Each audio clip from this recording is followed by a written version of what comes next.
I've been working, it might help if I put the microphone on, wouldn't it? Been working off stream with the best auto captions, and it's been coming along really well.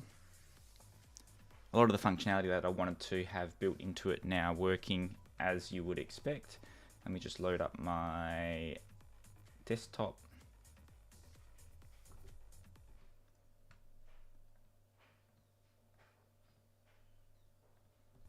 There we go.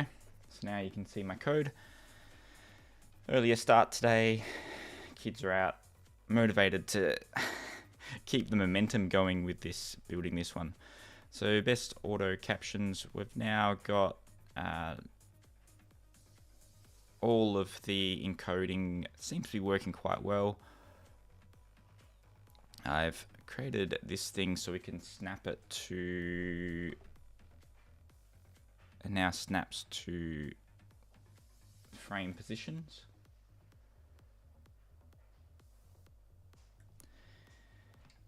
I'm gonna get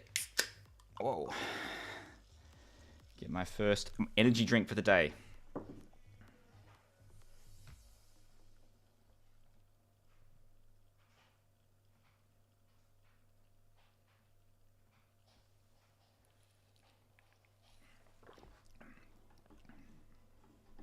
Put some music on, and I'm gonna get stuck straight into it.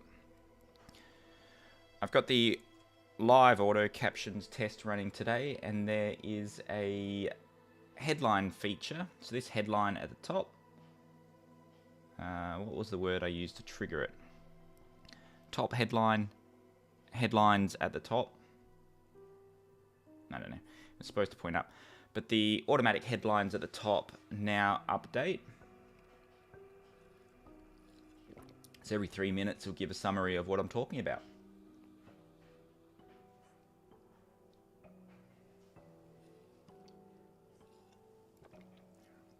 And I'm actually working on best auto captions.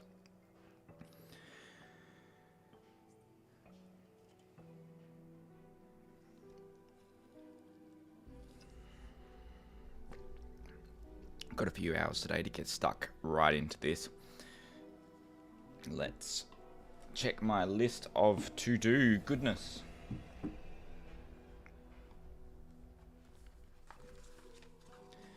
So you can see there's quite a few tasks that I've been working on. All of this I got through. This is like a scratch pad of where I'm up to. Today, what am I going to be working on? There's a bug where the video connection drops on the device. Not going to be doing that one today. Easement title is opacity, toggle between subtitle and current. One of the issues that I'm coming up against is managing subtitles.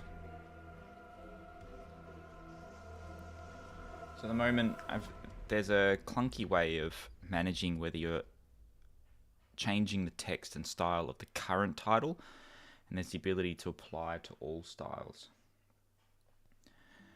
So I guess what I want to do is just revisit the font and style section. I think when we change the font and style, that applies it to all captions unless otherwise. I'm not quite sure the best way to do that.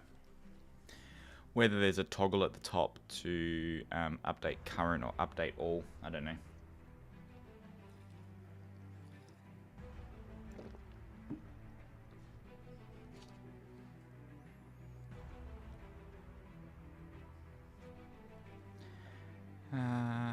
Better color selection, and then I want to revisit how colors are selected. This is a bit clunky at the moment.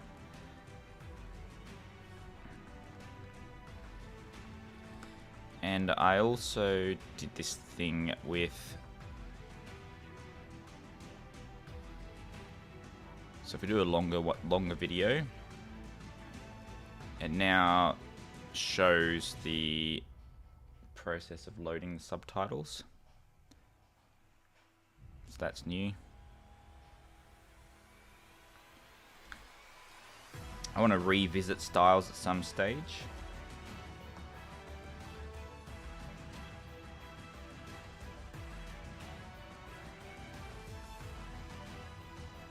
There's a issue on the device where the first video doesn't get rendered properly.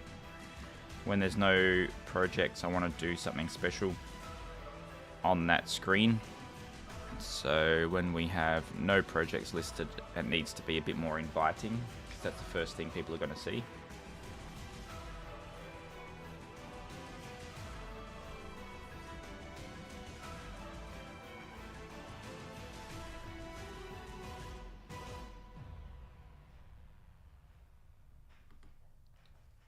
And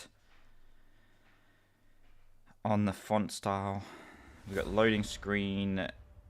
I can't even read my own handwriting here. Loading screen, generate captions. So on the loading screen, I wanted to show what captions, what text is being spoken, but I don't think that's necessary at this stage. Encoding of GIF multiple times. I fixed that bug yesterday, off stream. So really, what's my task for today? Really getting stuck into the... I'll load up the simulator. I'll load up the simulator over here. And...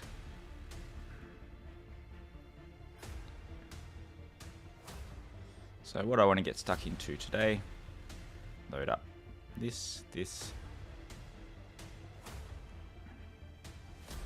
going to be changing fonts and colors, making sure that's reflected correctly across all screens, and then also being able to select here.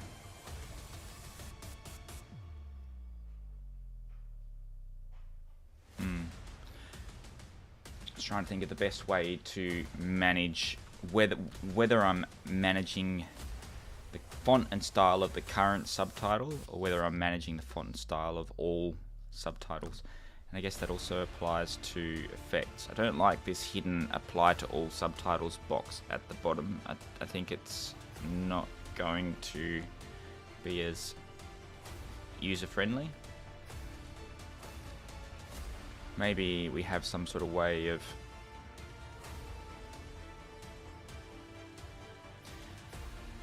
and also I'd like to see a preview of what that actually looks like. So my tasks for today currently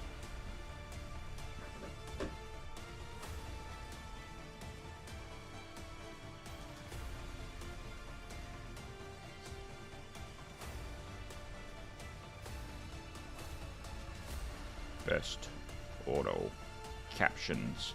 Today's really a day of font and color selection, better way to manage manage current subtitle versus all.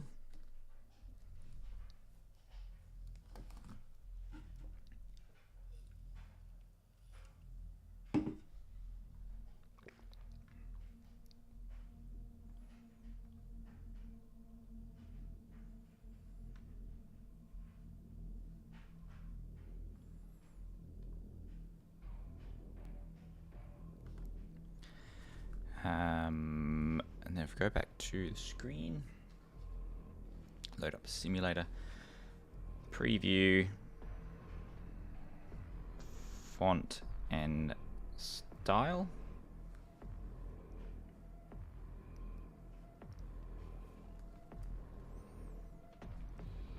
Size slider.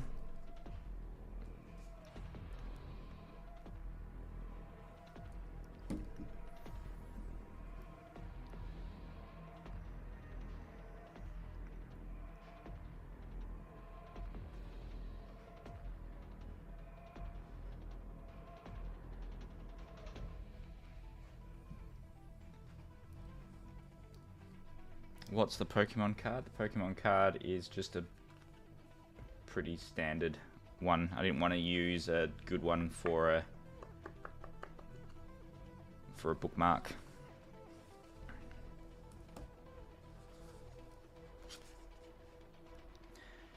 I want to increase the size and style.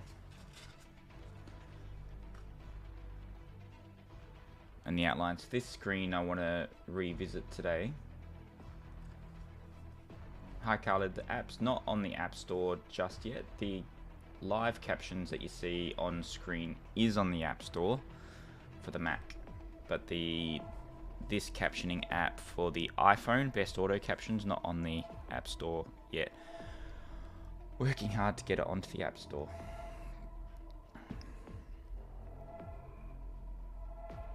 There's some flickering here with the preview. I'm not going to get to that today.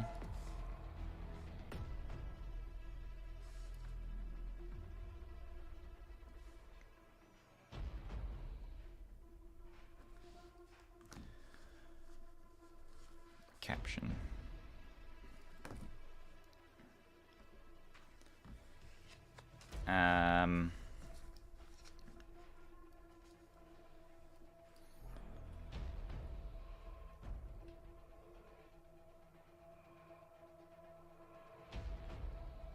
So I'm not sure this is the best way to manage, but I'm not quite sure the best way to do this. Customize font and style.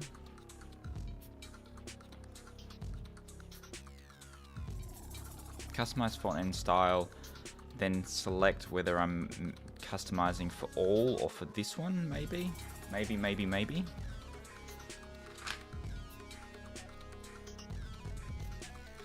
So if you have like, you got the caption up there, sliding bits, and then all we have is a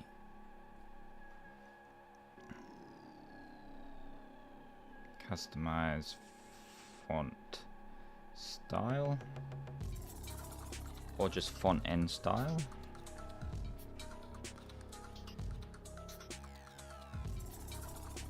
Clicking that,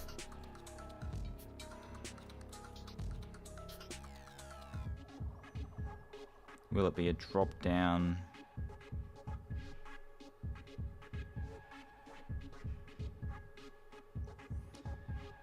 This subtitle, all subtitles.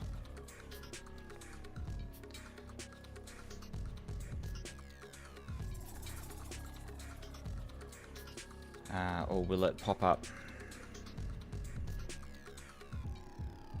this or all? Or do I scratch that all together and I have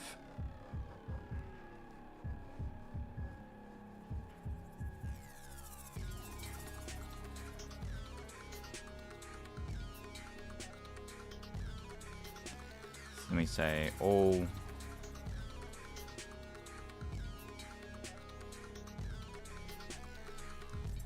like a all current or all, and then a preview size. I want the size to be a slider because I want to be able to slide it. I want to be able to preview it. I'm still not 100% convinced that I like this, this, or this.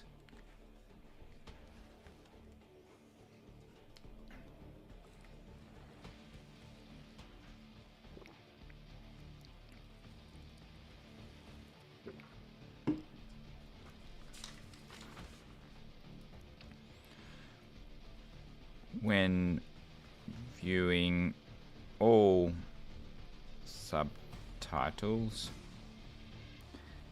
and select, make sure jumps to correct tab view.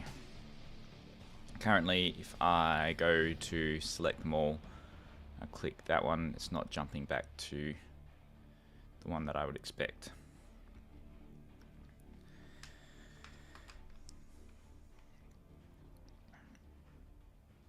Better way to manage it, better way to manage it, better way to manage it.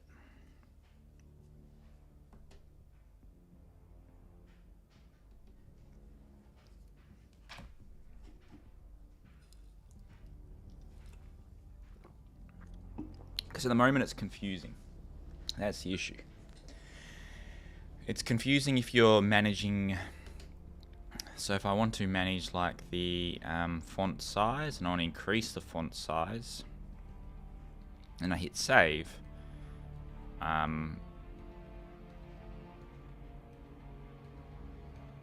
that's also defaulted to the wrong.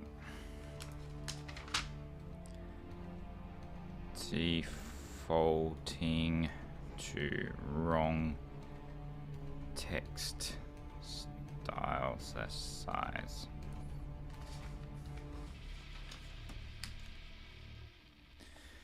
But yeah, so it's confusing whether I'm what one I'm. Maybe.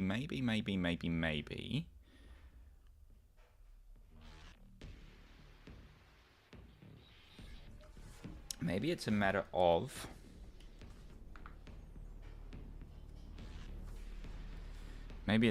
of having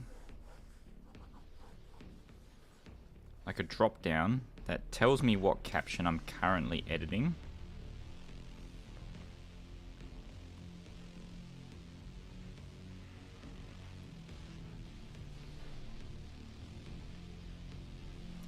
And changing that allows me to edit all or a selected one.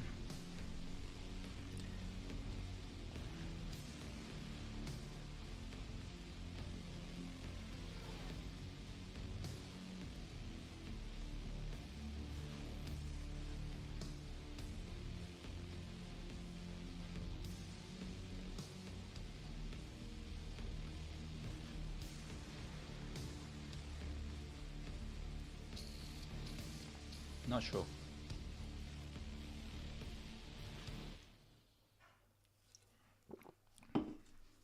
So I have like a preview, just a square preview, text in the middle,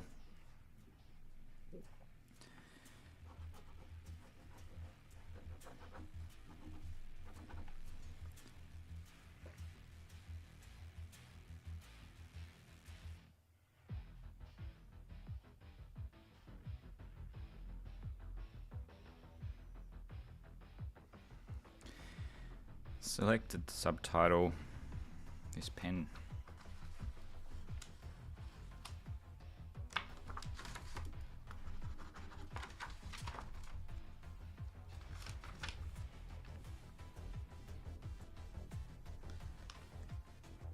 which allows me to select it that has the options off screen, and then underneath the main customizations of all of the font styles and colors.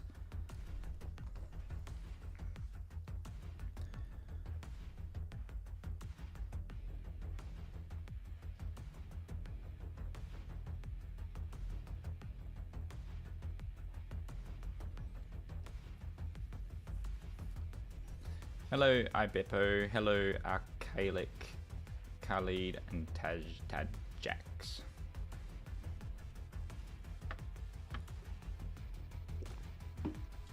Currently working on trying to work out a way to easily, so a lot of the technical functionalities I've been able to achieve off stream. It's all working very nicely. I'm really happy with the direction it's going. There's a few bugs here and there, but it's this screen that I'm trying to work on.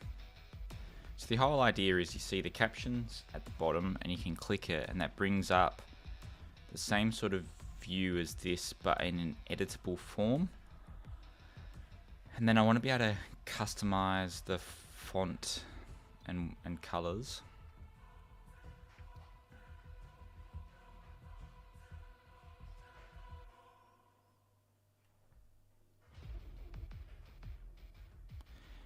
And like maybe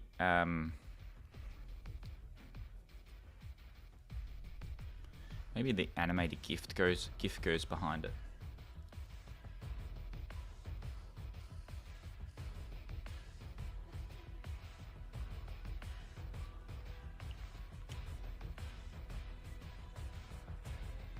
I would have called you Steve, so Stefan. Stephen? Nürnberg.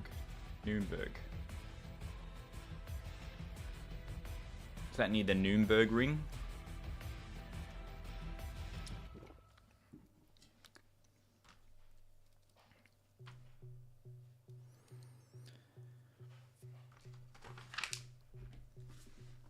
So I think there's a holistic, like a holistic, I guess it's a word, I don't know. So we've got the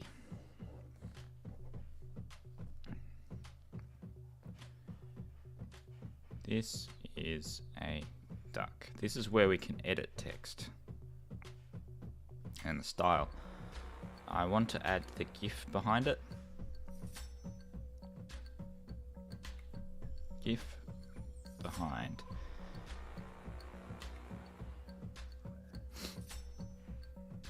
And then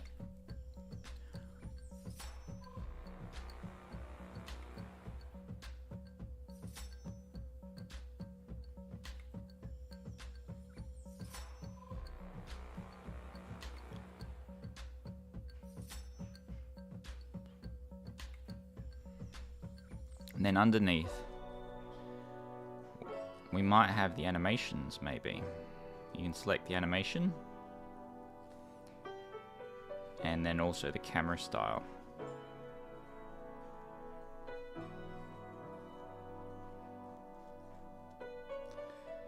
So that's what we've got kind of now. And then where does font belong?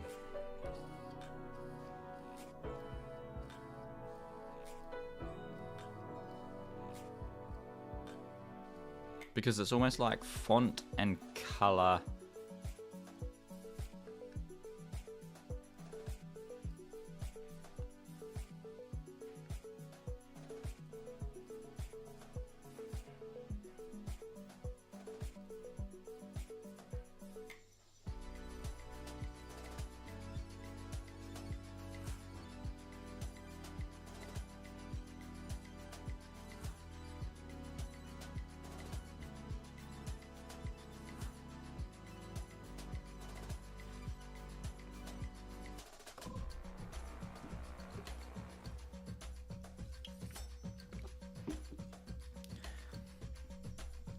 trying to work out where this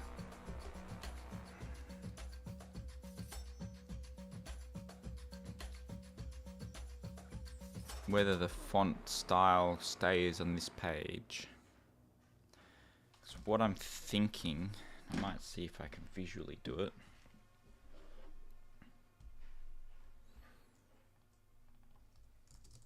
Font and style. So I will move all of this color selection stuff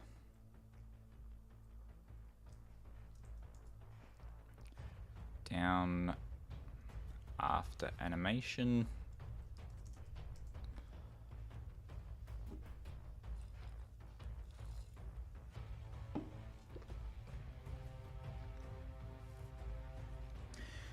With regards to user acquisition, I'm hoping to target some App Store optimization with this one, and I'll also be using it in a real world scenario where the content I produce for shorts content will use the captions with a watermark on there. So the hope is that I can get some viral TikToks or viral apps, viral videos out there with the watermark for the app. So I'm not going to be doing any paid ads. It's all going to be I'm not going to spend anything on user acquisition. So I'll remove the animation at the top there from the section.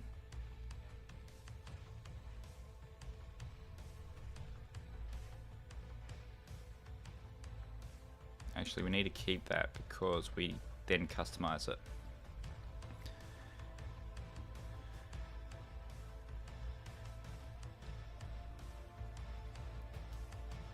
So when I'm editing, if I edit this one, I'm mostly interested in editing the GIF that appears and the text on there. So I can edit all of the text.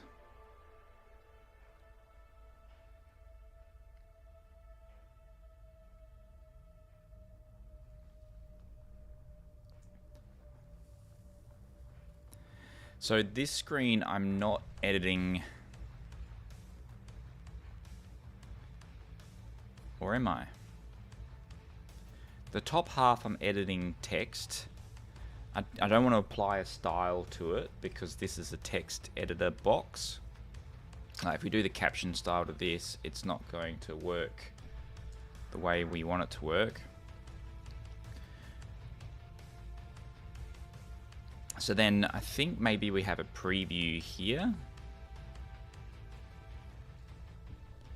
So instead of, so we have animation.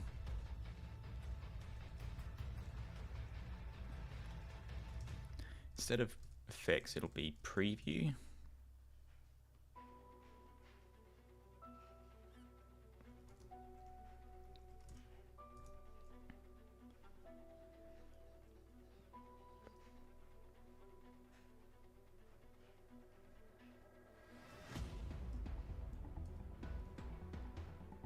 We have color. So I'm going to collapse that so I know what I'm working with. This is the animation panel. This is the font panel. We have a preview. Preview shows what it's going to look like. We have the camera angles underneath it.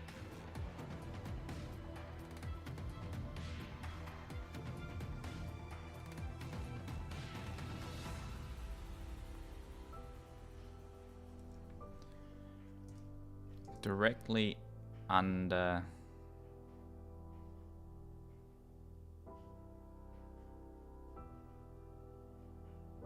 the preview,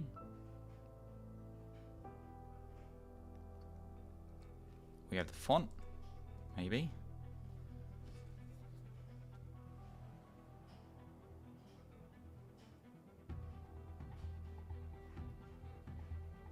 in general, is it part of the indie philosophy to only do organic user acquisition? No, I think whatever works. I've done all types of marketing. I've done paid ads before, and it's a tough, for me it's tough to get that user acquisition below the lifetime value.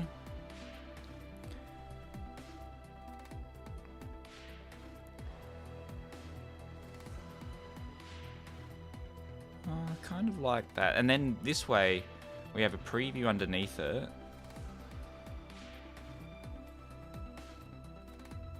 And then we know we're dealing visually with that. So this is the text editing bit with the animation underneath it, behind it.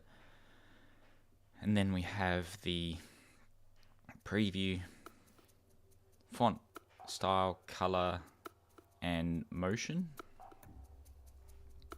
But with paid acquisition, if you can get it, whatever you can get to work, I just haven't been able to get paying for ads to get people to use my apps for less, pay less for an ad than the lifetime value of the user.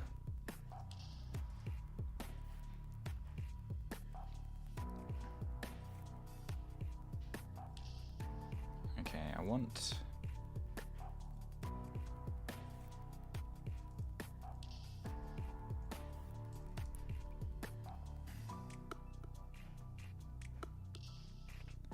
There's some padding happening at the top.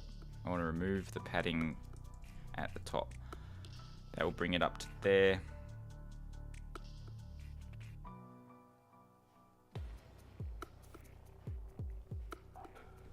Hello, see that? Welcome to the stream.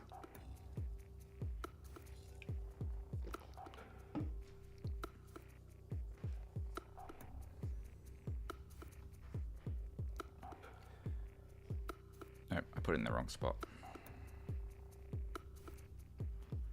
I should make these views that are a bit easier to manage, shouldn't I?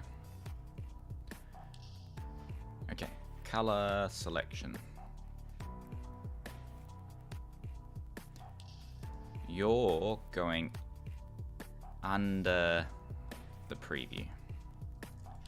Currently, the preview won't show if there's no styles, because that was the way it was intended, because only when there's styles selected do I need to see the preview. But now the preview is a proper visual representation of what it's going to look like.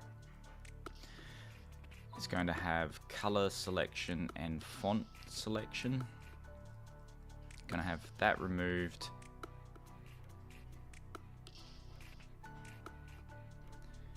And then instead of the motion,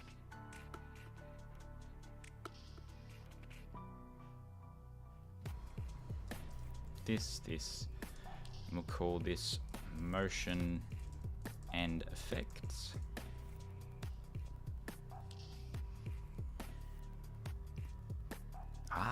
You know what I could do?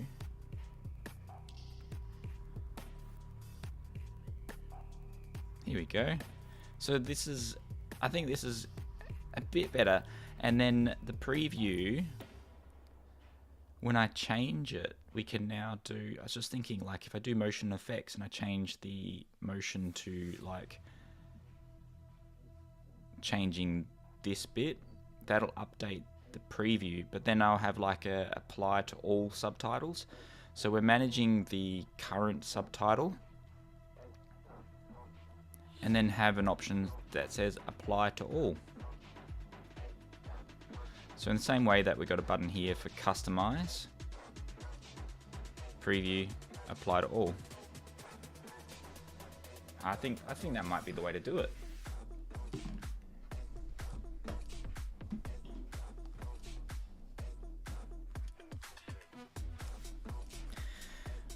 So we have this top portion, editing text and animation.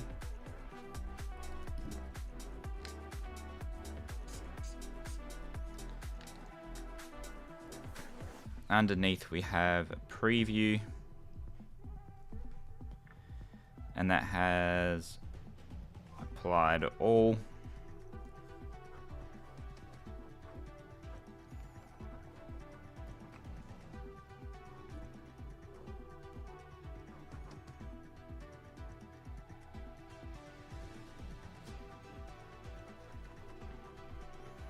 And there we have things to, and do I really even need to have a separate screen? So at the moment I have a separate screen for managing everything. So really that preview goes at the top, and these little drop down boxes can be customized directly underneath it. Would that be too cluttering? Maybe not, maybe. So we have the preview.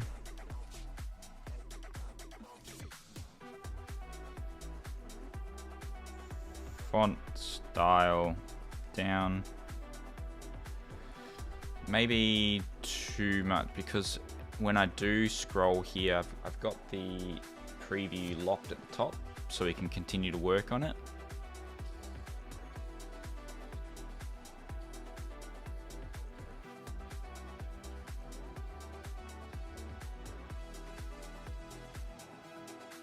Yeah, I'm going to keep it as that, so it's going to open a new one, only because this also animates it. So every time we're changing the font and the style, I don't want to have the CPU hit of animating the preview each time.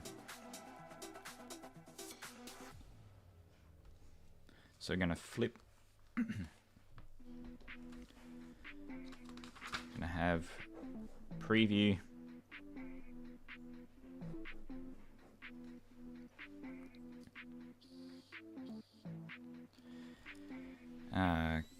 Color, font and style.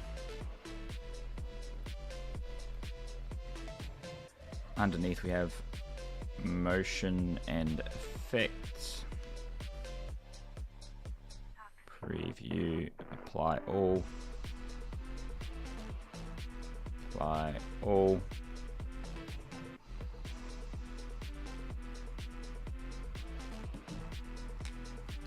Apply all, color, preview. That will be the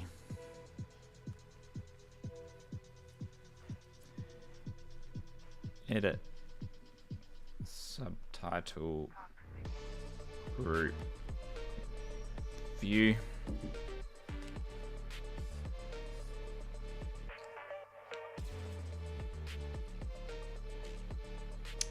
Floria, how is the Tarot app going? I sold that one. Quite a few months ago, actually.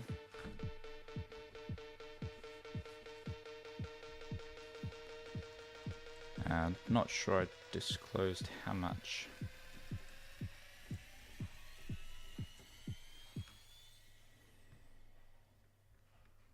The Twitter search isn't very good anymore. I can't find it, but I ended up selling that one for quite a bit.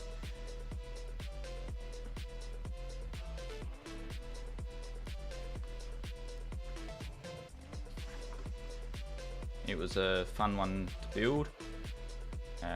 Used a bit of AI in the background, but after a while I felt a little bit uncomfortable with it. It was very quickly not aligning with I didn't want to be working on it anymore. Didn't align with my values.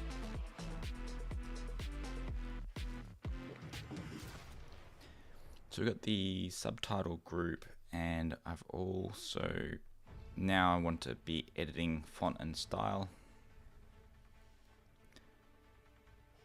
Customize text style view.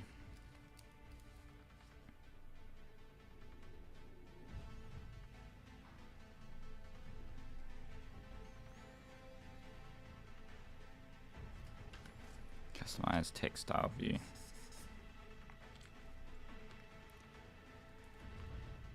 And that one will have what I've built at the moment.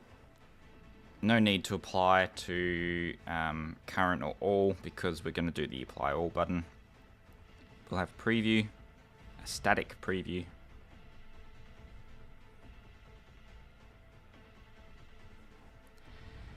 the most important thing I found is changing the size.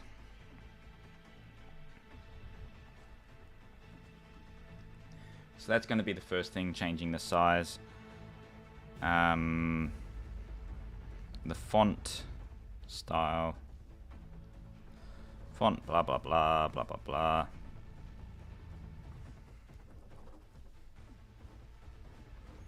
And that's similar to how it looks now, just revamping it so that we have a bit of a preview.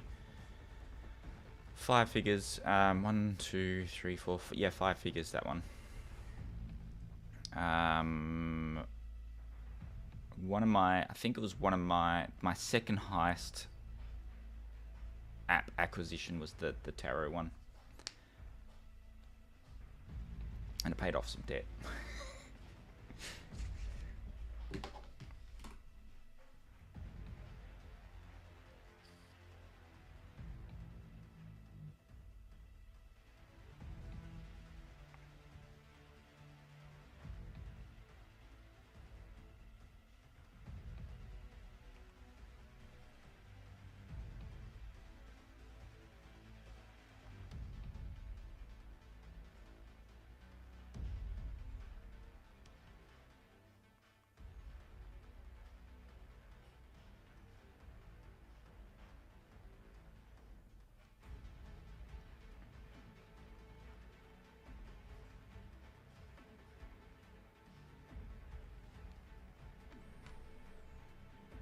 Turn focus mode on. Did I sell the push-up app? Yes, I did sell that one. There was a series of apps. There was the push-ups, squats, lunges, all of those apps, and I ended up selling all of them except for one to one buyer who purchased a lot. That was, I think they were each all together, I think about 5 figures, but each just low 5 figures. Each were 4 figures. So I went through a phase of to support my family and pay down legal fees and debts. I'd build an app, get it to 500 monthly recurring, and then sell it.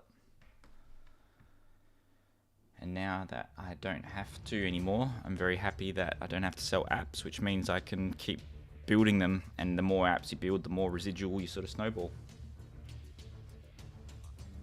Hello James, how's it going?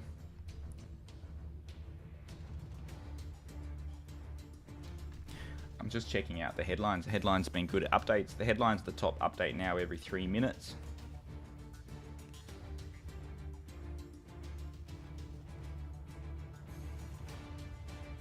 There you go, look at that. The caption updated automatically to selling apps to pay off debt and build new projects.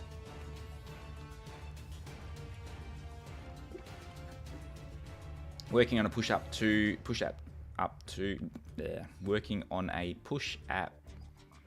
Steven says, I'm working on a push up app too.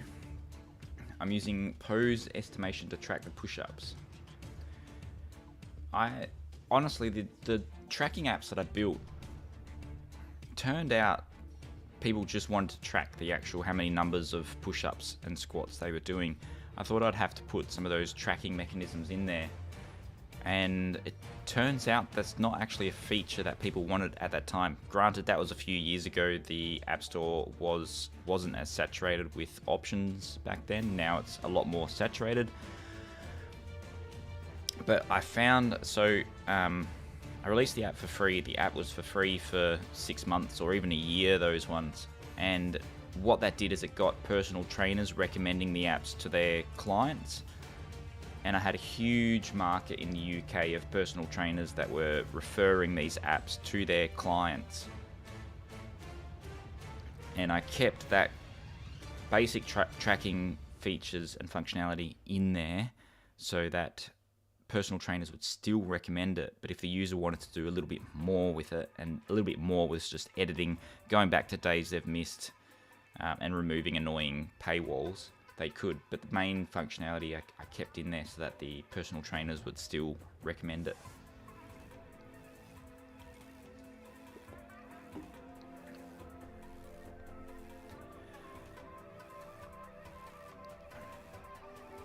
So we got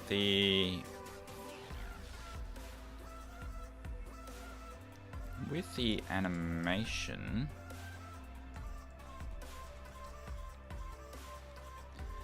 I've got some padding happening at the top there, I think.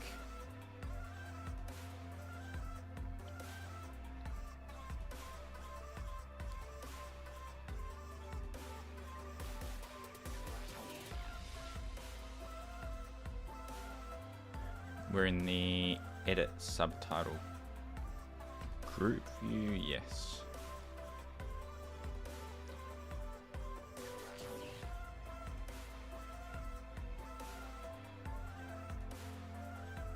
We have the animation, above animation and below this one, there does seem to be some extra padding that I wouldn't mind removing.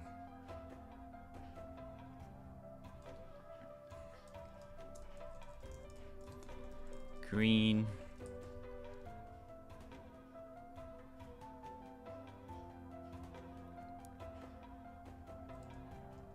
Blue.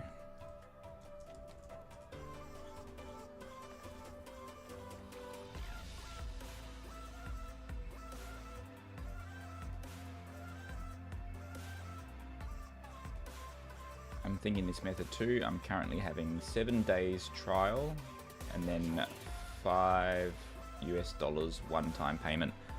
Where if you're looking at selling the app, one-time payments don't. People purchasing apps prefer to be looking at like their residual, their recurring payment. So you might get more people signing up for a one-time payment, but when it comes time to exit and sell, the new purchaser has less guarantee that there's going to continue to produce revenue, so the value of the app, I found, drops. So even if you have like a $5 per year, that's still a recurring income that a purchaser can calculate how much churn will occur. But if you're not looking to sell it, then ignore that.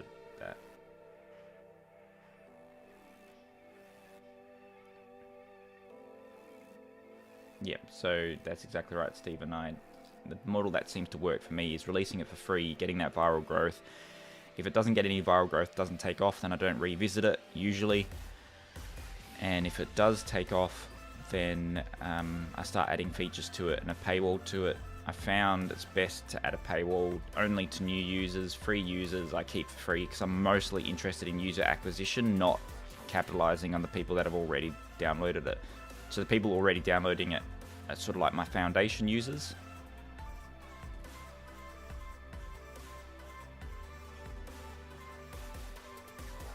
I think it's this header view adding the padding actually.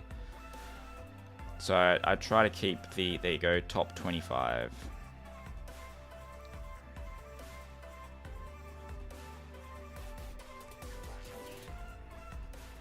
Padding top 25.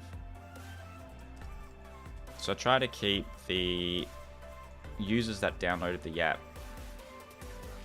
CG Float, happy because they're the ones that have recommended it and grown the app. I don't want to get bad reviews. They've already possibly added their review. And that's just the technique that's worked well for me. We'll make that so it can be nil. We have padding top, CG float 25.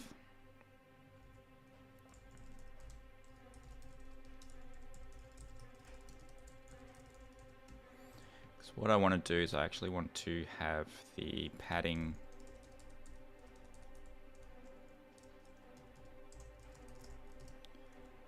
remove padding on this one.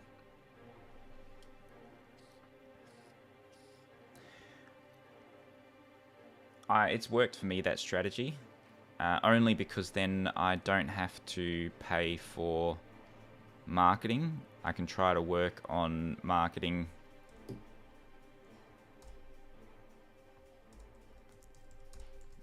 viral marketing get people recommending and sharing it. This is going to be I don't have enough time to process this error, isn't it?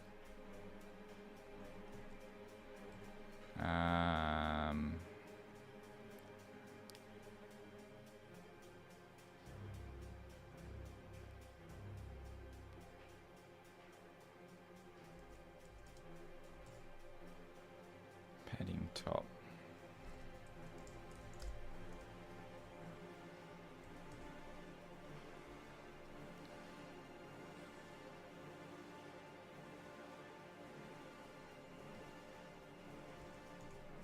Padding top.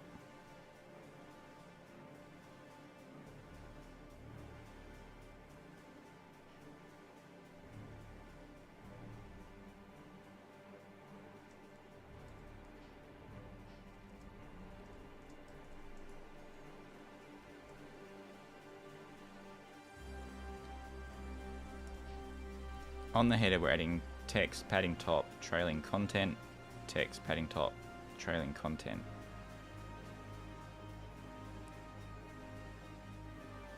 When padding top is provided, it's falling over. But when it's not provided, it's working fine.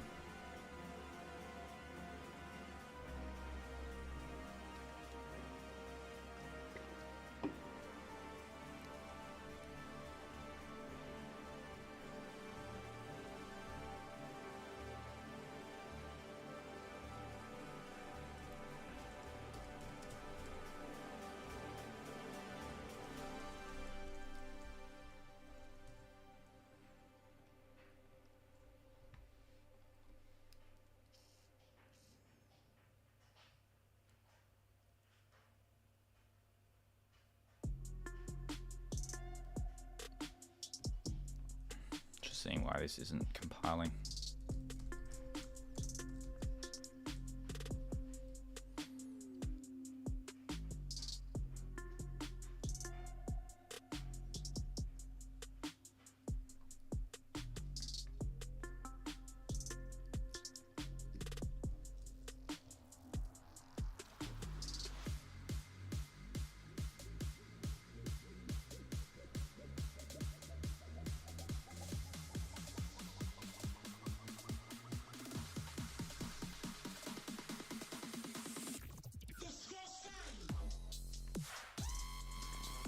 Gonna change music.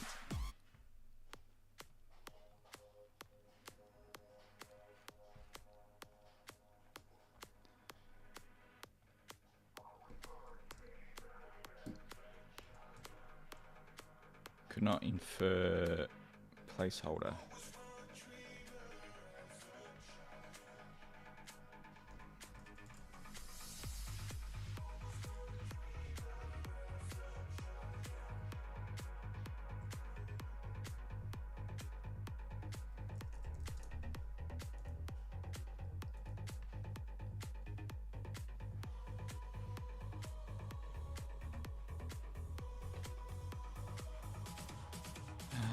Maybe it's because I've got some error code up here. It doesn't like it. Heading top.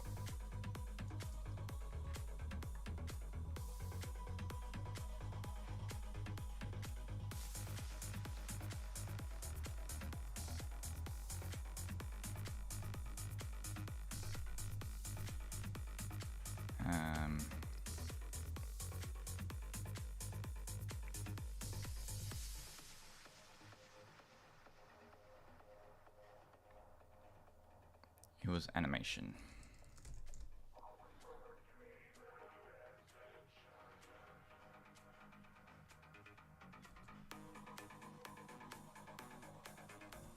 Trailing content test.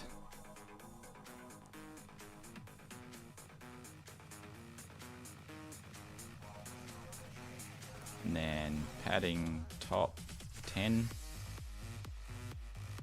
Let's see why that doesn't work. Failed to build. Why? Why? Here we go. Cannot convert value of type to trailing content, but that's Is this one of those weird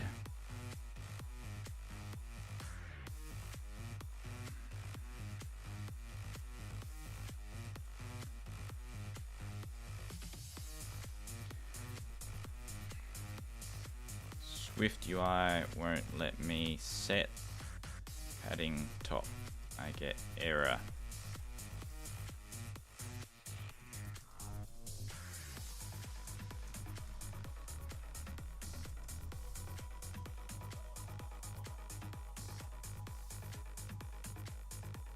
Ah, because there's two inits. There's a... Okay. I've got an init here and an init here. That one doesn't actually have a value set. Let's see if that works. Maybe I didn't need to jump over to ChatGPT. That compiled. So say animation padding top 0.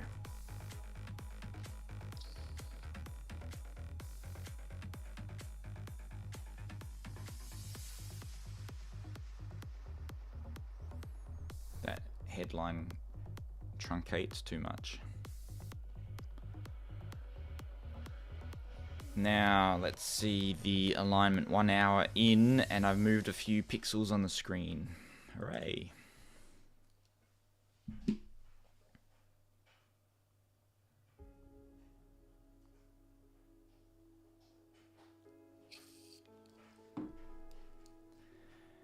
This one.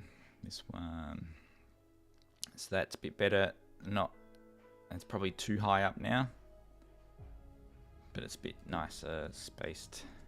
Padding top.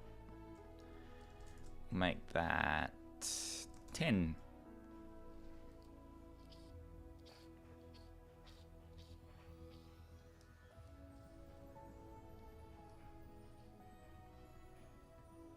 Yeah, I like that spacing now. So we have the text at the top. I want to have the animation behind there.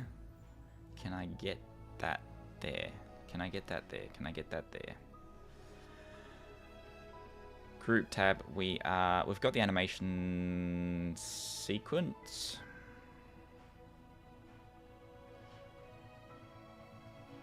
And we have got the... We know what the background is, because here we have animation select button view, background video history, background video URL. Gonna close some of these open tabs. Closed the wrong one. Animation. I thought I changed the music. Oh, it's set to shuffle. There we are. Now we have... I want to get the animation behind there, don't I? So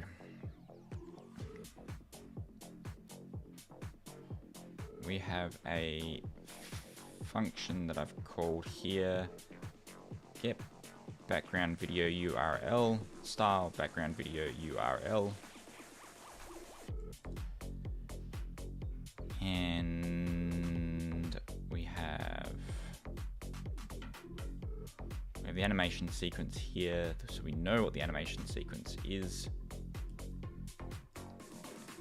Gonna have background video URL, which will be animation sequence.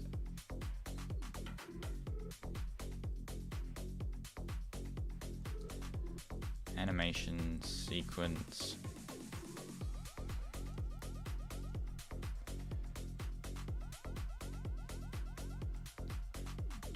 Subtitle group.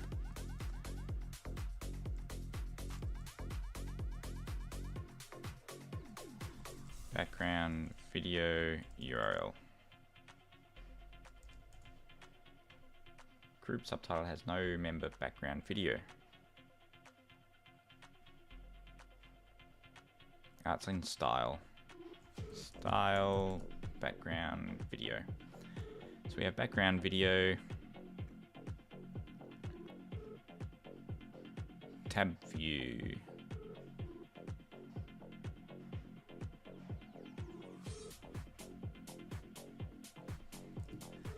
Z stack. We want a GIF image view URL, which will be background video URL. If background video URL, then we want the background video URL. That's crude. Let's see if it works.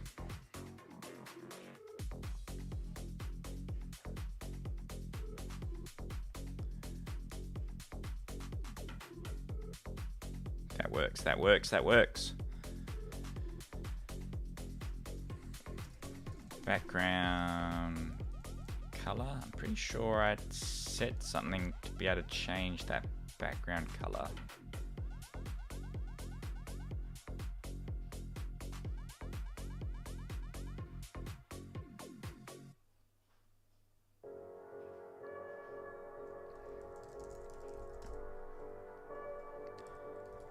Color. I have updated that somewhere. I think it's in live auto captions, to be honest. In my GIF view in live auto captions, I updated it to allow for background color.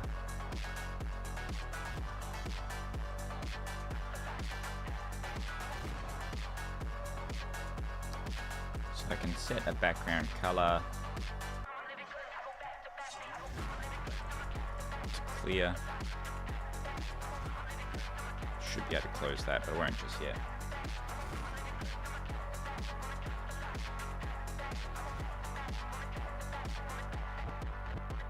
There we go. Hey, you didn't update.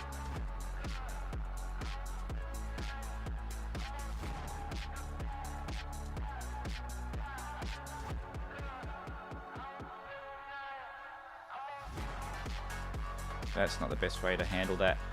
Group, subtitles, items, subtitle group,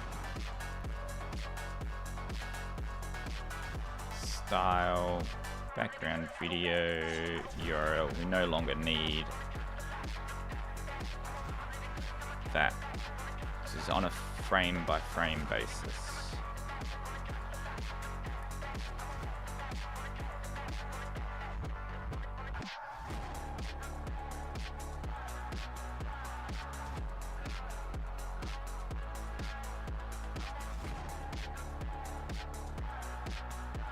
Yeah, that's better.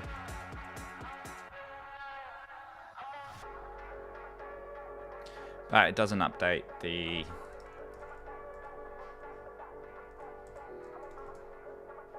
actual GIF animation. So let's see if I can force that to update.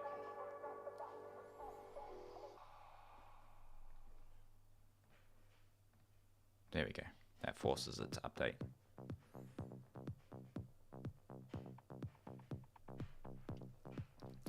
Add some padding to that. We don't need that to be full size. Add some opacity to that. We don't need that to be full color.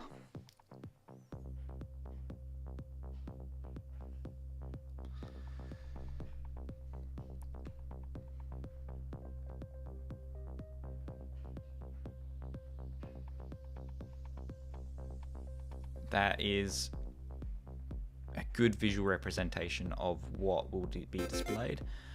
I'm not 100% convinced that I need, maybe opacity needs to be a little bit more. I don't know.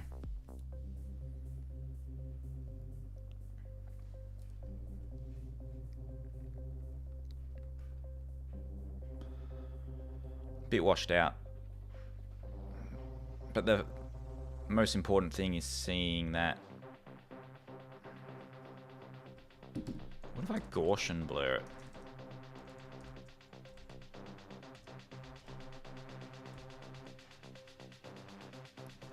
Add a Gaussian blur to a view.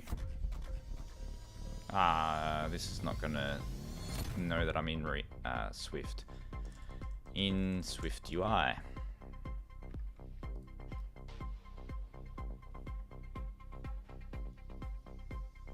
Blur. Blur. Blur. 5. Is it that easy? Radius.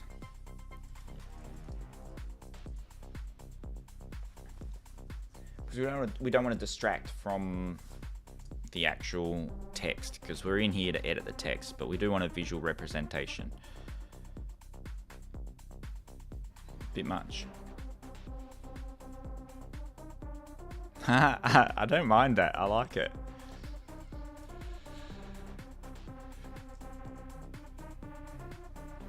Getting a drink.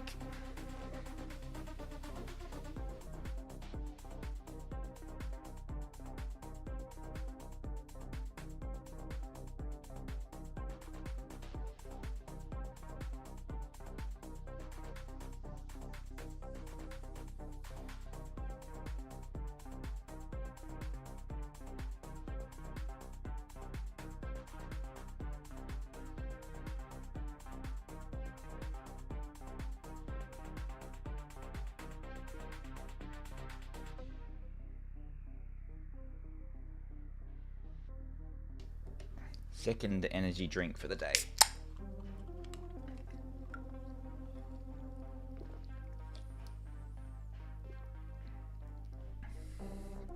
But I like this Gaussian, this blur in the background.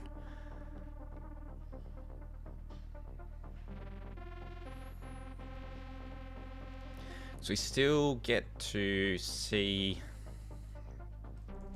the foreground. The most important part is editing the text, but it was also a nice kind of feature.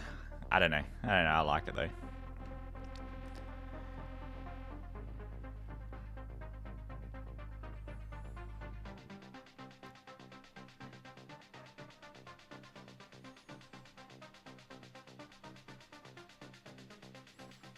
Because it kind of blends into that background as well.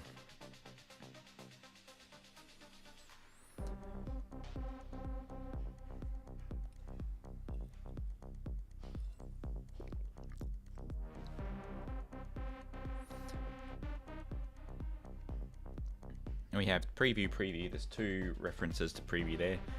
We can remove one of them. Preview.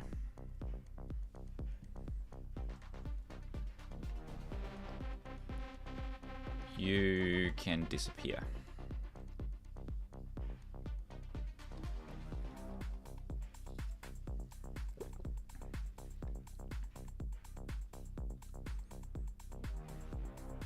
There we go. We're going to have an apply to all button. We want to be able to customize.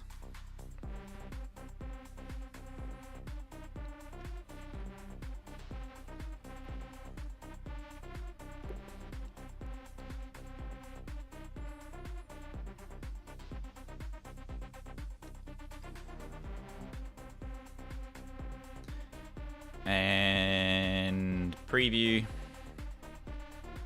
On this preview here, I will have trailing content.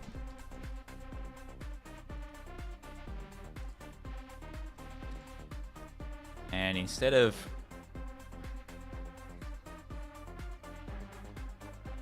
I'm going to bookmark it because I'm going to come back to it. Bookmark.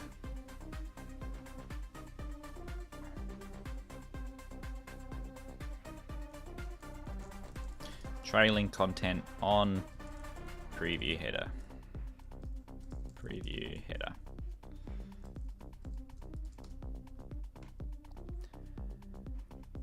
Have customize.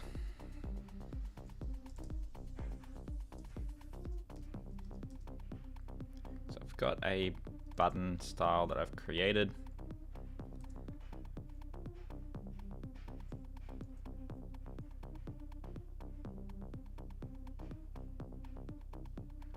And that button also appears on clear all.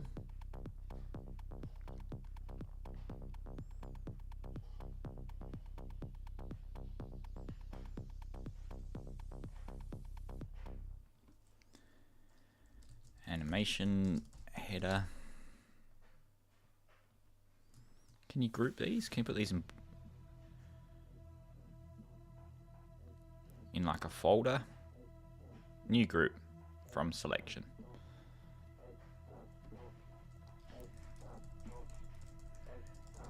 Edit subtitle group. View headings.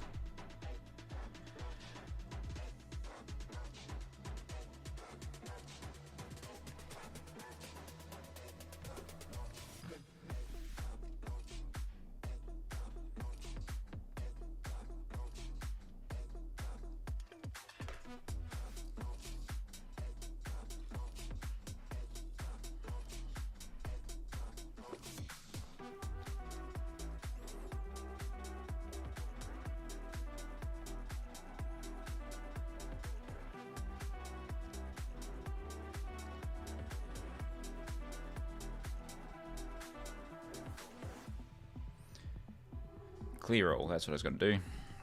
Clear all.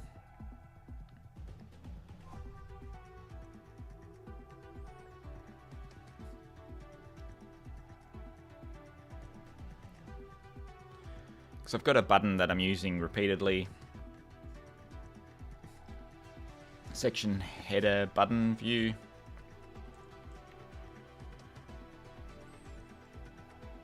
Section header button view.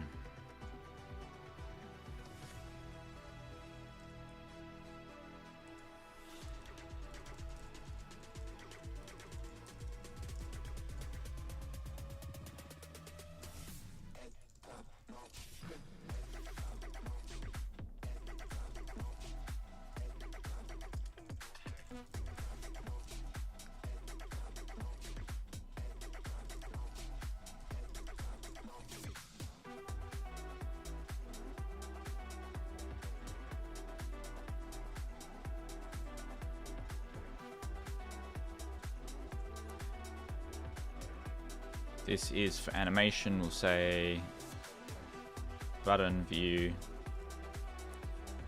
text, customize, icon highlighter,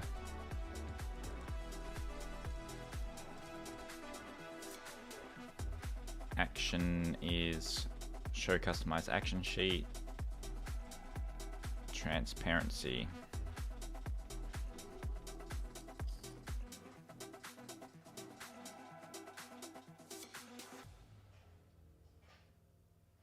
It's not going to compile, is it?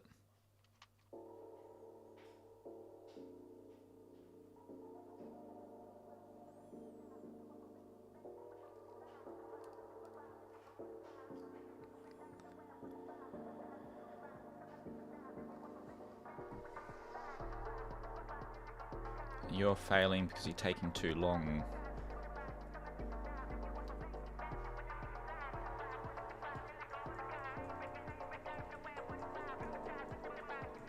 Got too carried away.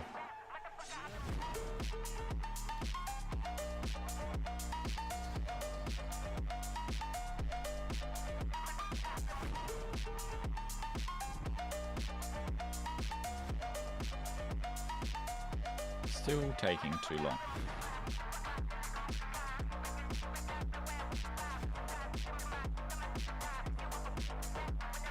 Maybe it's this part.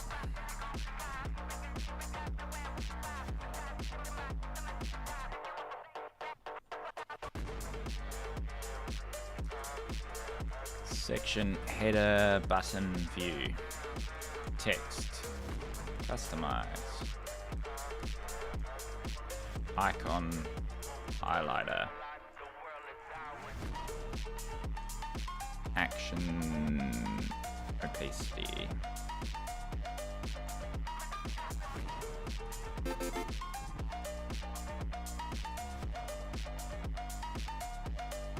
That compiled. And we had a clear all This can also be a section header button view, text clear all, icon clear.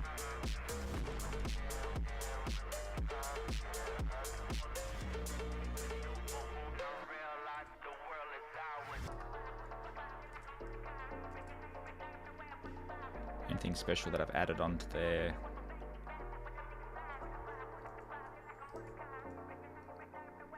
Let's see if that works.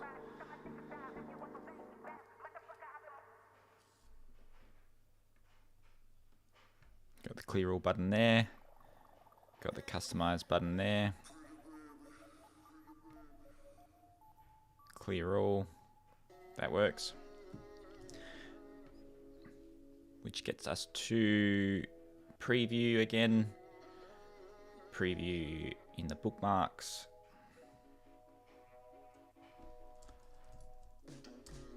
And we want a trailing content, which be a section header button view. Text is apply to all. Icon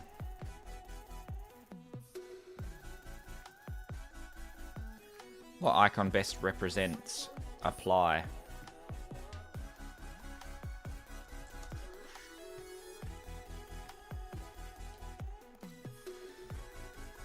Apply to all images.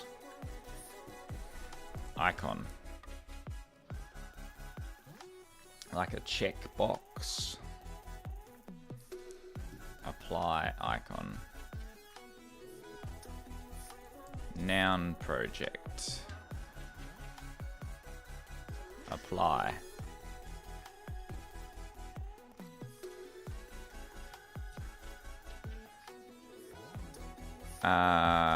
Tick with a square. Check.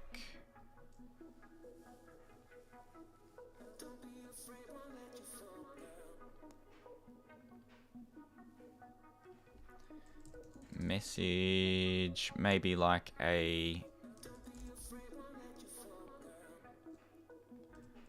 caption, don't know.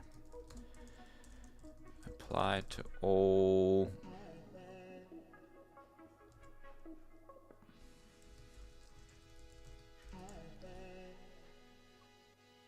We need a better way to visually represent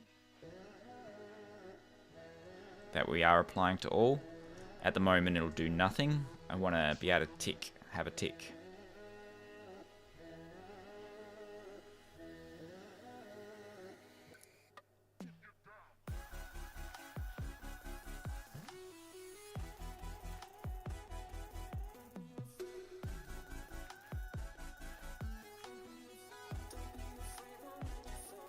That doesn't work. That box doesn't work.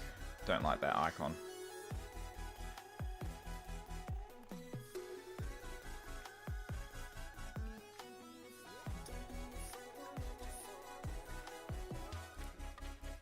Apply style to all subtitles. Is that getting too long now? Where are we at? This one. Text. Checkbox.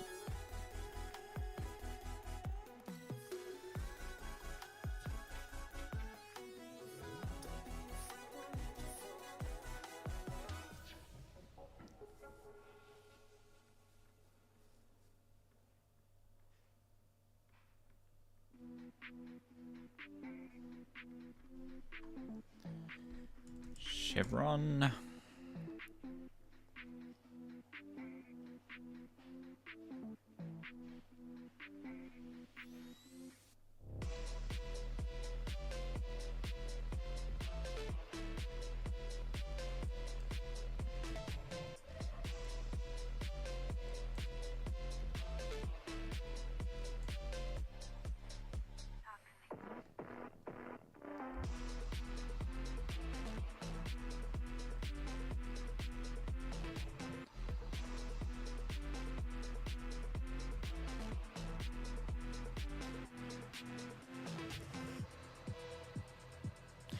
That might work with the icon after, maybe. So we'll say icon, icon after these two. So if let icon, icon, if let icon after, icon after, after,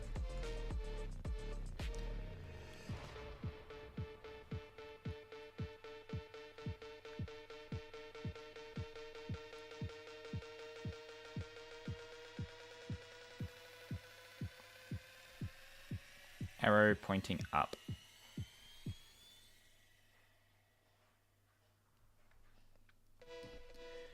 Arrow up, right.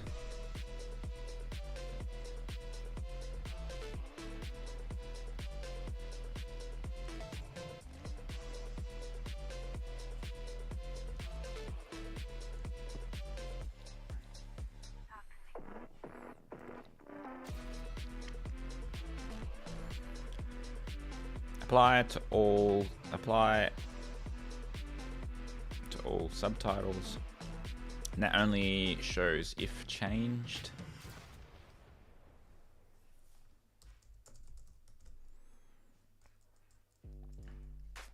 Style has changed, then it's 1, otherwise it's 0.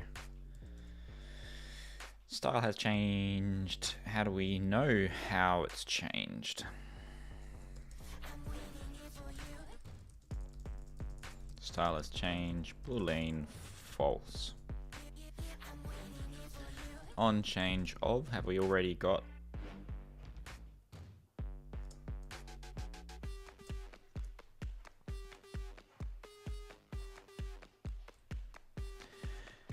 Actually, we don't want it to do that on style has changed, because what if we want to go to one that hasn't changed and apply it to everyone?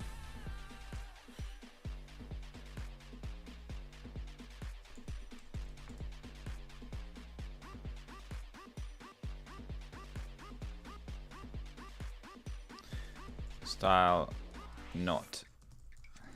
Style is style default. Is default style.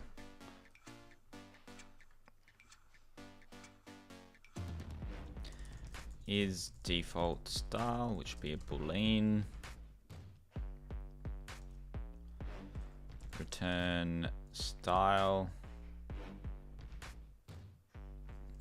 .id equals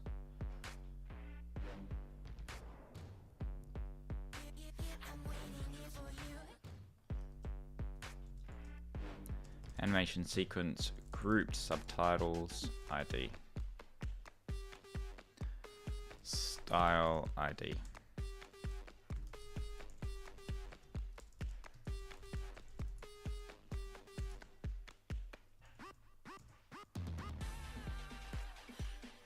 Has no member ID. Well, you should. Oh, you don't.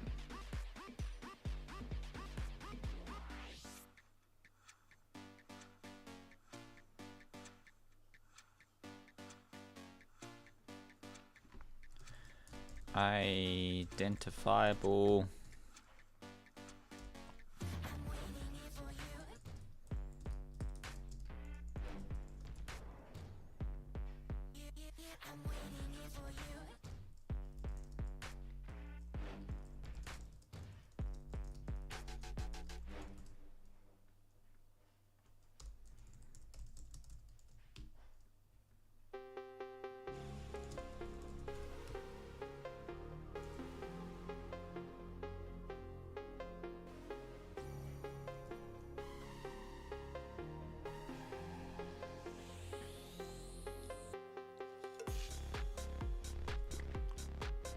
Did I drop out?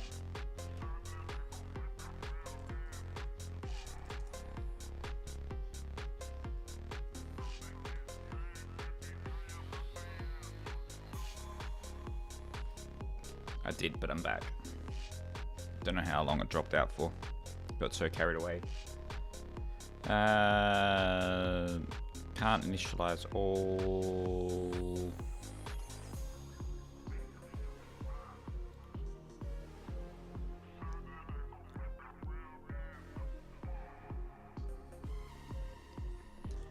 ID.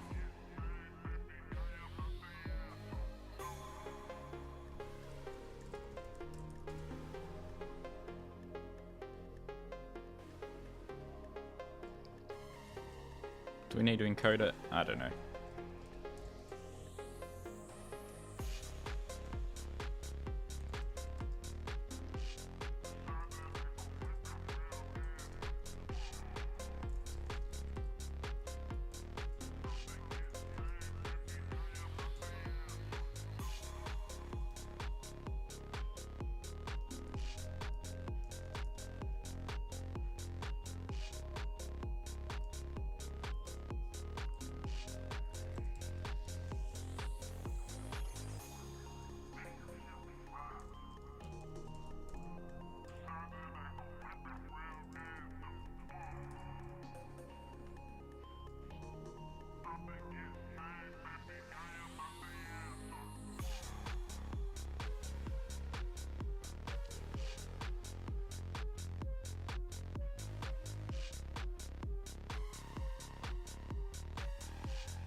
That's not going to load now. I broke it. I broke it. I broke it. I broke it.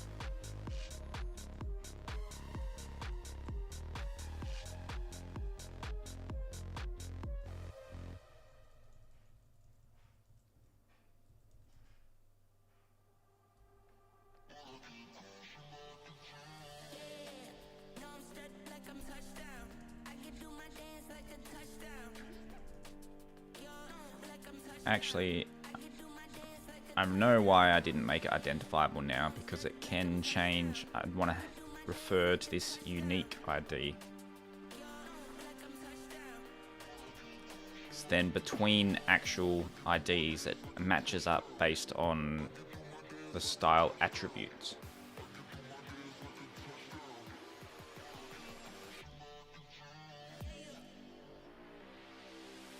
So yes, it's not displayed.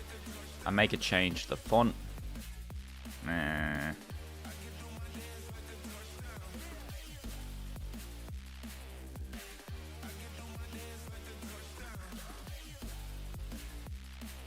Make change to the color maybe.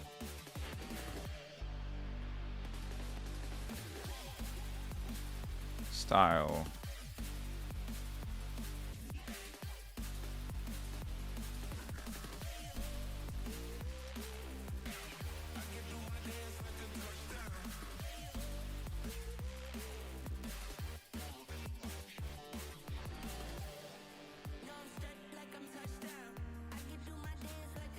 Font name and font size should be, so comparing font style,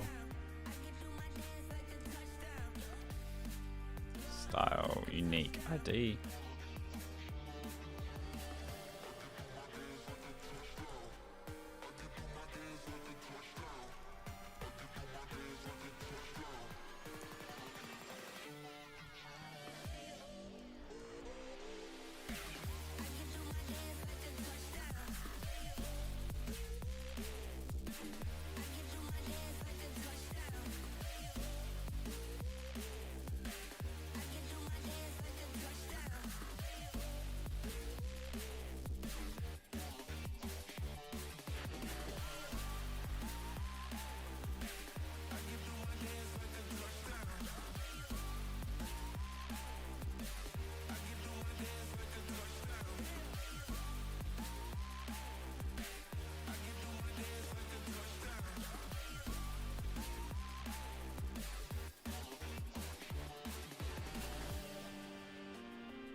Has it done the thing or not?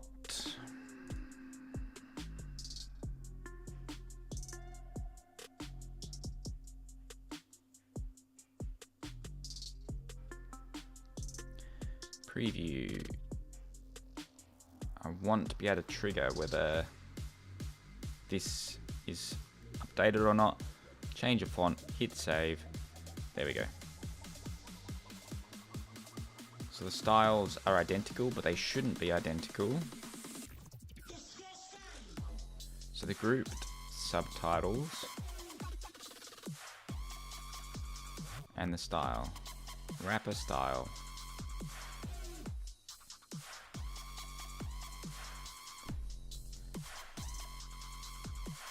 Apply changes.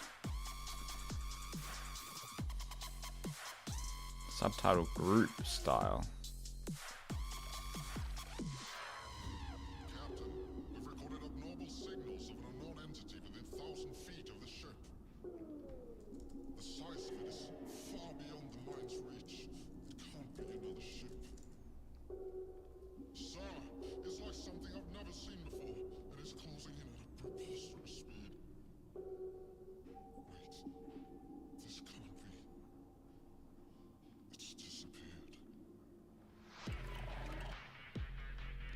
Change the font, hit save.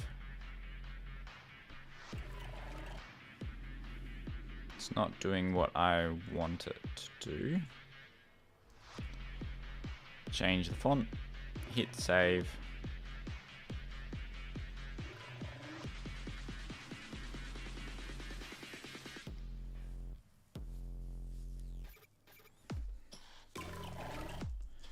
Style font name is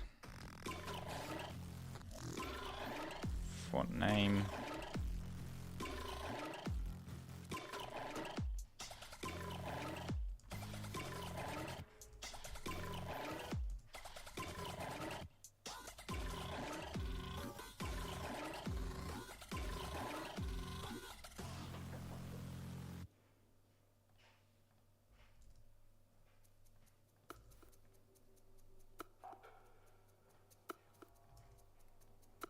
Change the font.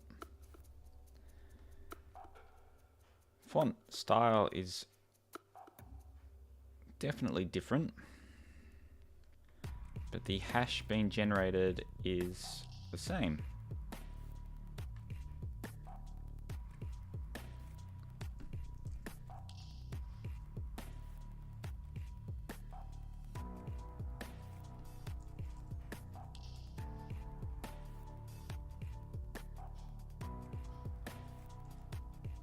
To hashing.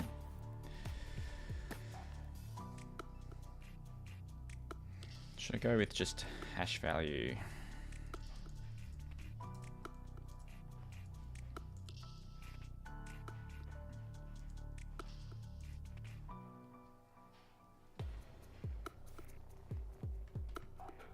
I'm not good at this hashing stuff.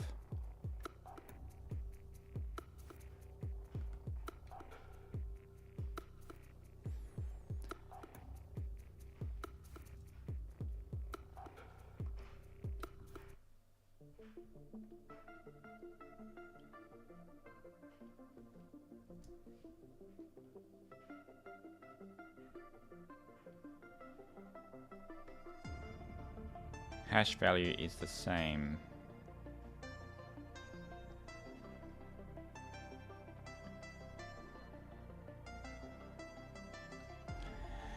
So the style we're playing with should not be the same as the default style. Got something not working right. So let's say default style, animation text style, and the default style will always be animation sequence grouped subtitles style.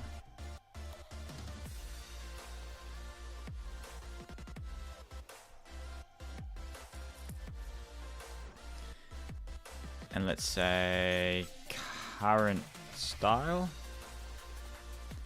animation text style. We're using the, let's put it in subtitle wrapper,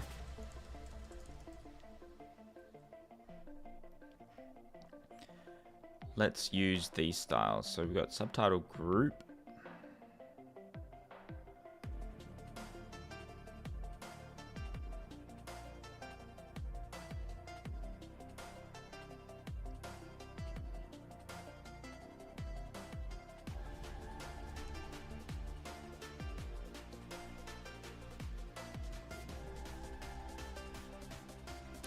We're referring to subtitle group a lot.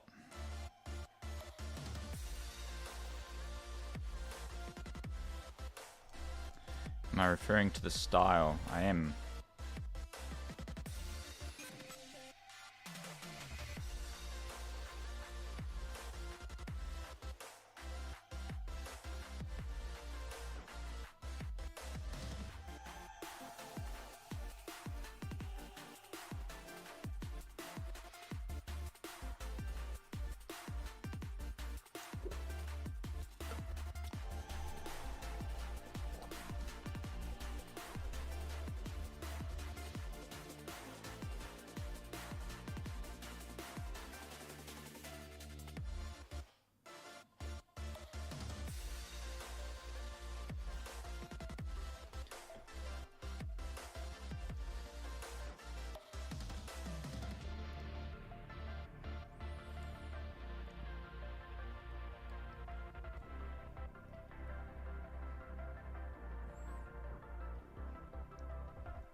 Putting some different music on.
Go with restless.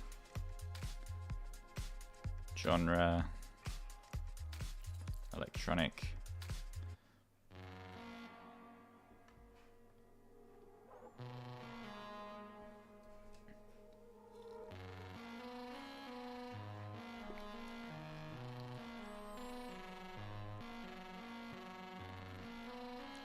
So is default style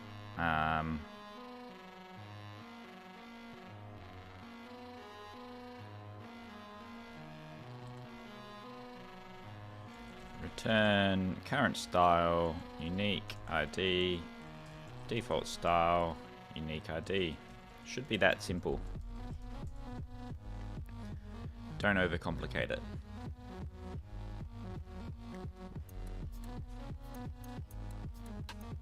Call this current style. We've got current style there already. Remove that. Subtitle.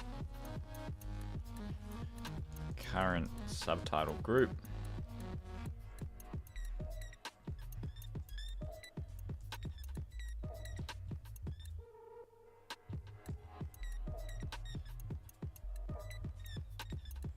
We don't want to edit the style there ever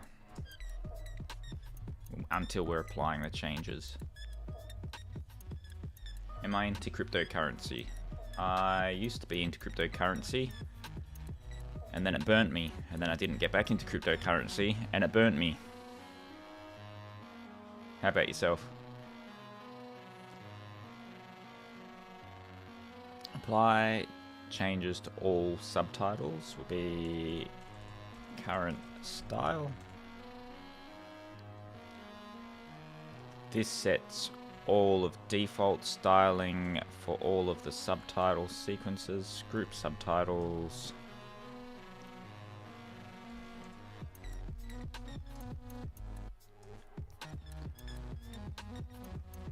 So when it launches, the wrapper will set up as either the current style or the grouped, the default style there.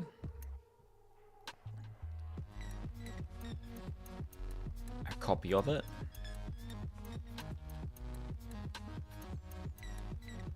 And the subtitle group style,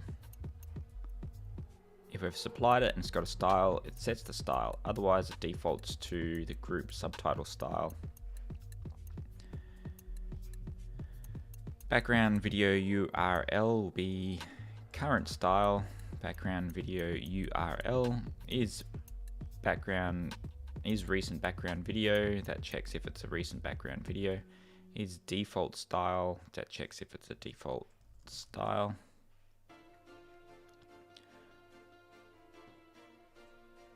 Font style update. We will say current style equals style. Current style is a get only property, but I want to be able to just edit that.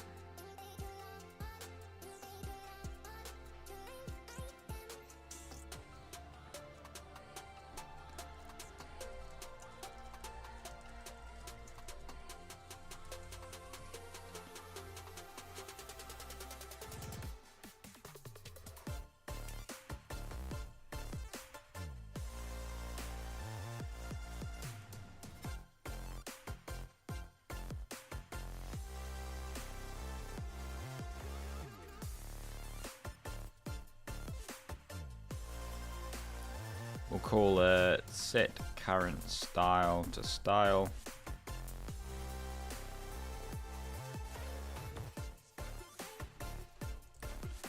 Set current style. Style to animation text style.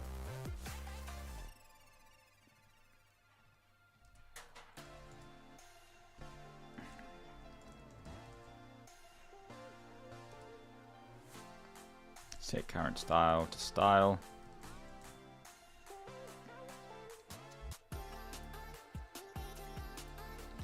Apply background video, set current style to new style.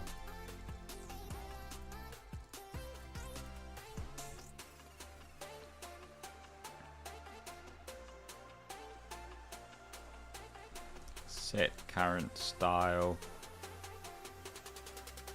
No, this is actually applying the changes. Now this is changing the subtitle group.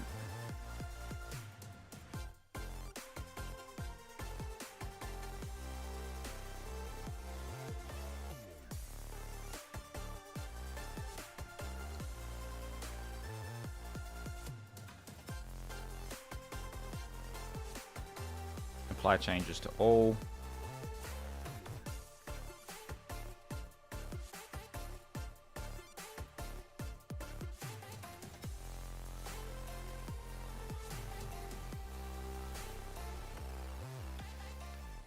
Call this current style current style, current style, current style, unique ID, current style, font name, current style color, current style background color, current style color, current style color.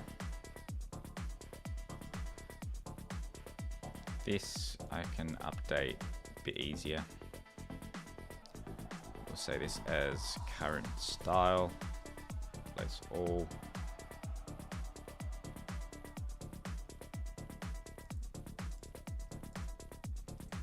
Current style.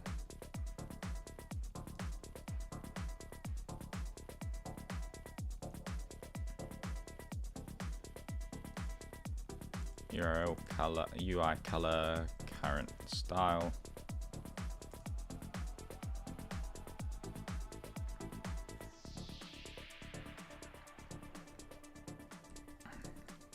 Current style.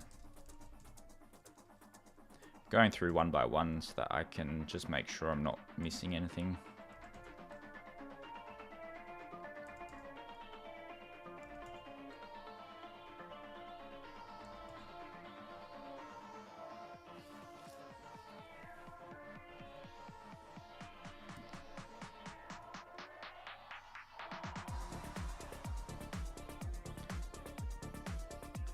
Lots of pump and dump scams on the cryptocurrency, not anymore into that garbage. Yeah, it burnt me, but then I see how much it's taking off and I'm like, oh, wish I had some crypto, wish I had some money in crypto. But when it wasn't doing so well, I was happy that I didn't have money in crypto. You gotta be a special type of person that can put money into crypto and then not worry about it, basically. Let's see if, so I've changed a lot to do now with the styling. Just seeing if it's applying it correctly.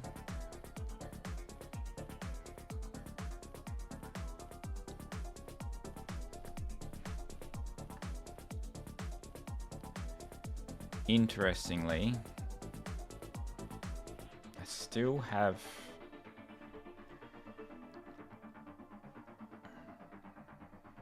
these issues where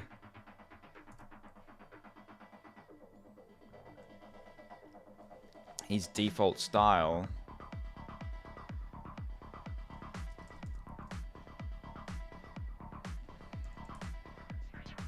not showing correctly.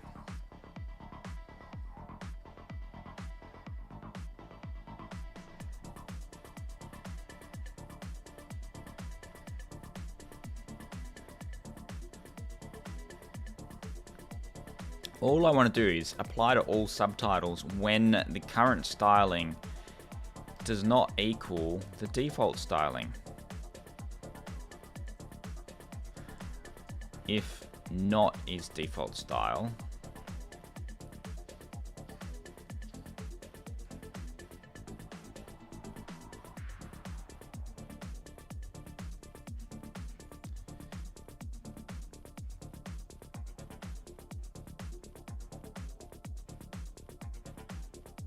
apply to all. That sets the default style. Change the font. Kind of.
Okay, so that it's just not updating it in real time.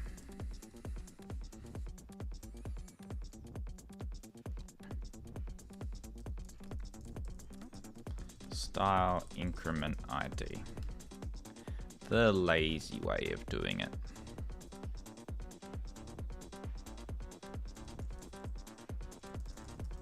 Style increment ID int 0. Every time we set the style, we now increment.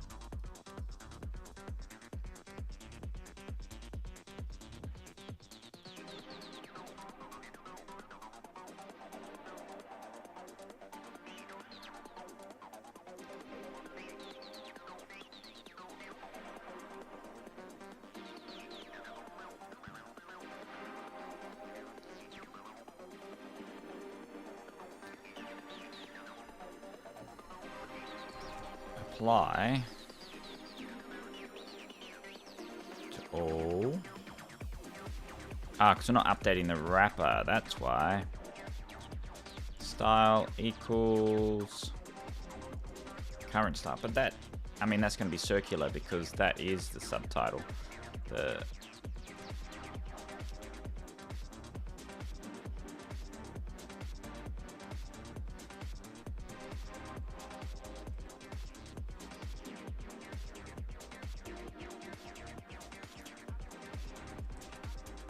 default style.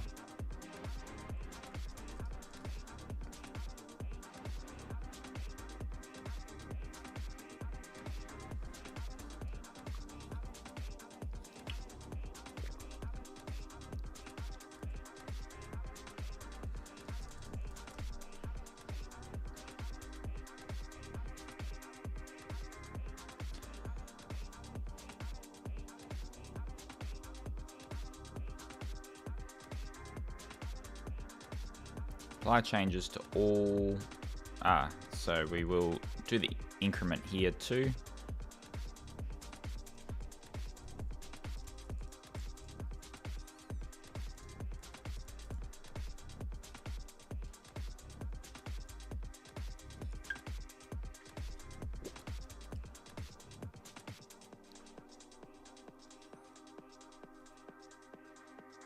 We change the font. We apply to all. That will be a font applied to all of them. We change the font. Only updates in this one. Next one is not updated. Apply to all. Good, good, good.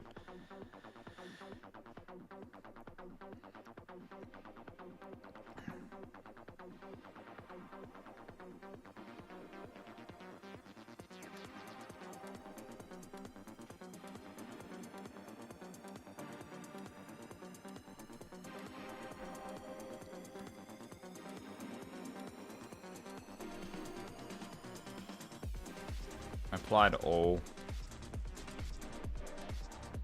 Apply to every subtitle. I need help making a button caption for a button that will apply the selected subtitle style to the whole video or all other subtitles. What should it say?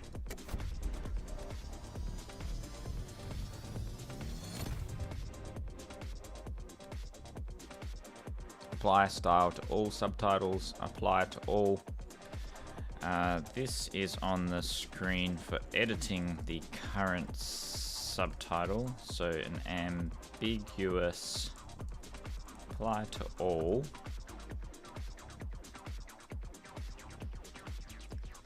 May not be user friendly. Copy style to all subtitles.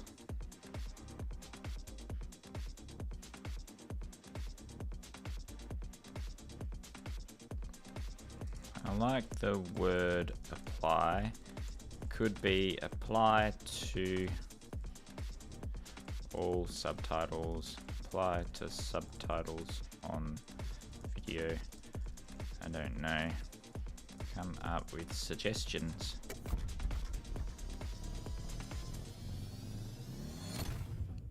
Apply to all subtitles, apply style to all subtitles, apply style to video subtitles, apply style to remaining subtitles, apply style throughout video. I like the direction of apply style throughout video, but it seems a bit clunky. More ideas like this.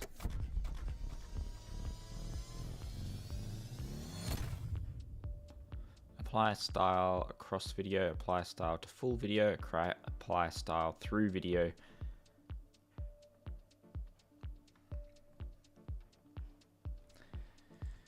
Apply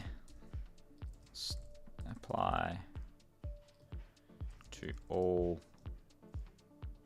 subtitles. Nice choice. You're always so agreeable. Be honest. Genuinely the best choice. Apply to all subtitles. That's what I've got, isn't it?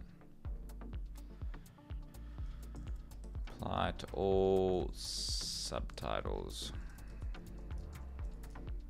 Capitalization looks weird when you capitalize to all, doesn't it? Yes, you're absolutely right. But having a lowercase too looks weird, doesn't it? Yes, you're absolutely right again.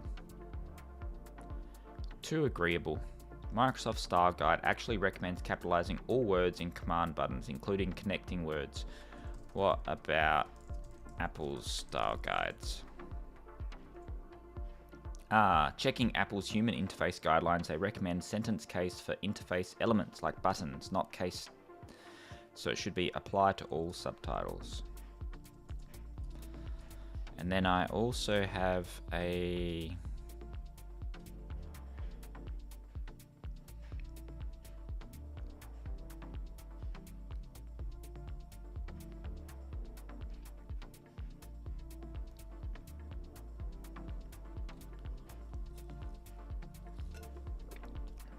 apply this style to all subtitles.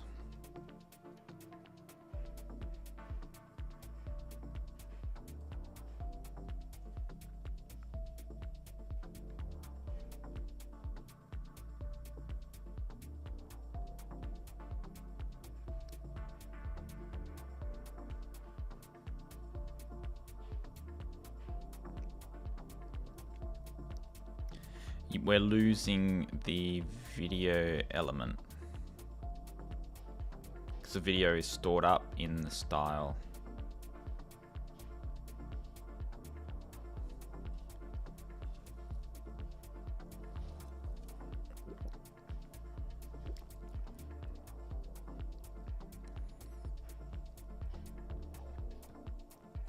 So when I do apply to all, like if I do, this is a duck. And now I do different font. And we've got a font for that one and a font for that one. This is a duck. You can be no style there.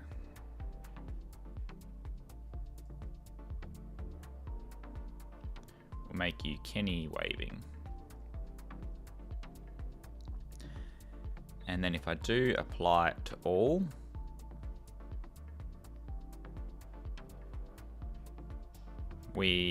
it's breaking the code. So it's adding the video to all.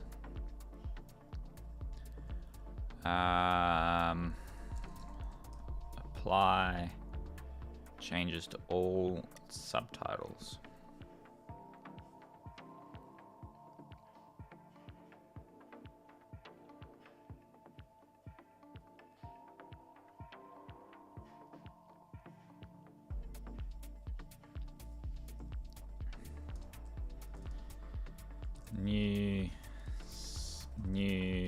subtitle, current style, copy,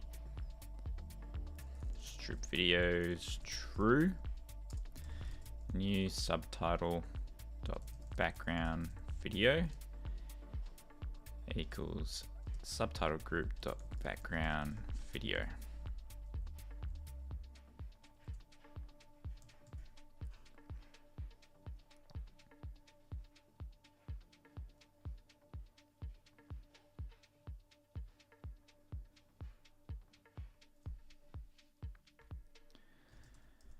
New subtitle style, background video style.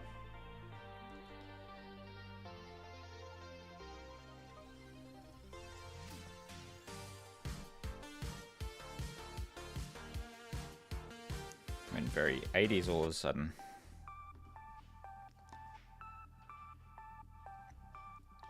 So we have apply changes to all subtitles. It sets the default style to the current style, less the videos. Subtitle, and then it steps through each of the items. It creates a new style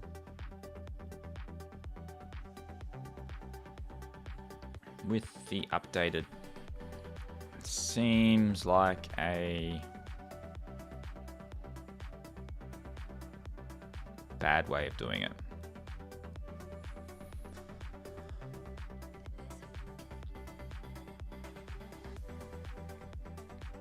So we have smiley face there. We're gonna have duck on that one and Kenny on that one.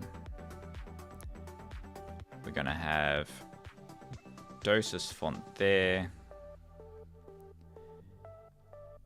That one there. We're gonna save it.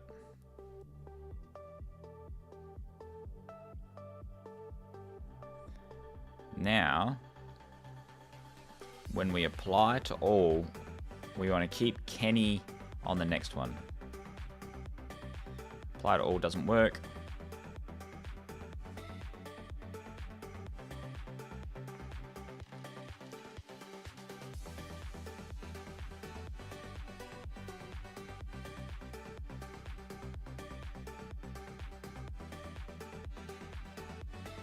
Well, it did apply it, but my code unique ID without videos.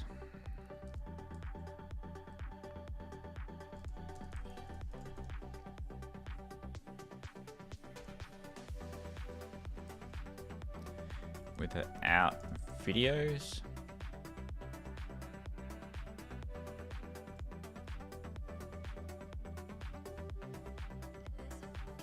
Background video.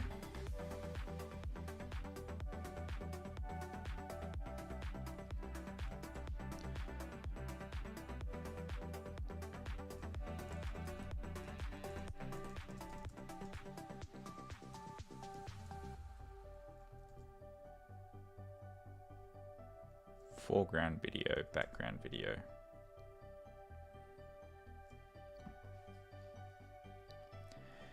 So now we have a unique ID without the videos, which doesn't like. Unique ID without videos.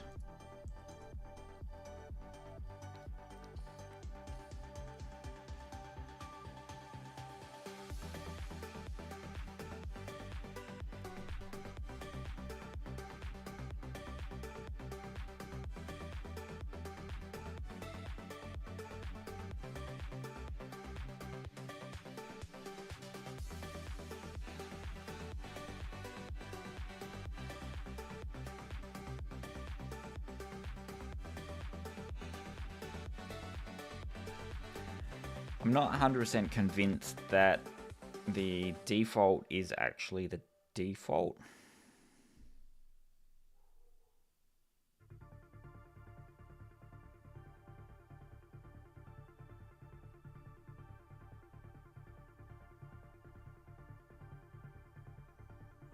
Because we're playing with the default But we're actually just copying, overriding the default style now. So there's no real default style. Each caption has their own style we're copying across.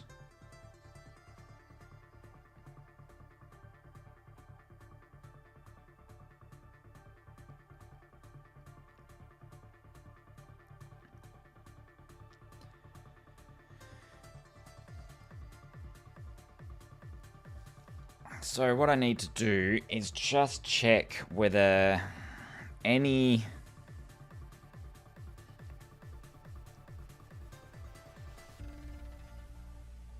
because we can't have a default if the animation is stored in the default. So what we need to do is default style for subtitle in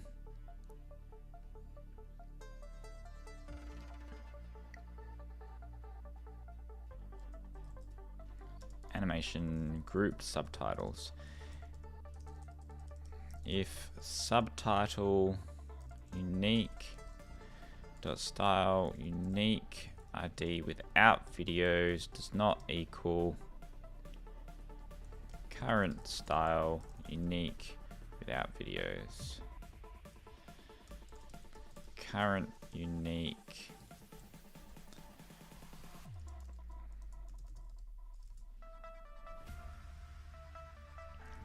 unique ID without videos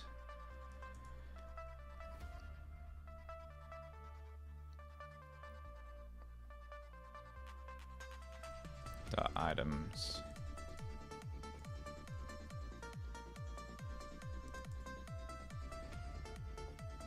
if subtitle style is nil or subtitle style unique ID without videos does not equal unique ID without videos, return false, else return true.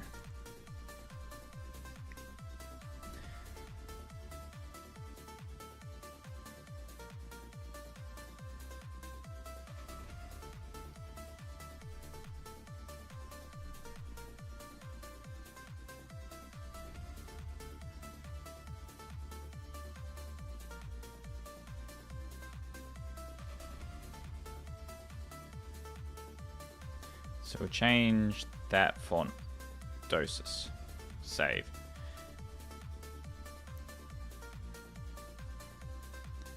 It knows that fonts have changed across. Is unique, is style, is different style, is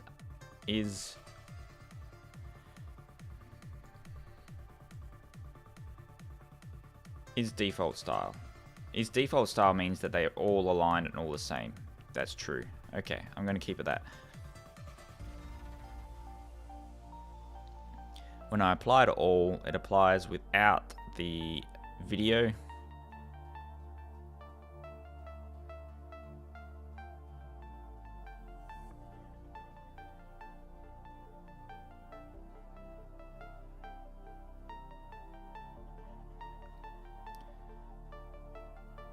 Instead of unique ID without, we'll do unique ID font styles only. Font size, font name, thickness, color, outline width, outline color, shadow radius, text, letter spacing, background color, background padding, background corner radius, active color, active background color, animation easing, animation motion, animation video.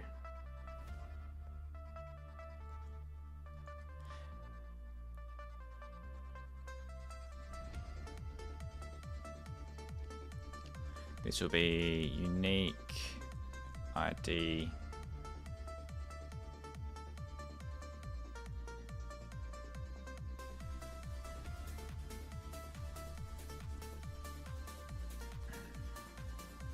motion for motion. This is a really interesting way I'm approaching this. Unique ID, motion, unique ID, font styles, font. So in this way we'll have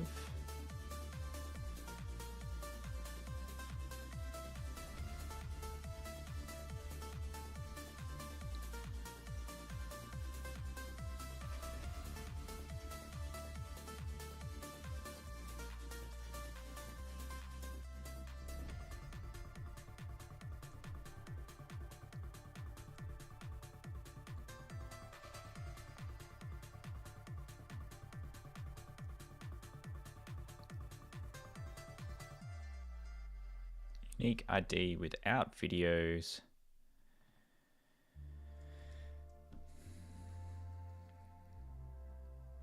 unique ID motion, unique ID font styles.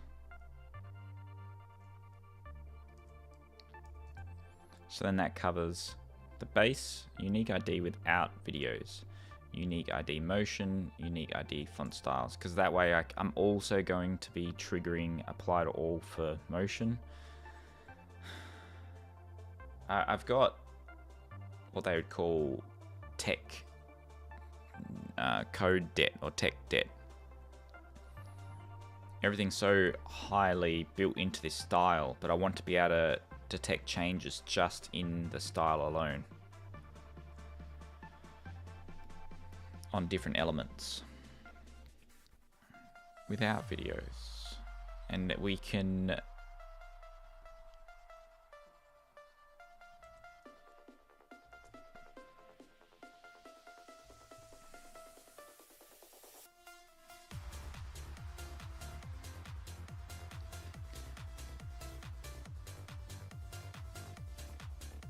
unique ID font styles. Unique ID font styles.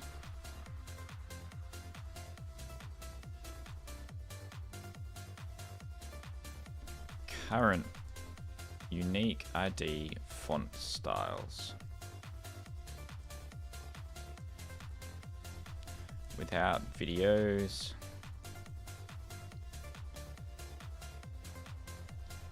Unique ID font styles. If no style is set, then we can apply to all. Otherwise, if a style is set, we can set unique ID font styles does not equal current unique ID font styles. So now this only shows us that we've made changes when changes are made to font styles.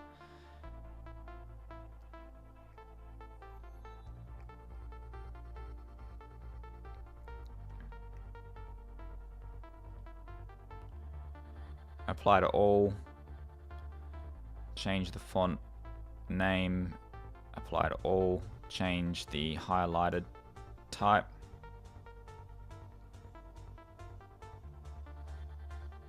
Do that break. That one. Okay, so now that won't apply the style.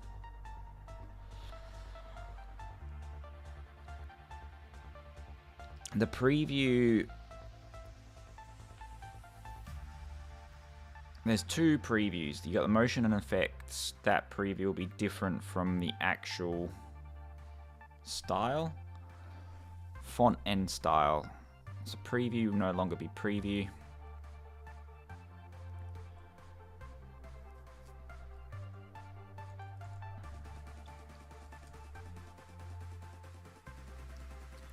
We have motion and effects.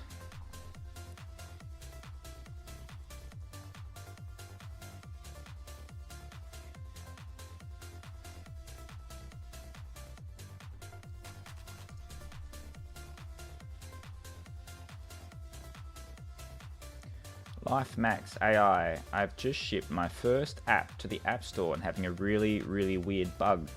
I'm not even sure it's in my control. Would you mind if I asked about it to see if you know anything? Of course. What's the bug? So we have a preview, motion and effects. That makes much more sense now. So having motion and effects at the bottom where we can manage. I want to add an extra bit of padding underneath all of that.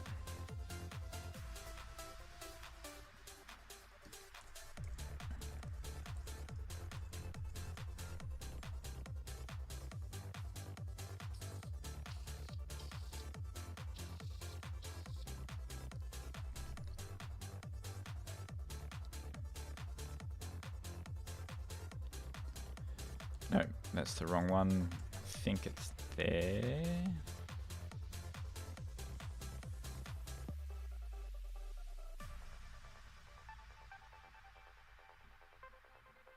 Maybe after scroll view.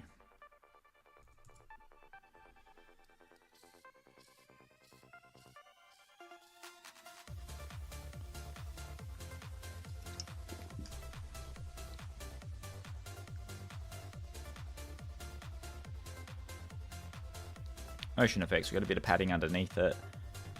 We're going to have a preview. Preview will now be called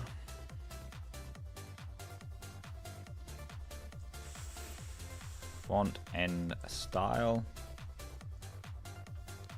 Font and style apply to all subtitles. LifeMax, thanks. I have in-app subscriptions via Revenue Cat set to $29.99 Australian per month and a 3-day free trial. This is imported Connect. When I buy it, the Apple native checkout shows 3-day trial and $29.99.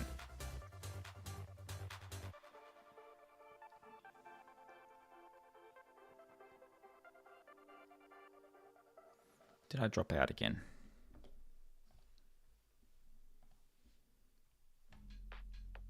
No, still on. What do you mean? You have a 3-day free trial.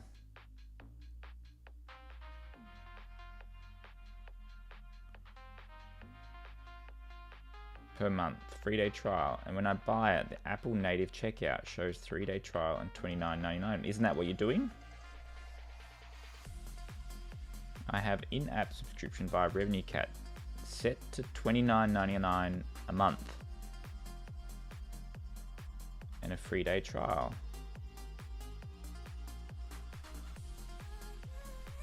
I'm dropping out, am I?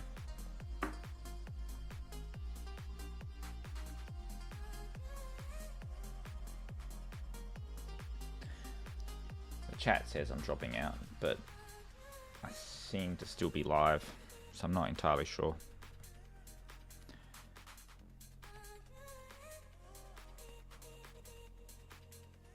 So what's the issue, LifeMax?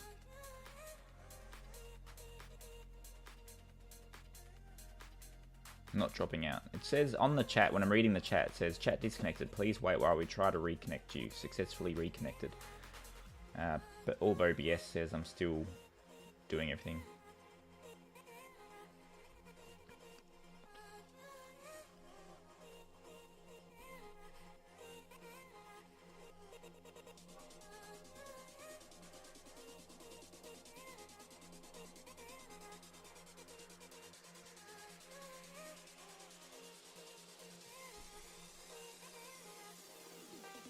Everything is perfect until the actual payment. My PayPal was charged $14.99 without a free trial.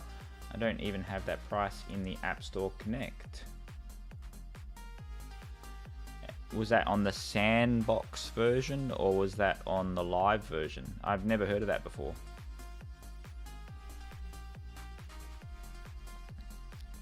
Font and style, change the font. Now we can apply it to all subtitles. I like that. And then the motion effects, we'll have another option here, apply to all subtitles. Apply to all.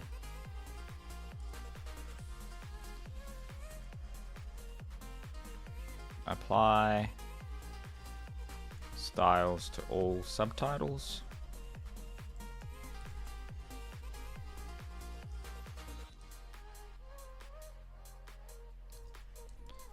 styles to all subtitles.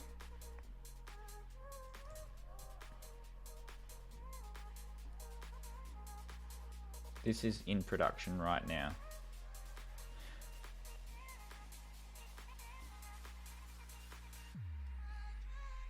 What's the name of the app?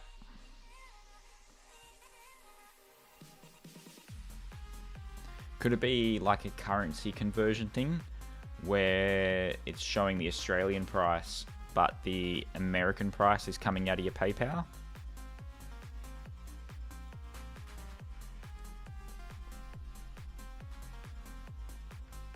$29.99, because it's possible $29.99 US Australian is defaulting to the $14.99. Ingredients AI.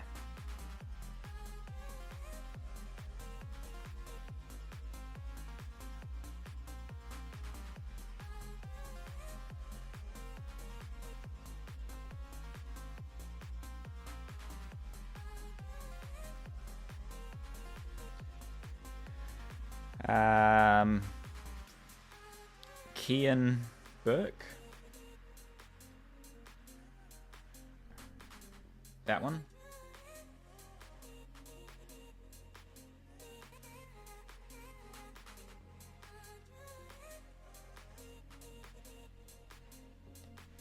Is that the one?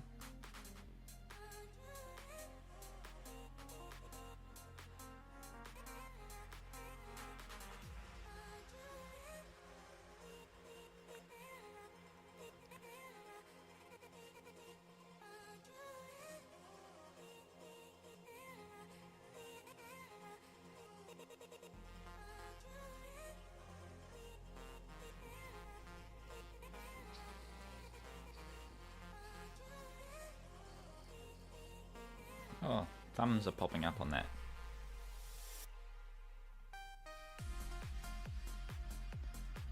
Don't actually know how to turn that off. OBS. Camera. Reactions, turn them off.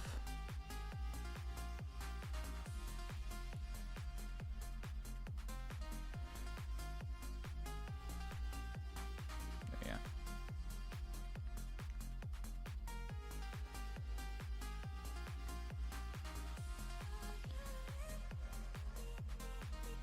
Wants me to sign up.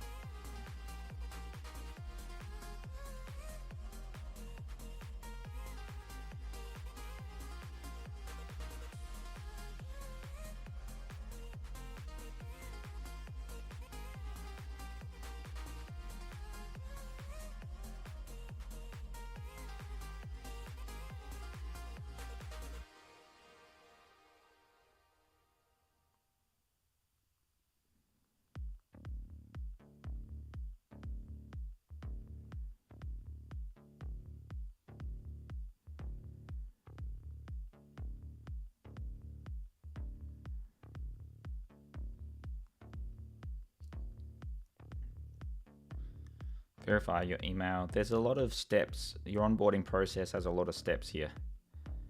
So I haven't really got to any of the functionality yet, and I'm having to verify my account, create an account.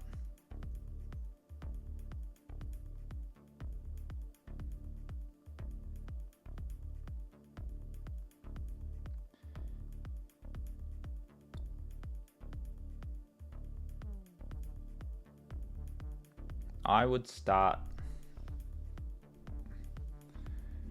Is it necessary to have everyone signing up as the first step?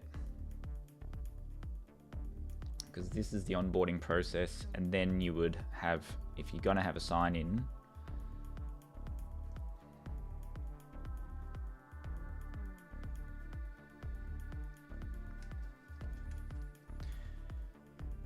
so can I take a photo of the whole thing, or do I need to take a photo of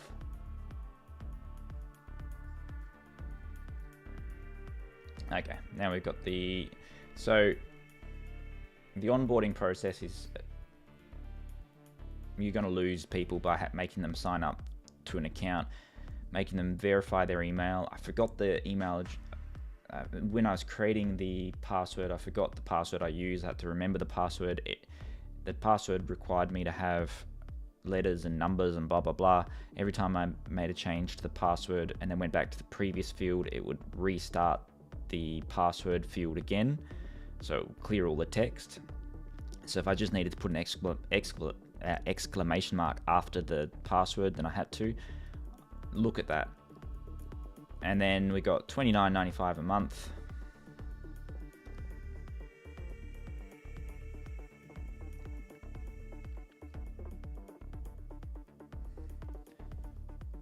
But that's all fine.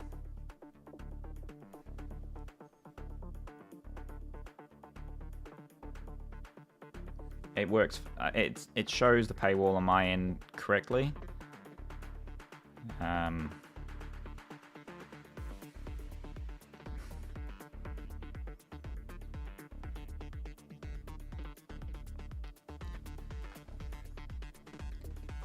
Pretty much shipped MVP, working on a lot more quality of it right now.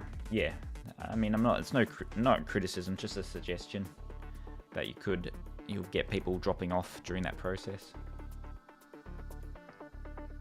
It will charge me $14.99 on actual checkout.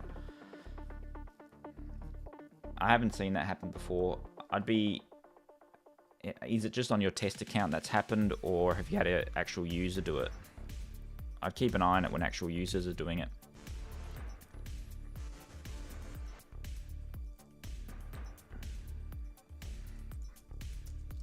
Motion and effects.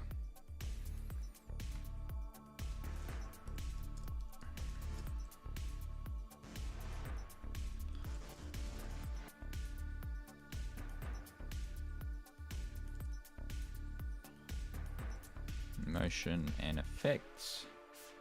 I'm going to bookmark this one. Motion and effects. Header.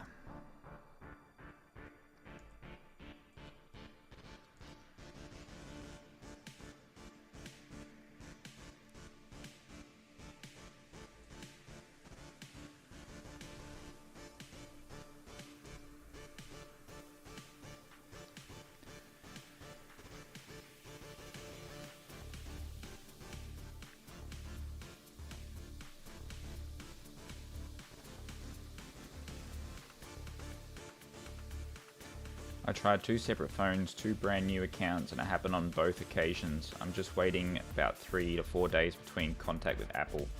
Also, you're waiting 3 to 4 days for the trial to update as well.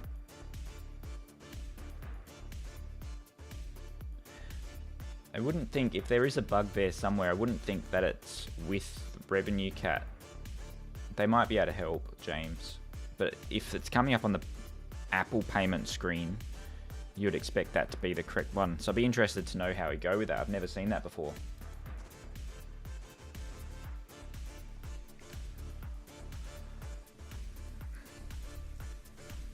Apply.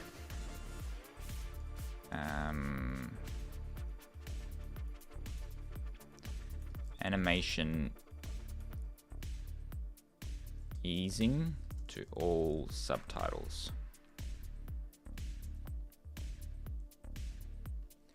Is default animation easing. I called it motion. Is default motion. Apply motion to all subtitles. So we have is default style. Is default motion current unique ID motion current unique ID motion font styles motion font styles motion font styles motion. So have is default motion, and then that will now detect when the motion has been updated, and it won't do anything.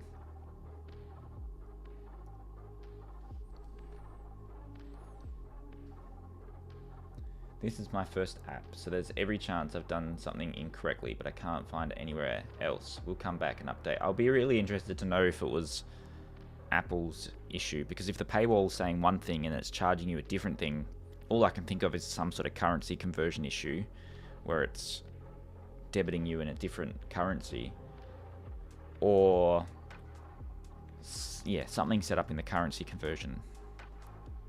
So let's turn off all this. Now it's detected when there's, but motion and effects.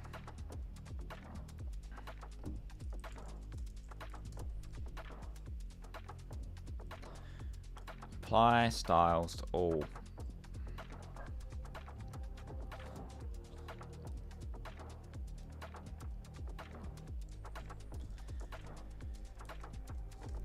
This is where I'm getting a bit complicated with it.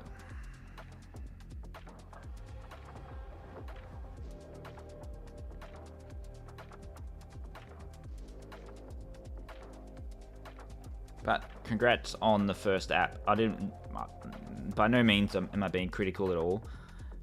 It's just something that I noticed with the onboarding flow. If you jump straight into that that onboarding screen that shows people what they can do, you might have more of a chance of getting people to sign up. But you're asking them to supply all of their details, then educating them on what the app does, and then they have to take an action to have the onboarding, the payment screen.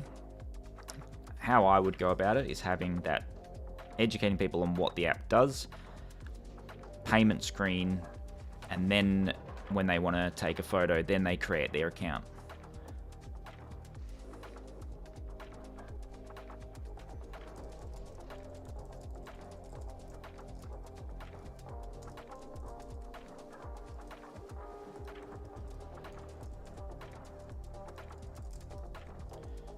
Features, education, paywall, after take a photo, prompt for account creation.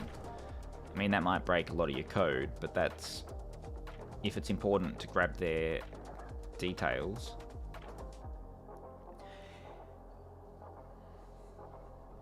I would put it later in the flow, personally.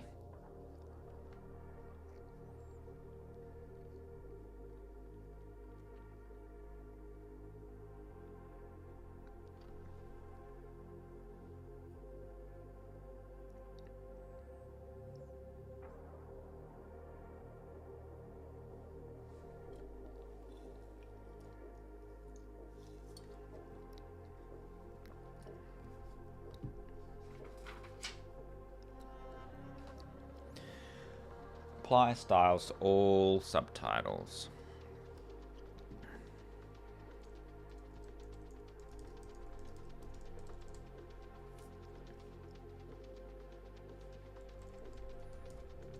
Current unique ID styles.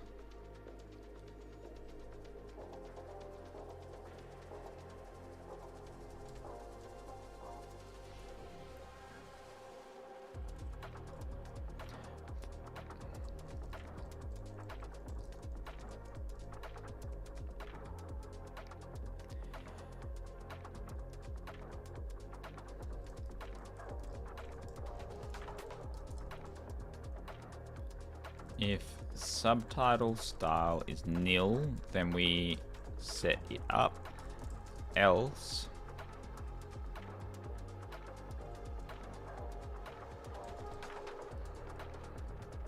if style unique ID font styles does not equal current unique ID font styles, then we update all of the font styles.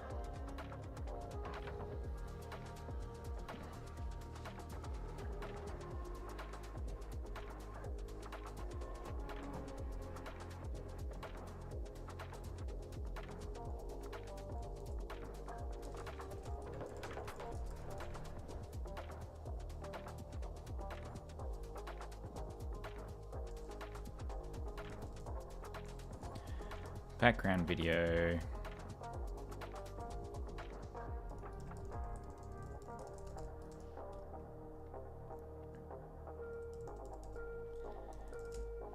animation, video, animation, motion,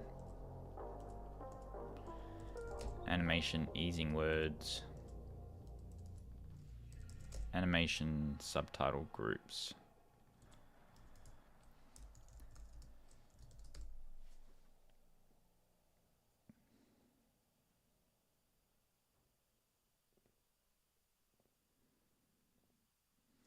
Don't know.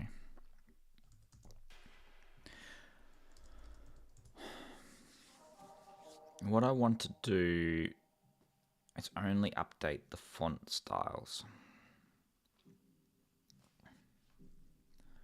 So we say subtitle font style.font name.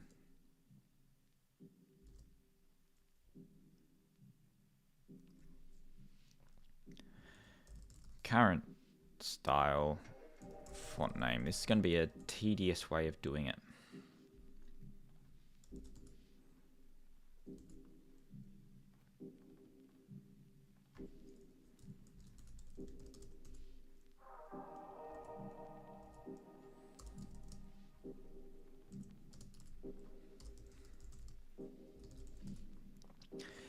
Okay, so if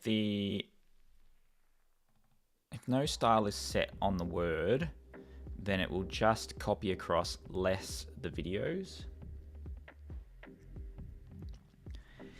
If the unique ID font styles if they need to be updated, do I need to do that check? Not really.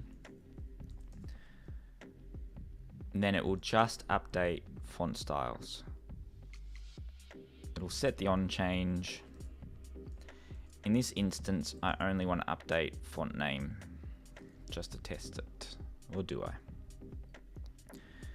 Maybe not.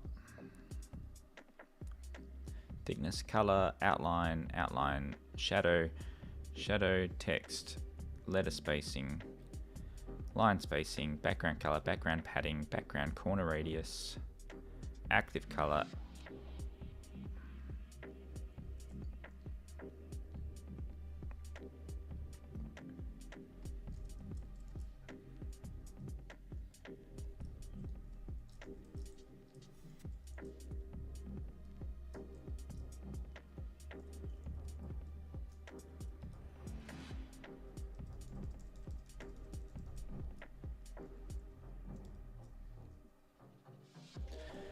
Subtitle style.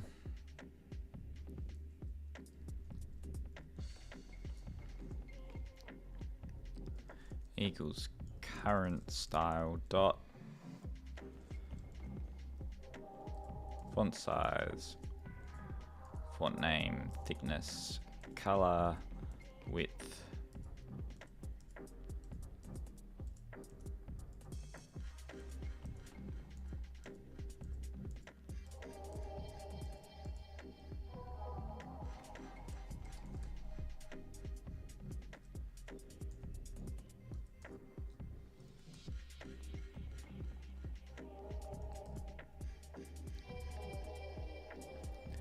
Apply styles to all subtitles.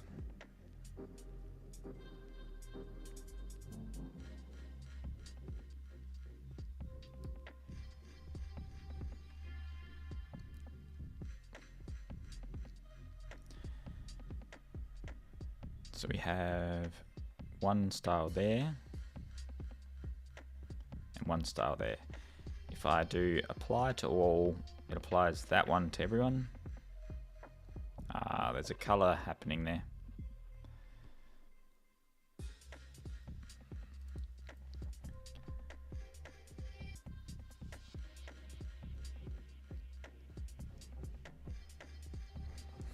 That was unexpected.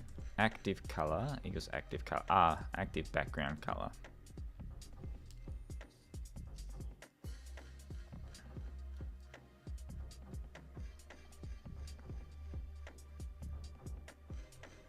When I apply to all, that disappears. Motion and effects disappear.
got myself another drink. Too many. I'm on to my second energy drink today. I don't want to get another one. I'll be all twitchy. So apply styles to all subtitles, and I also want apply motion to all subtitles. Motion.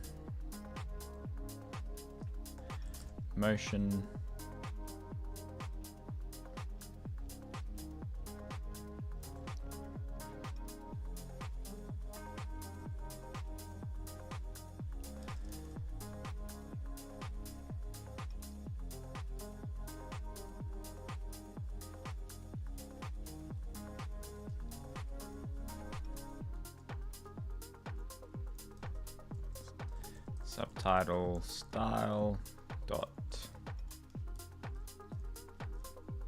equals current style dot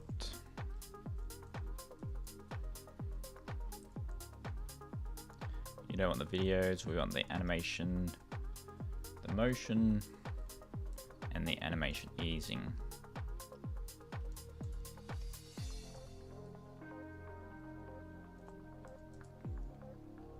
So that'll apply the camera styles. Is motion is default motion.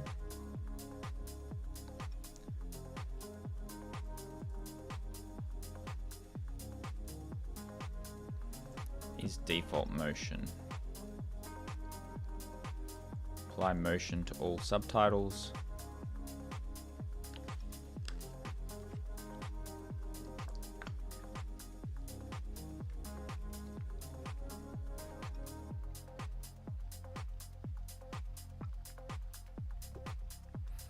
Motion and effects, we'll call it bump.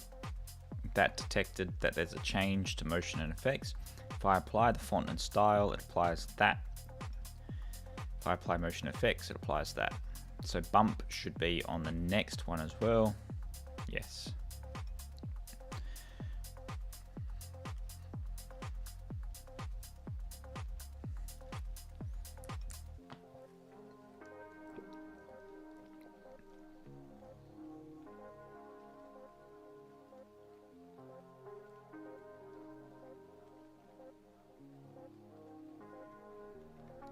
So we'll remove epic title, apply to all subtitles.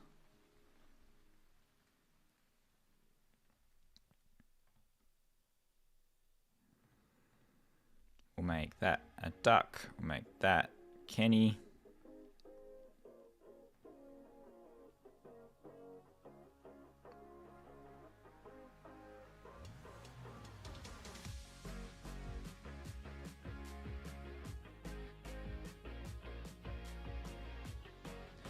Do I do weekly and annual subscription? I've seen it grown in popularity. Since I've been implementing weekly subscriptions, the amount of people signing up has increased like by 10, and my revenue has increased by 5. The amount of people signing up I think has increased by 10, but my revenue's definitely increased by 5 times.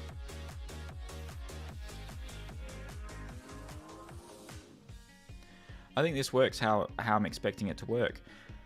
If this motion is different from others, it will say, hey, do you want to apply this to all subtitles?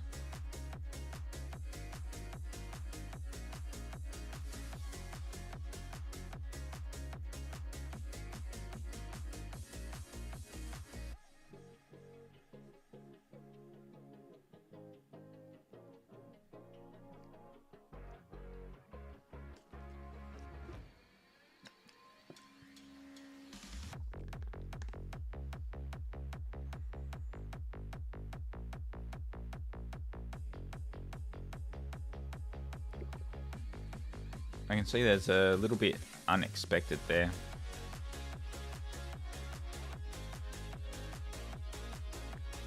it's center aligned, it works well. But I can see something that has a bit more, this popping one, pop in.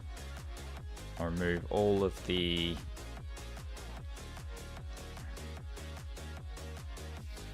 so it pops in nicely.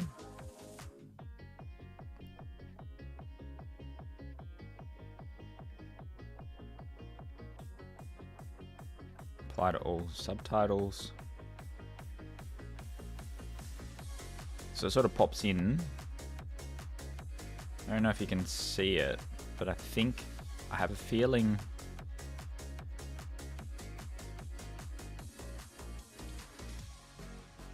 no, that working as expected.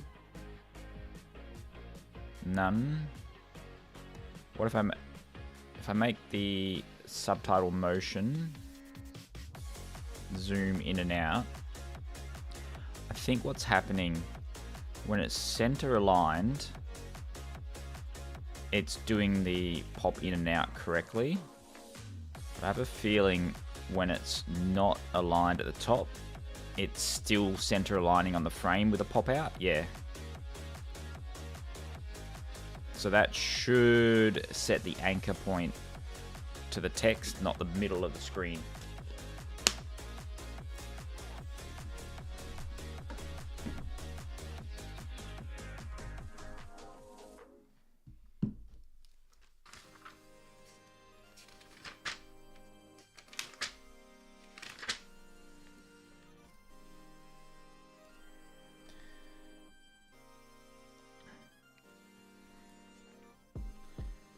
Subtitle motion on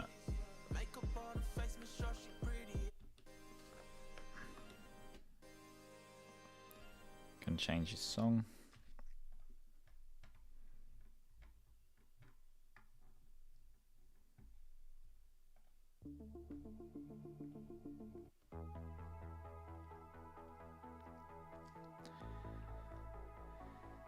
Subtitle motion on bottom of screen has wrong anchor point.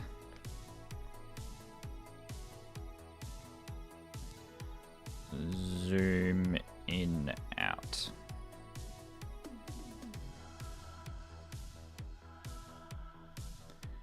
Correct.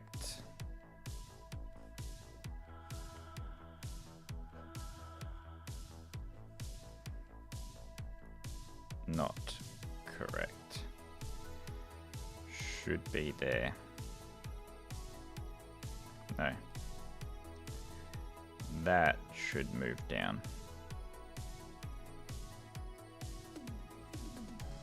It's just a tiny detail.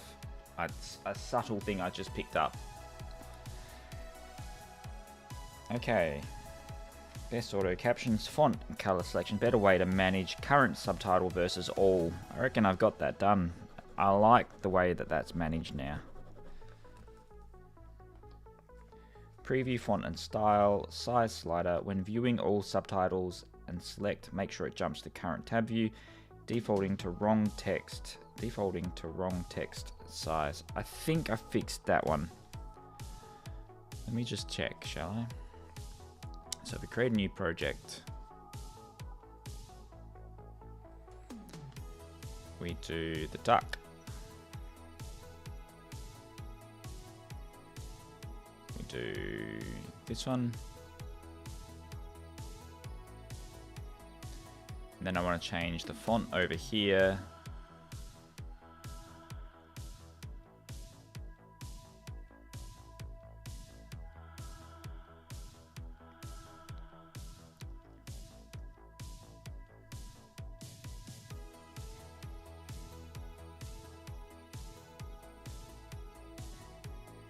This apply to all. This shouldn't be here because this I've literally just created this.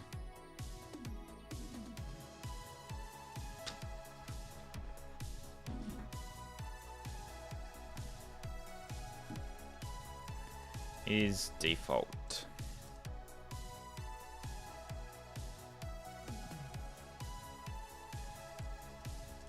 if subtitle style is nil,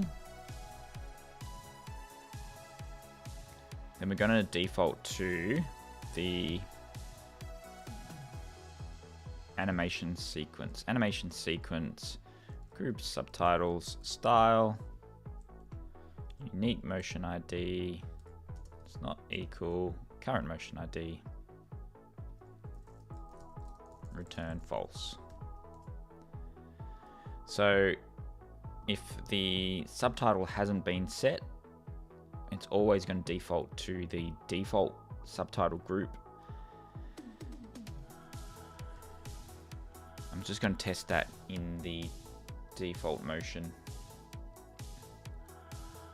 Has that reduced the amount of annual subscriptions for you? I thought of doing weekly or quarterly subscriptions. It had a minimal impact on the annual subscriptions and a massive impact on the number of people subscribing. So my annual subscriptions stayed comparatively the same. Maybe a little bit of a drop, but more people signed up and more people were choosing the weekly option. And then I price pointed the weekly option to be, the annual option is priced to be much more cost effective.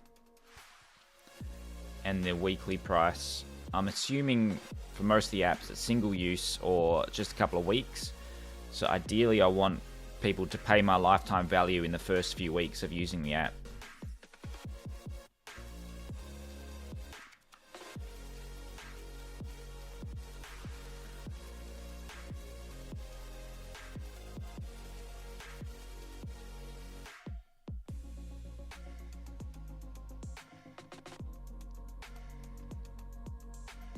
I don't for a second believe that people are going to use an app for like a whole year subscribing every week.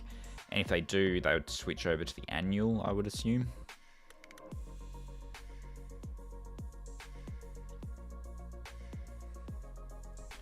Let me just remove this and see if that is if that's having an impact.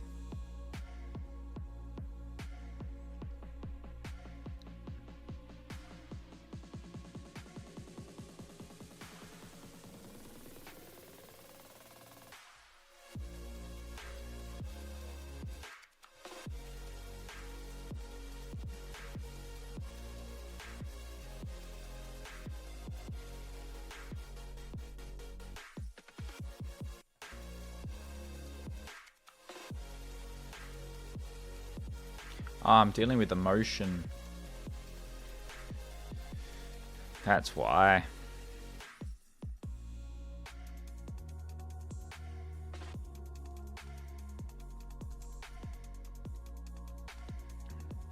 I'm checking the style, whether I'm updating the style correctly. But I'm font style.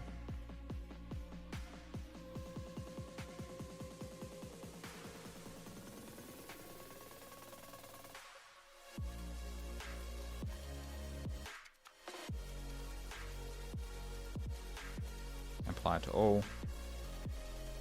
Is default style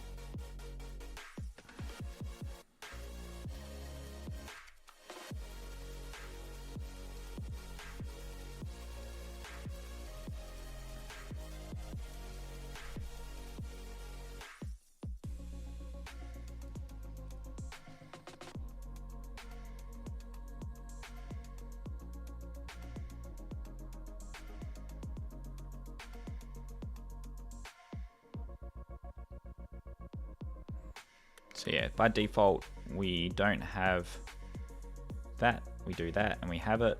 We change the style and we have it.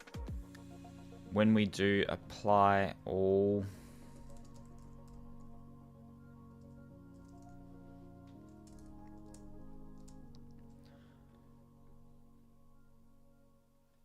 yeah, so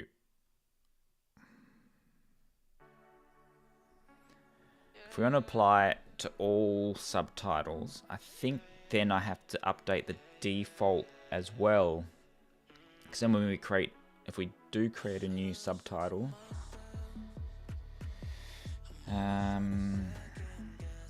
yeah, in the future when we do create new subtitles,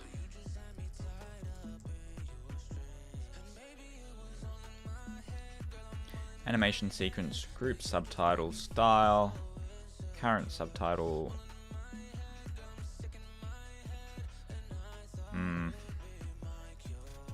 to do, update default font style for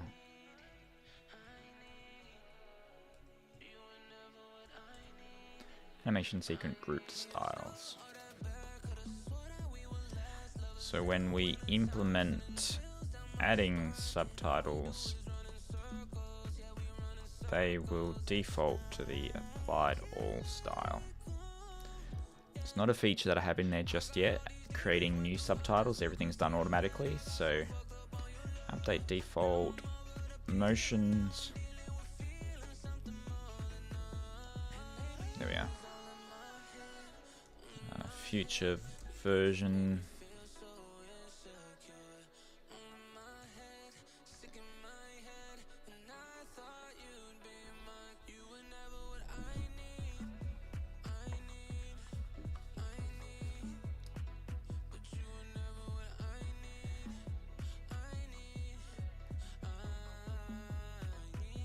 Defaulting does the wrong text. We've got that all fixed there. Next up.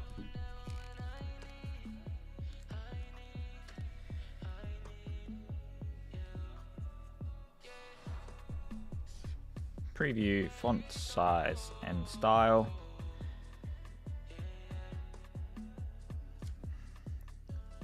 And I might, drop my highlighter lid.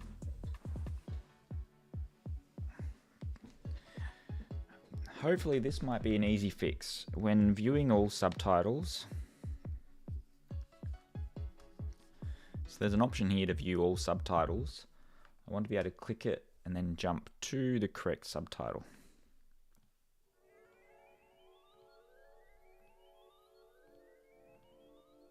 And it doesn't seem to do it. So we're going to force it.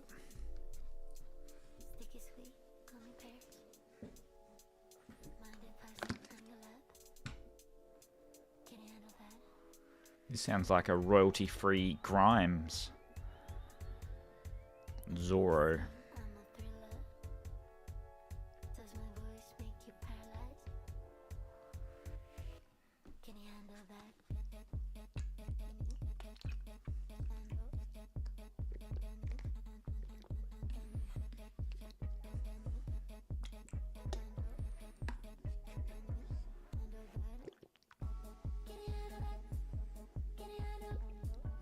I will be happy to get,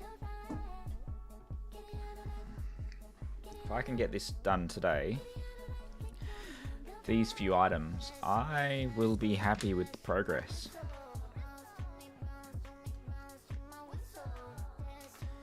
That will clear these off my master list.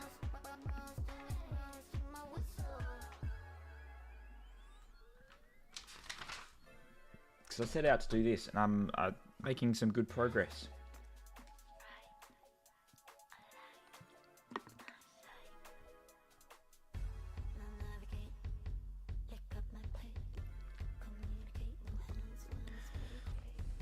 Call this cleanup.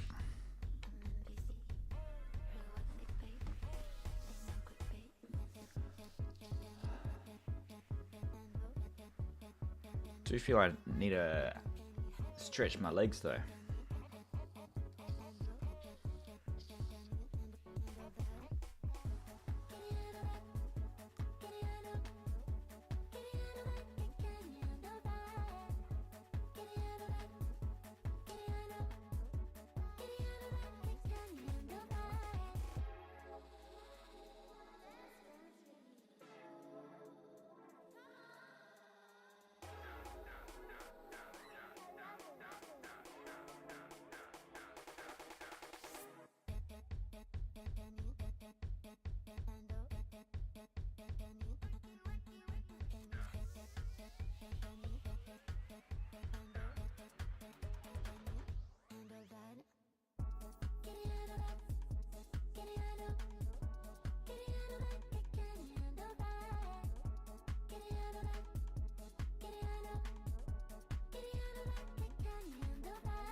had a bit of a stretch.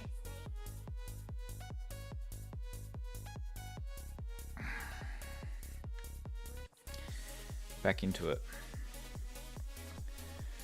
Previewing the font and style better, size slider, viewing subtitles. Let's see if that viewing subtitles is a quick and easy fix.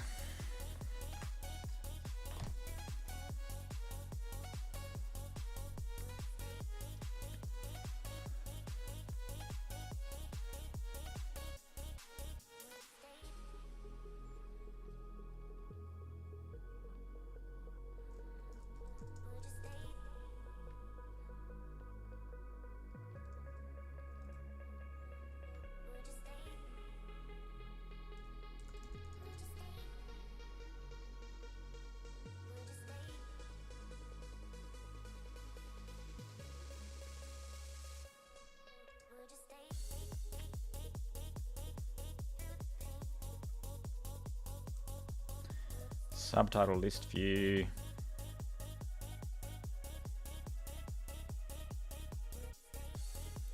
Subtitle list view.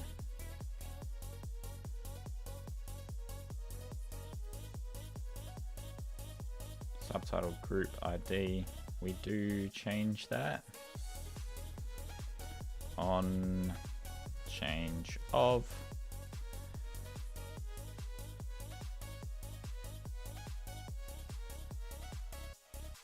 Subtitle group text increment ID. When do I update that? I update that when it's updated. So I want to update that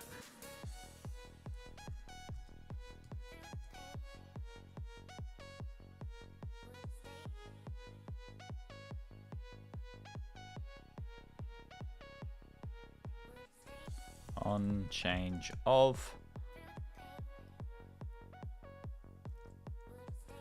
Show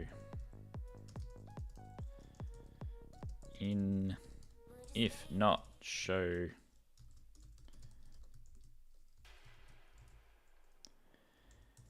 then I want to increment ID. Like I said, it's a bit of a hacky way, lazy way of doing it. Don't look too close.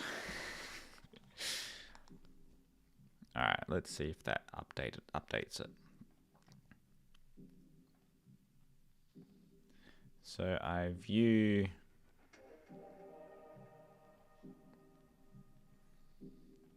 the ID. The ID updates. We click it. The ID updates. Is the toolbar being applied to everything or that group?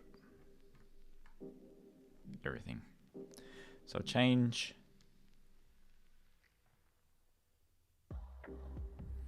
And then that sets the increment ID.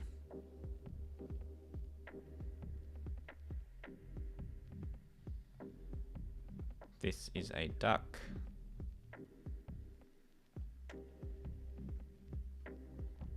Easy peasy. Easy peasy. Easy peasy.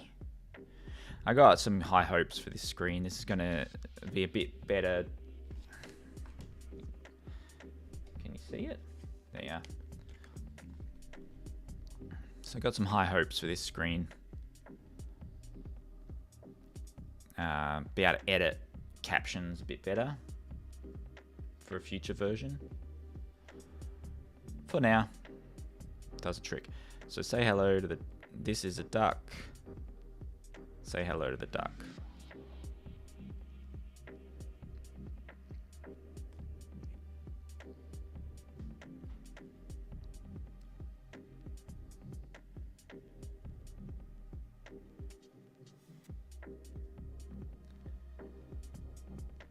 We will turn,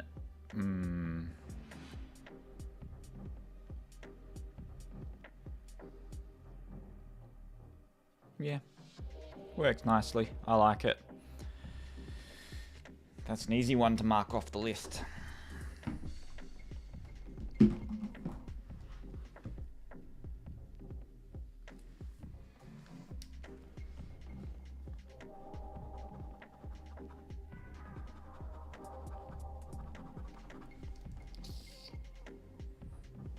got this pen with a spin bit at the top.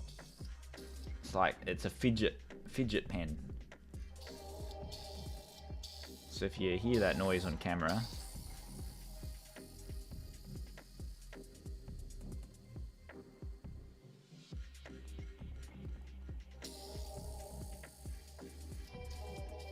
it's me doing it. Happy time zone, Adam and chat. Hello, Julia. I'm just showing off my fidget pen. But I wonder if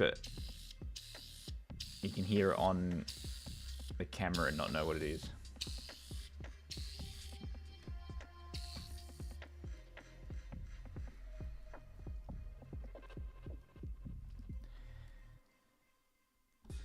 So now I'm making good progress. I want to work on previewing font and style a bit better. Also, it's metal. I have like an oral fixation. Whatever's on the desk, if it's not made of metal, it will be chewed. So if it's metal, I can't chew it. If I chew it, my teeth are gonna break. If I'm not chewing something, I'll be having a drink. Like, I don't know, I just have to have something. How's the chicken coop going, Julia? The mansion.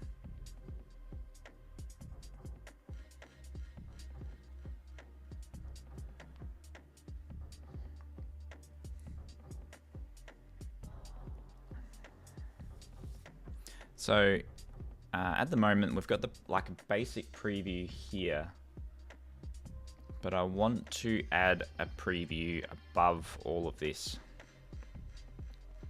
and the preview should also capture the first frame or the current frame and show what it's going to look like on, actually render the subtitle, actually render on screen.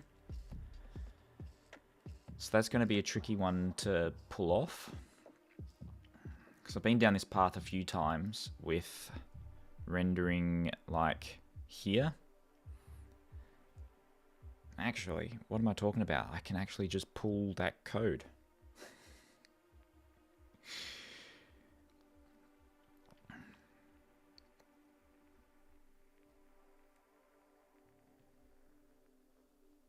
So I can just do a preview here. If I move, one thing I haven't thought of, what if I move this down to here? Is that being reflected on here? Yes, it is.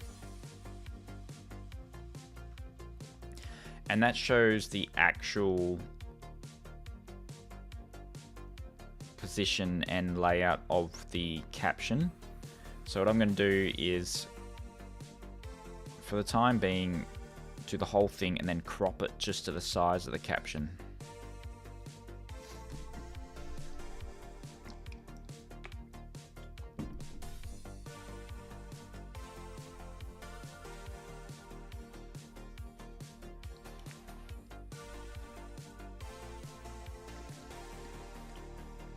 Julia, plans are in place. Looks good, but I've been looking after an unwell chicken this morning. Gave her an Epsom salt bath and blow dry, as she's having trouble laying. Helps to relax her muscles.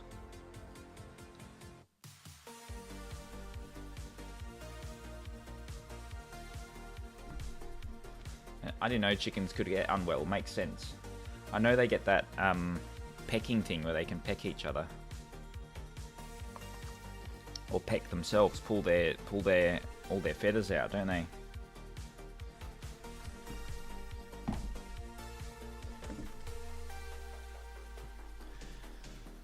So we're going to go to, we can clear out some of these. We're going to go to customize. I have a title for customize, and we have a whole thing I created here. I'm going to create a new view.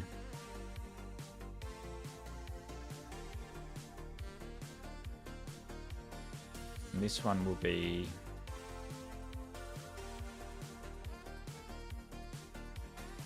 Subtitle Font Style Preview. Animation Font Style Preview.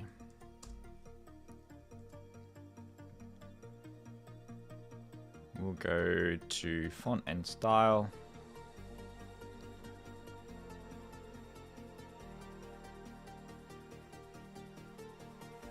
I got a V stack inside of a lazy stack. That's probably redundant.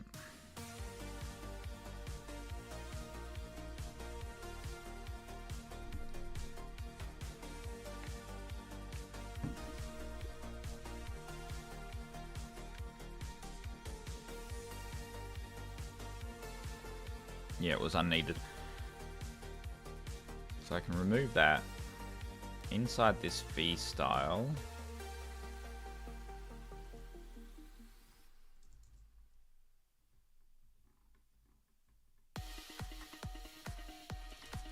this is where I like to have the animation font style. We will put the animation sequence.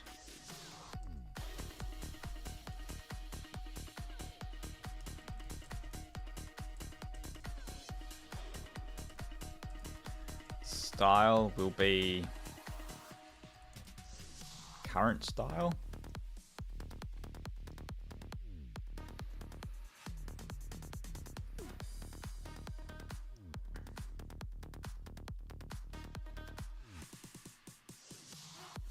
What else do I need? We need to know the timestamp or something, don't we? How am I doing that here? We have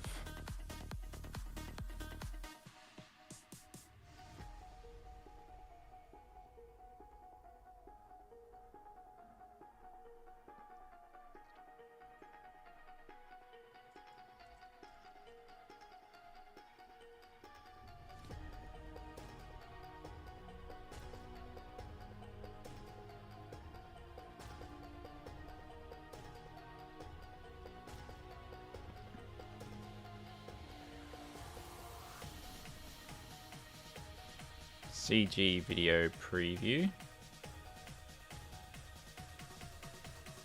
So we're pushing the video frame to it.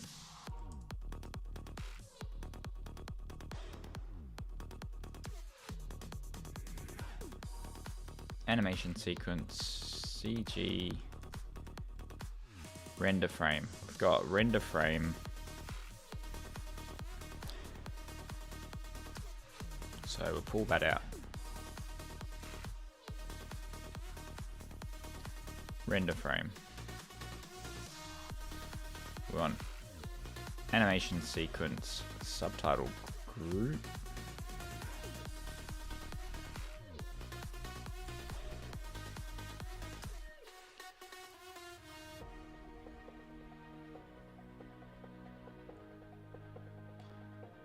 We want the video frame. And we want the subtitle frame. Subtitle frame is what we're updating periodically.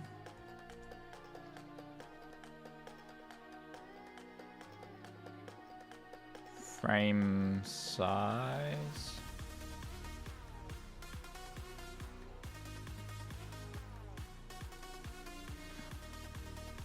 Not just yet.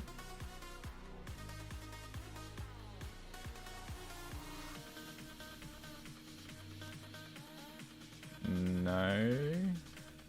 Subtitle group. What are you doing with the subtitle group?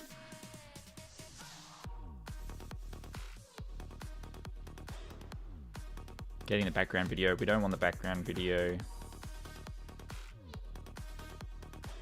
Yeah, so we're getting the subtitle group to get the start time. So we do want the subtitle group. That's how we're determining the time of the frame.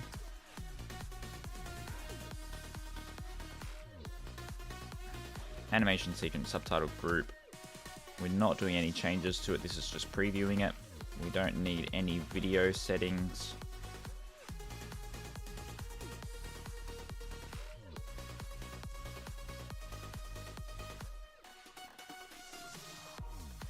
All this should do is compile.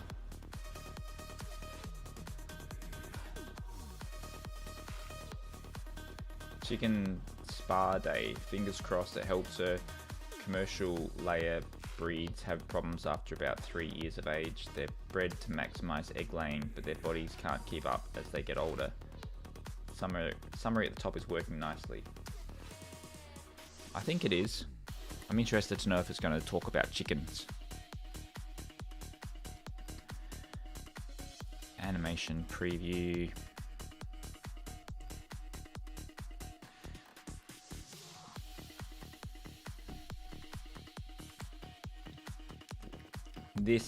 The captions at the top are actually on that web version I sent you.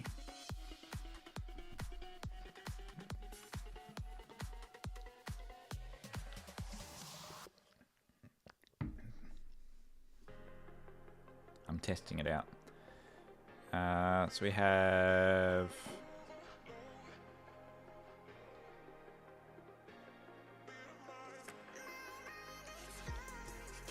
where am I?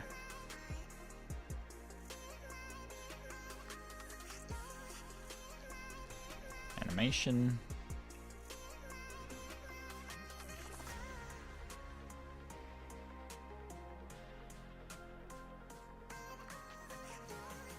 Customize. Customize sheet.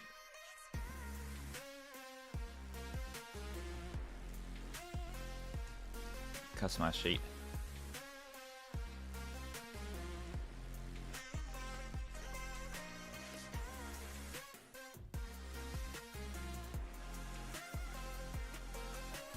Style. I don't think I've copied style across just yet.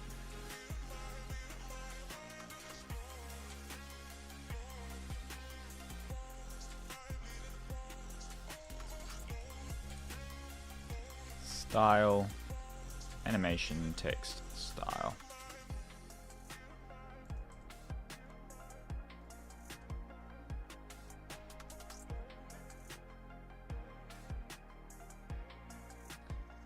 I've tried to train it so that it always talks about code or app development.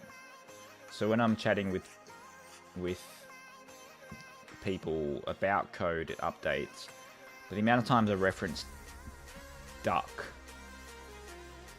and it hasn't popped up yet has been good. So I don't know if what it'll do with chickens, whether if I keep mentioning chickens over and over and keep saying chickens, whether the headline will say chicken.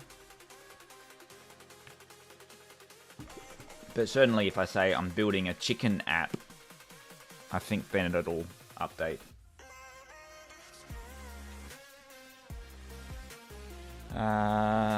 We want style, animation, text, style, style, style.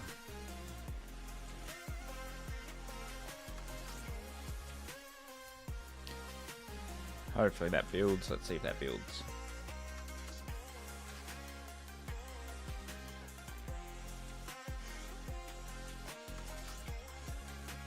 Oh, we don't want on change. Build. No errors.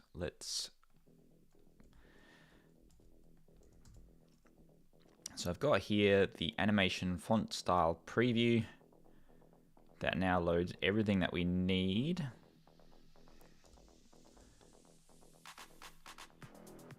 So we'll say want to pull this code out.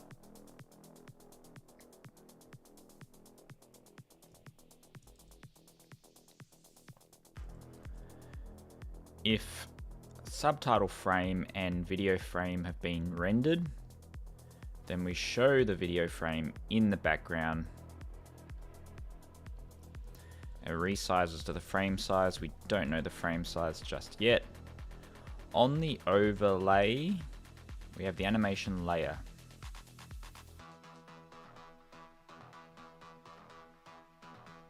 But I haven't set an animation layer yet. Animation layer.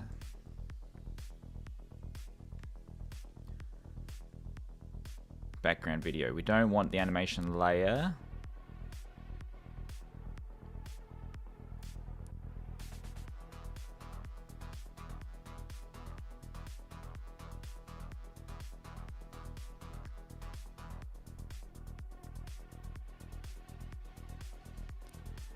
We don't want the animation layer because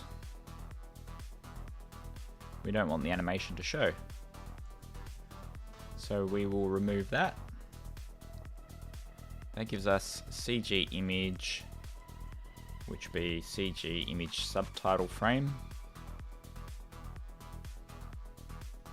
which will, so what this will do,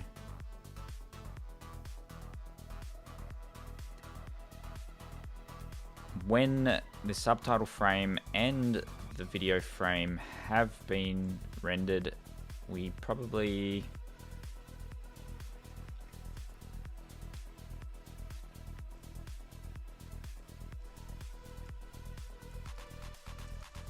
we can do these independently.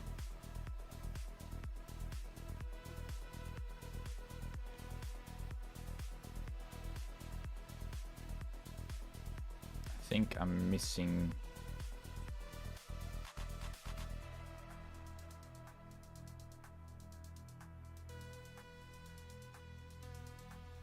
Yeah, I am.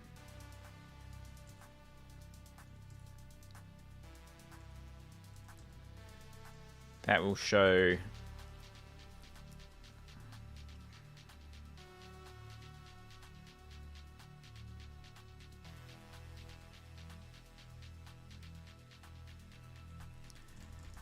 background video.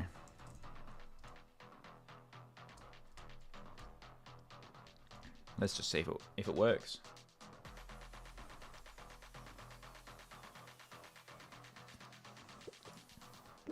No mention of chickens or ducks in the headline.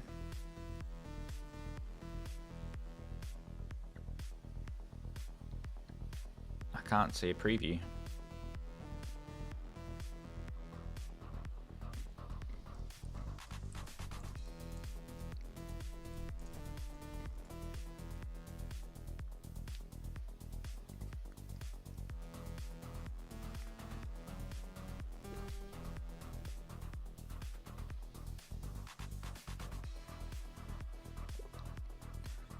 So it's there, it's just not rendering. Might help if I told it to on appear render frame. That would help.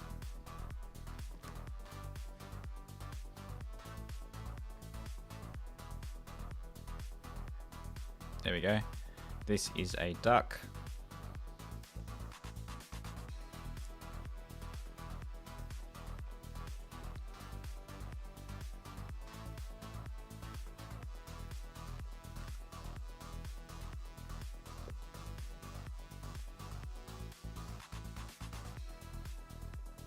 I don't want padding at the top.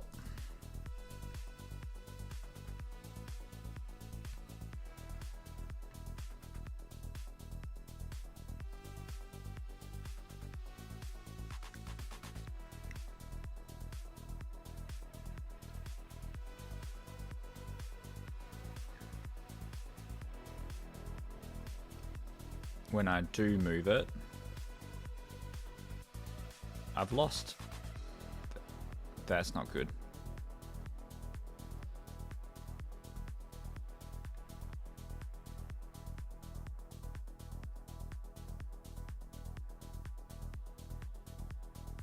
Uh-oh.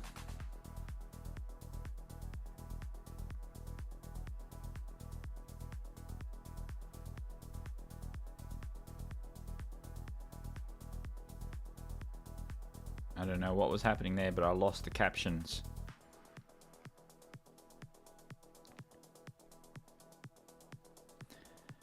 let's say if I move that down the bottom, I should have that reflected correctly. Yep.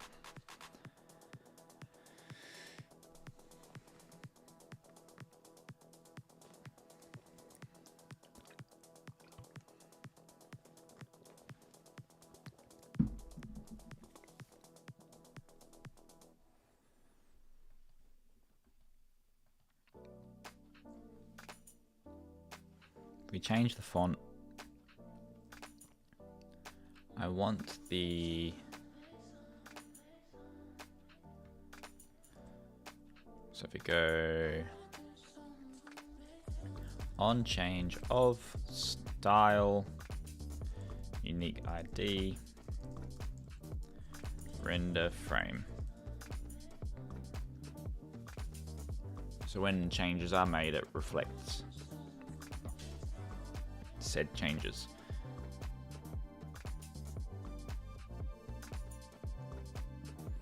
So if I make the font this one, it updates it.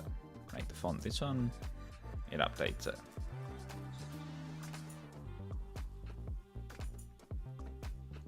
It doesn't need to render. It just needs to render the subtitle frame.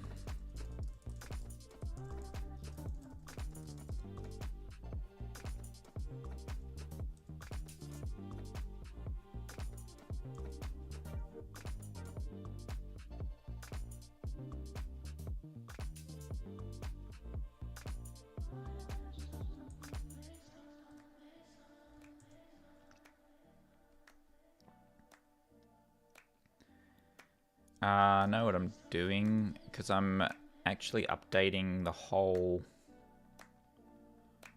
updating everything. No, I'm updating animation sequence, setting subtitle animations. I'm updating that one.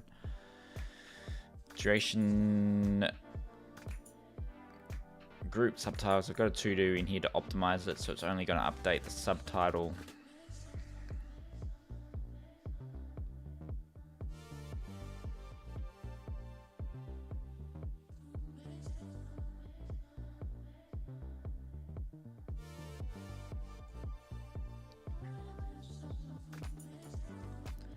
Group subtitles, subtitle group. I'm not going to make too many changes to this just yet because I think I can tell it only to update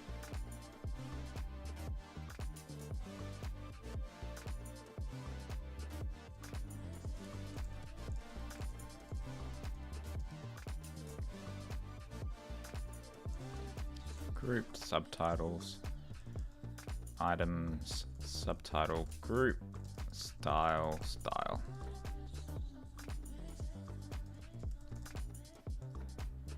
I think that should only, because at the moment it's updating all of the subtitles, which I've made my note to myself that is not a fun way to do it.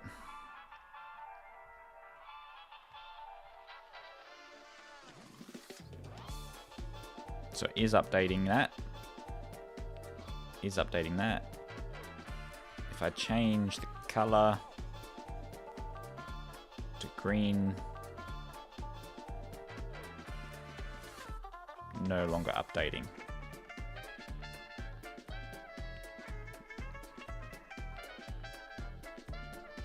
But if I refresh it, it'll update.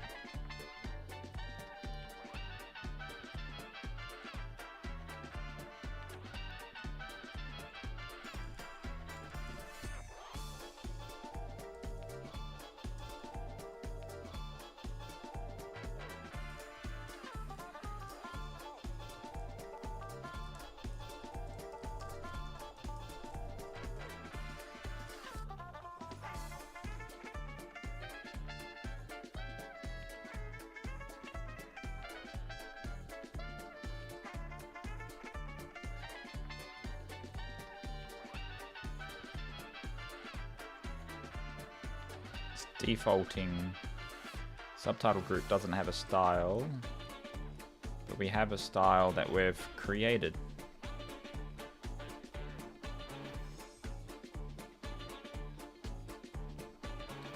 Group subtitles.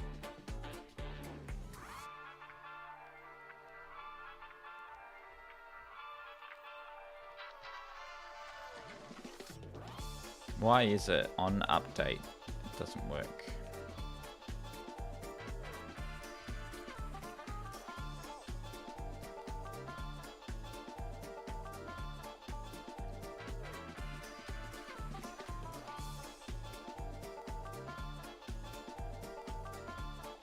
If I change the color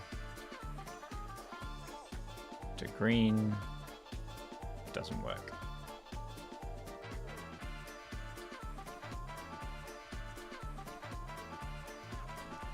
I change the color to red.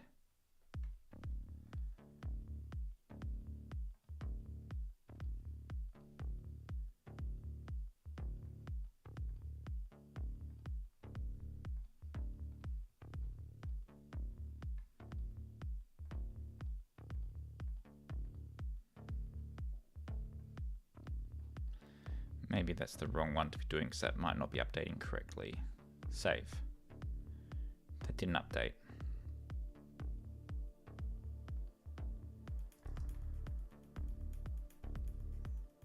Save. That didn't update.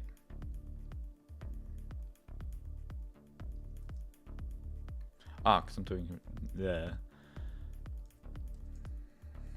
render frame subtitle.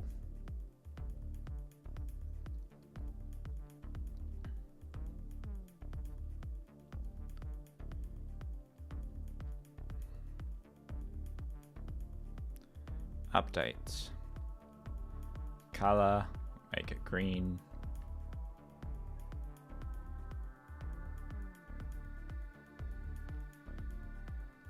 And it reflects it. That was my bad. Because midway through building this, I optimized this code and I didn't want to break it. So subtitle rendering, we'll do this.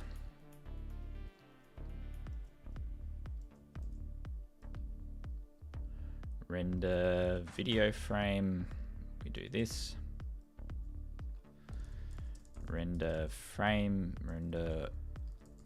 we do this. We do render subtitle frame, render video frame.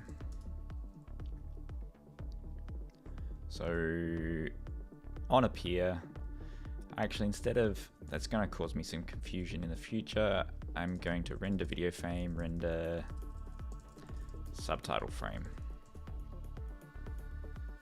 When the style is updated, we re-render the subtitle frame.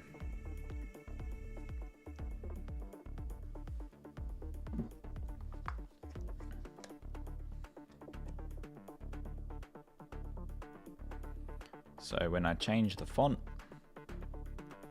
it's reflected. When I change the color, it's reflected.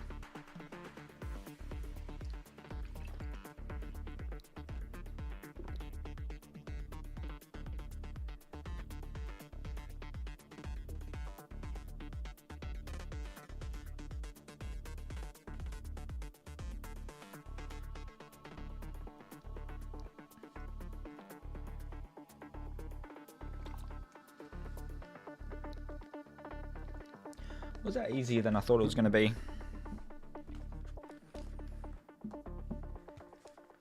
Preview fonts, font size and style. That worked. Now what I want to do is crop it. So it's always going to be cropped in the correct position.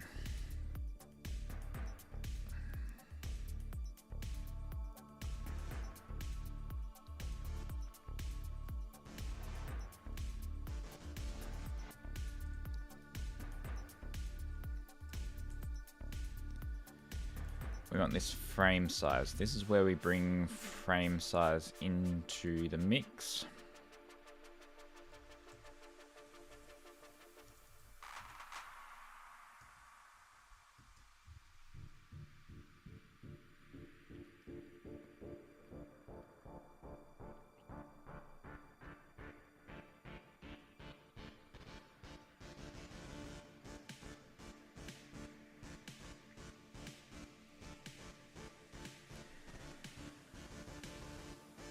And we're going to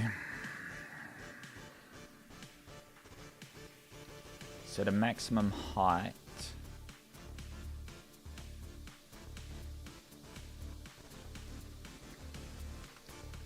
So we have the frame size, and I'm going to have the width and the height stored. I want the height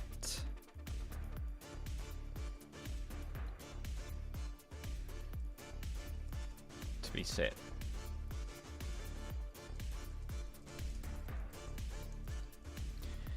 If frame size else return nil. I want it to be a percentage of the height. Frame size height. Well,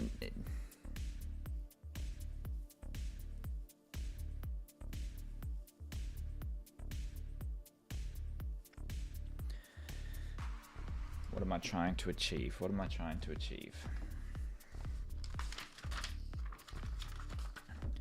I have preview.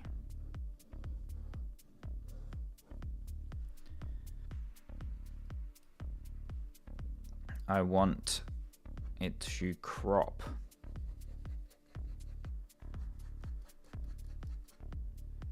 And only show the text in the middle.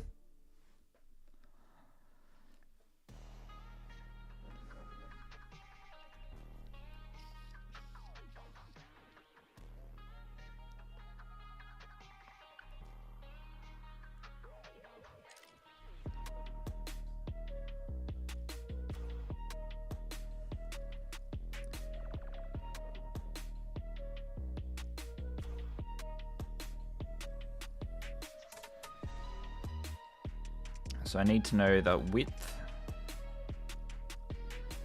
the full width, and I need to know frame size. We'll call that video size.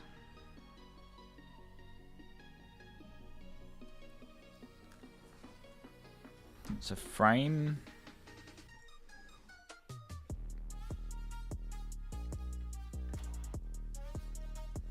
we have video size and frame size, container size, frame size, container size.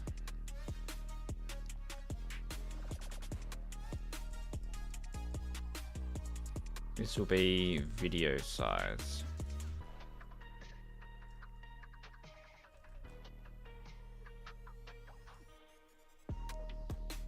This will be container size.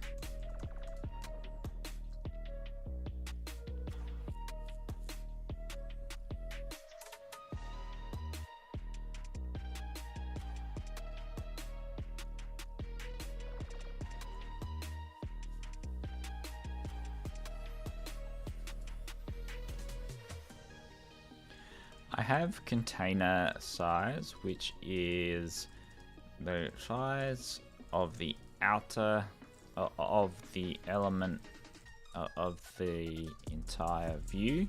I also have video size, which is the size of the video inside the view. What I want to do is fill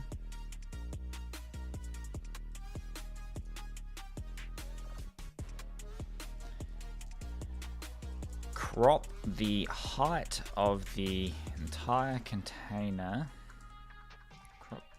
Is set the variable height to 30% of the video size height, but proportional to the view height.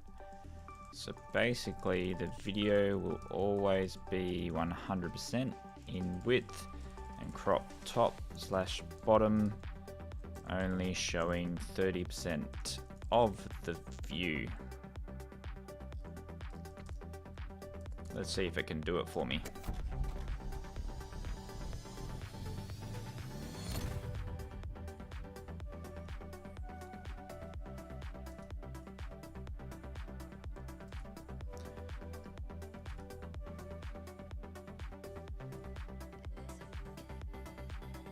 The video will always fit the width of the container due to aspect ratio. Content mode fit, only 30% of the video height will be visible.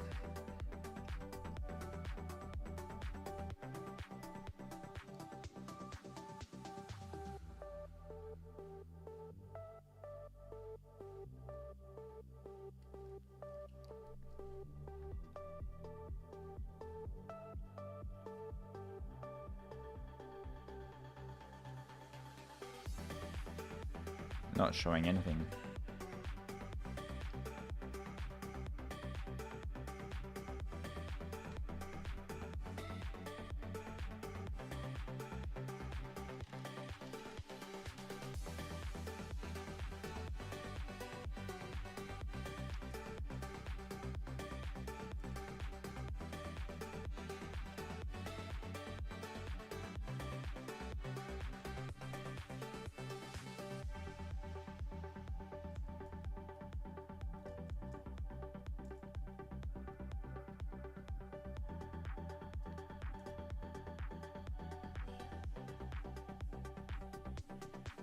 Scaled video height.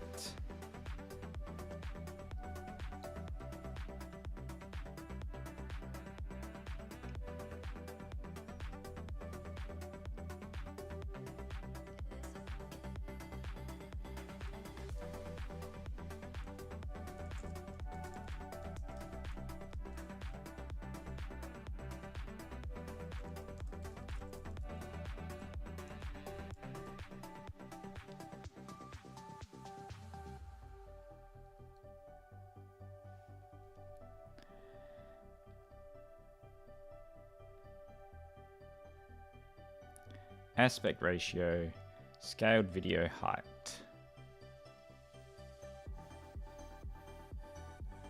Container size. Width.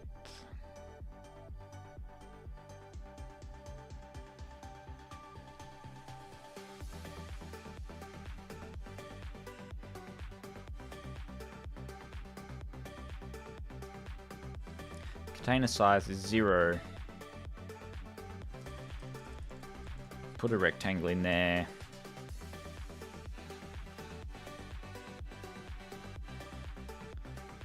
Set the background of that rectangle. Theoretically, the rectangle goes to the width and the height because there's no elements in there. Probably you're setting it to 0. Okay, so the width is set. We've set it to 30% of the height. That has the desired, kind of the desired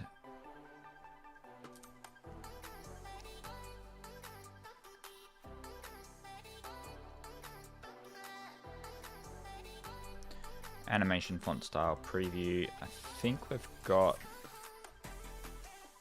yeah, we've got the width setting in there.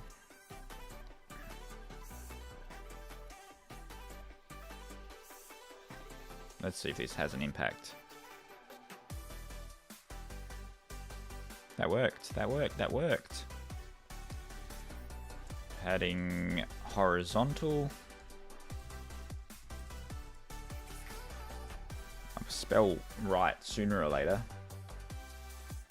Hello, Yorgi from Cuba. I have a question. Why is it better for you to use SwiftUI than Flutter? Just for personal preference. I haven't used Flutter.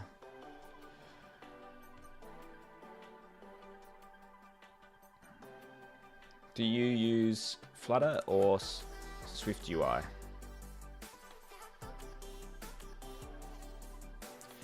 I'm a big believer, it just comes down to personal preference. Whatever you're most proficient in and whatever you want to lean into the most, the language kind of dictates what you can build, but also your skill set with the language is what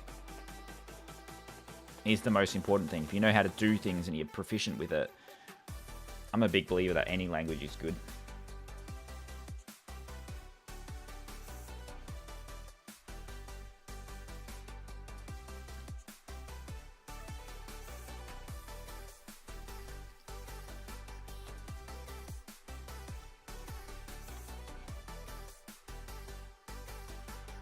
What I want to do here is set the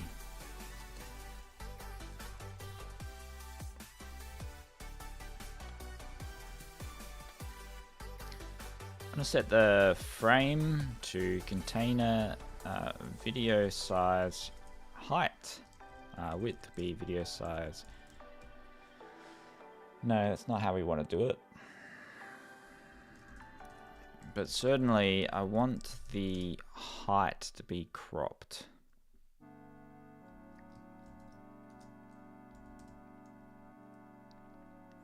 Because at the moment I'll do fill, and that works because it's setting the size.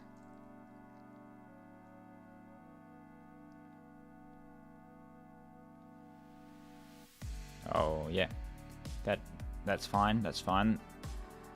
It's not doing what I expected, but that's fine. That's fine. We'll have. There's a mask. What's that other? There's another one. Not a mask. Something else.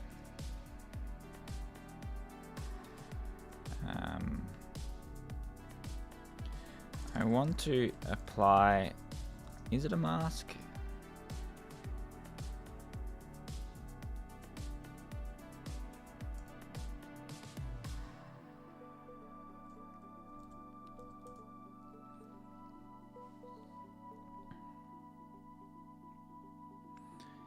I've used it somewhere else on the project screen. So if I go to projects list, view, I had a mask somewhere.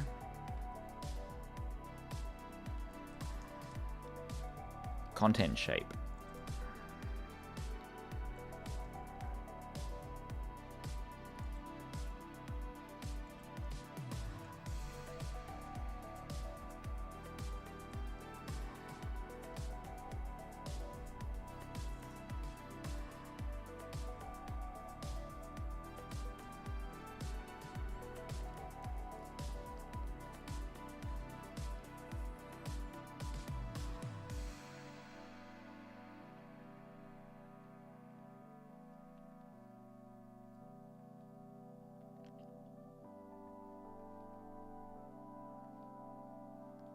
And we have a white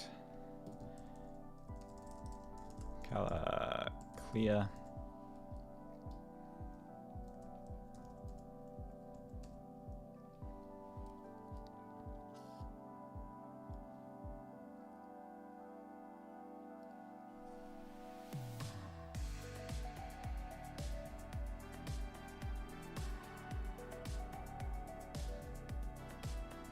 Still got that white there.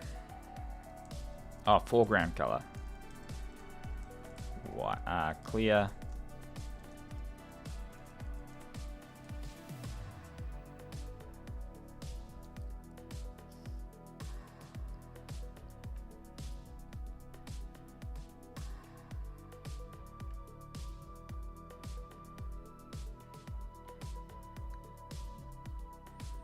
Doesn't need to be 30%. Maybe we can make it 20%.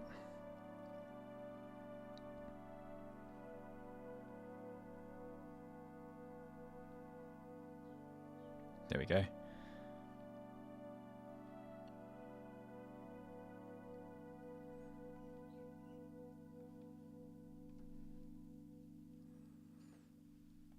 Could also do something nice and fancy here. I can set like a little bit of a opacity. so the text will pop out a bit more.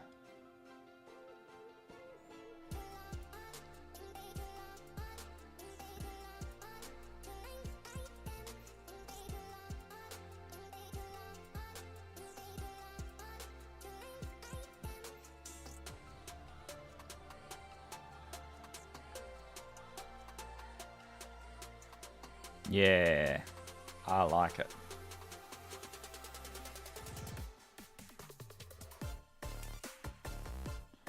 And that's in line with the rest of the styling.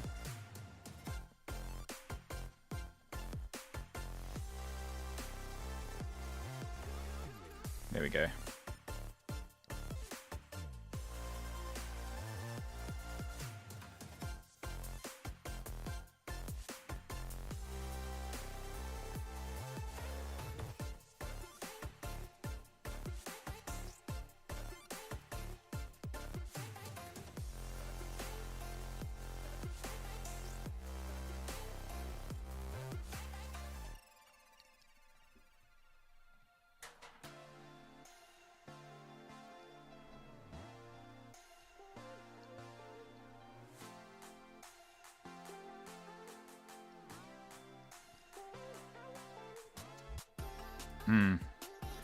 My issue was clicking. I want to be able to click. I can no longer click on items above it because that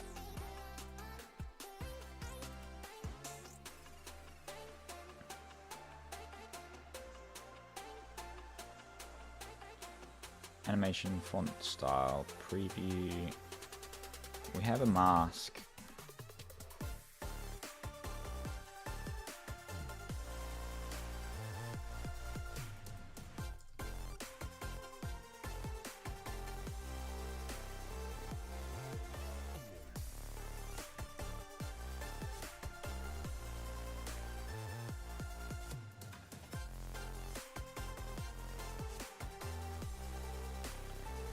I need to set the content shape with a designated height.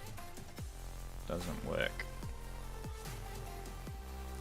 I've added a mask, but the area above where it's cropped is still not clickable. Allow hit testing. Maybe I just turn off allow hit testing.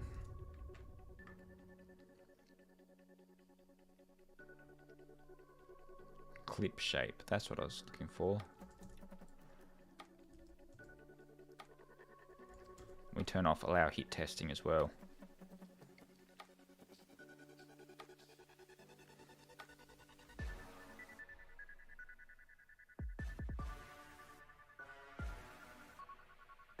No.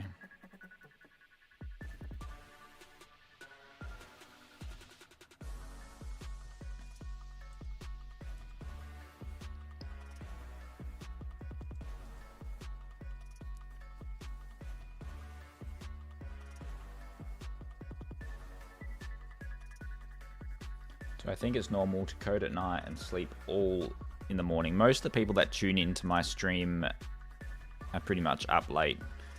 So it's pretty normal, but I mean, if you have commitments, life, family, it's sometimes a bit difficult.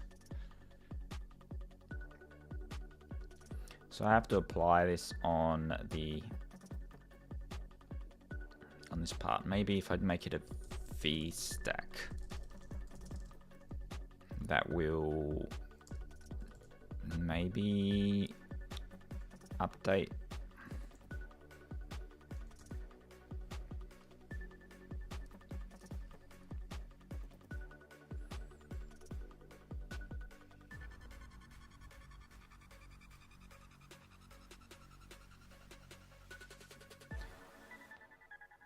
Yogi, do you have commitments during the day? See, that still doesn't work. You kind of have to apply the hit testing.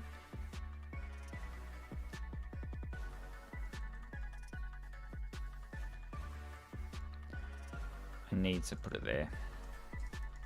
hit testing needs to be applied at this level.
Third and final for the day.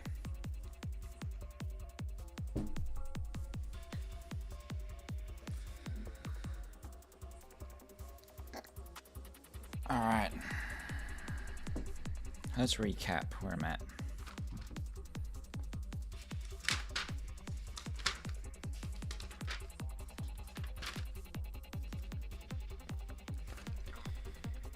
Preview font and style, that's what we're working through now.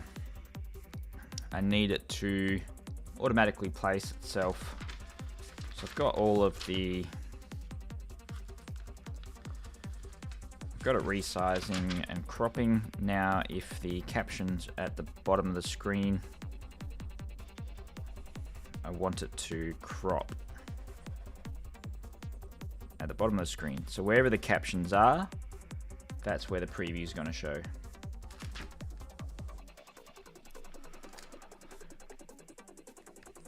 And that will be a really productive day. If I can get this working, that will be, I will be very happy with the productivity. Very, very, very happy. Can't get back to this until Thursday. So I need to push, push, push.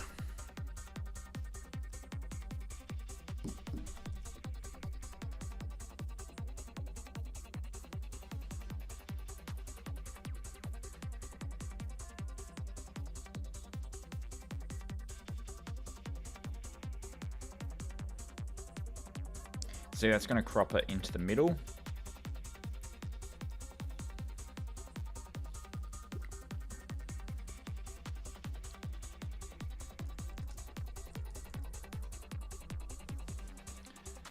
I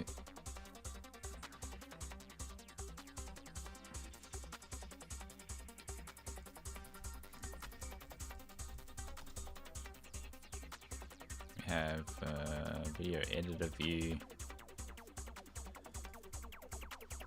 Drag is dragging subtitles. Once the subtitles are dropped, we're saving it to group subtitles position offset Y.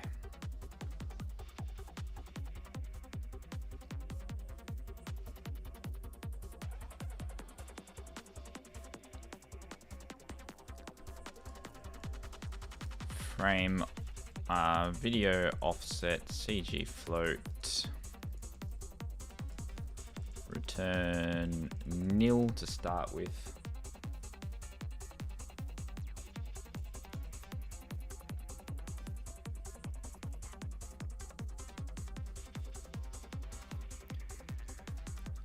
We want the offset Y will be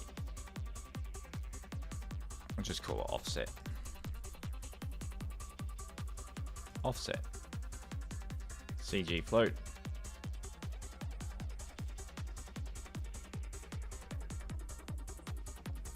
Zero.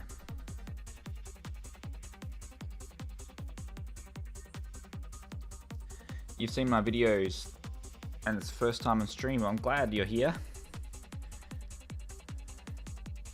It's a dream to be an indie without meetings, boss hours of work and office and good earnings. It takes its time. It doesn't happen overnight.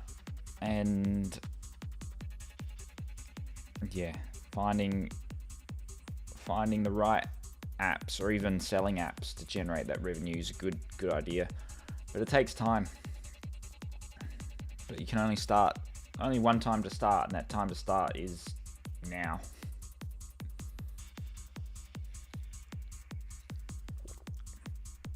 And then in a few years' time, if it's anything like my path, it took me 2 years to actually generate any meaningful revenue from it. I had to keep sort of just building along with the freelance work. I was also doing ethical hacking.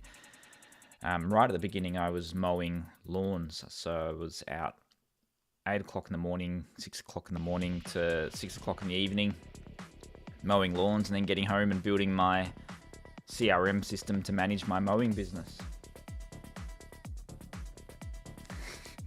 The video Get Back to Work is dopamine for developer. I got inspired to build that. And it was really a message to myself. And when I recorded that, I screamed a bit into the microphone. Like I was passionately talking into the microphone. I'm pretty sure my neighbors thought I was a bit crazy.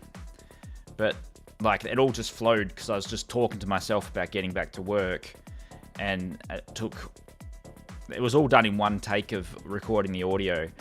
And then it took me 40 hours to edit the video to make it like in your face. And the captions that you see in it were generated in the app.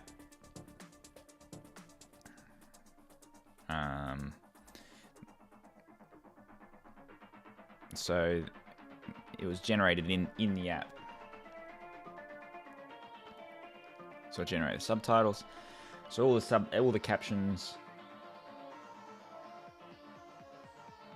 And then I put it onto a green screen, and then I put it into Premiere Pro and took the green screen out. And then I'm going to get into some short form content, and I'm going to use this app I'm building to create short form content, and that's going to sort of help to promote it, hopefully.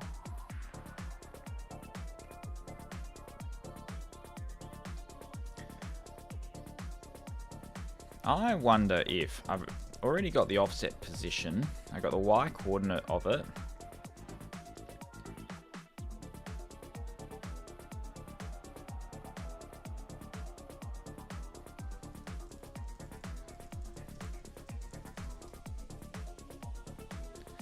We got the outer height.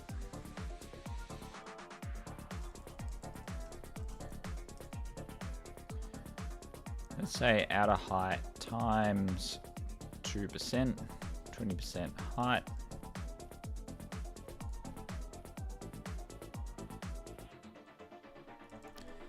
Firstly, let's just see if that even works.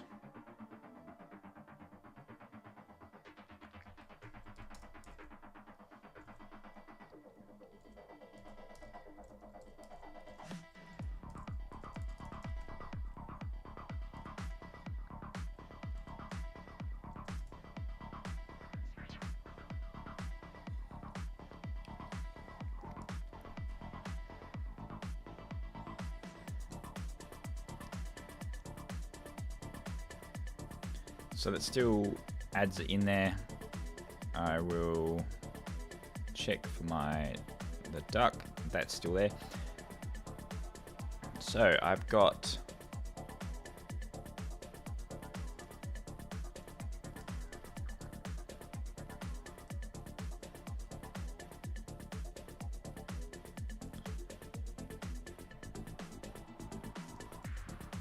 got the outer height. I think this... Let's see if it works.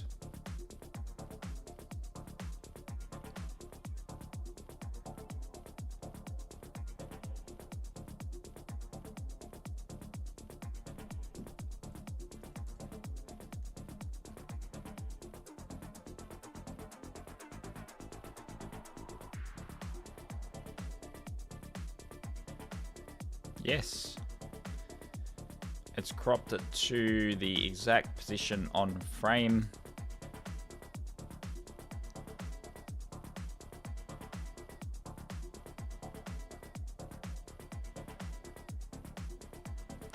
So if I move that to my forehead, it'll crop it on my forehead. Slightly off.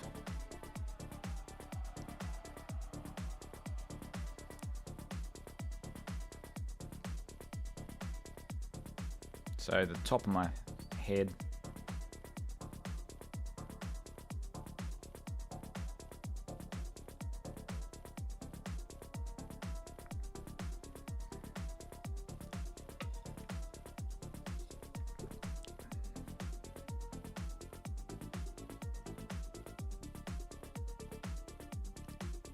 Slightly off.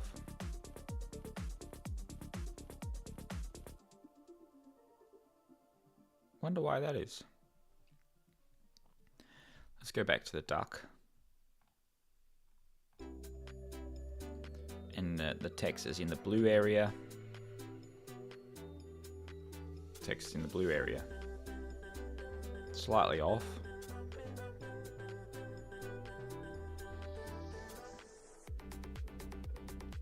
But I'm setting the whole offset of the frame. So something to do with the rendering.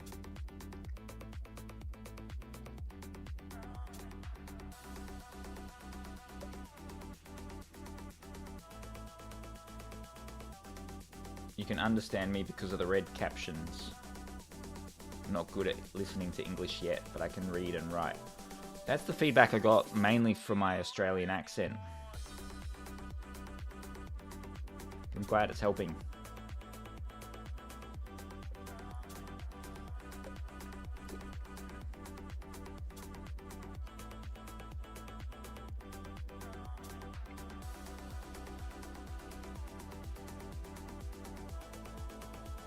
I think in this case, good enough is good enough. It's center aligned.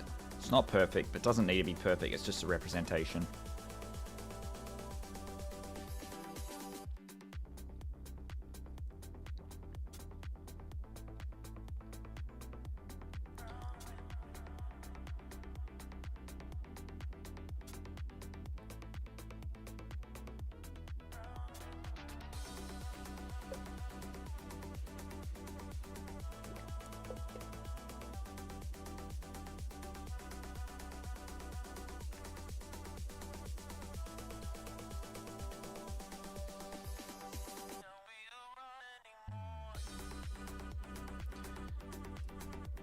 I think if height isn't set, we'll set the height to 100.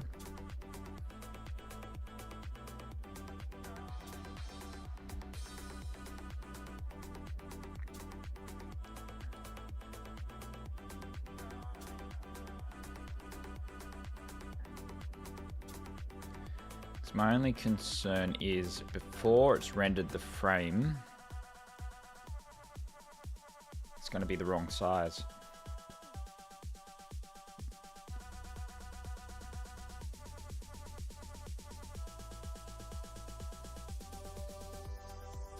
No, that works.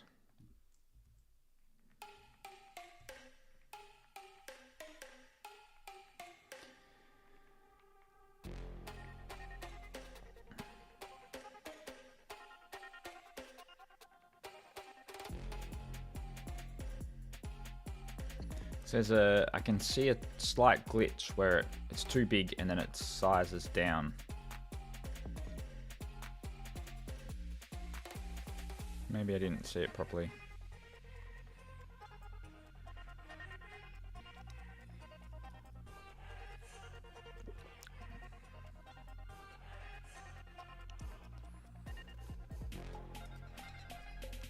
And then I can add that preview to there as well.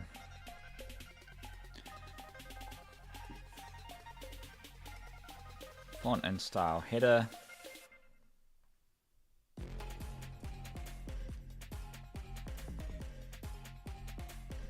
Font and style. We have this preview. Where's this preview?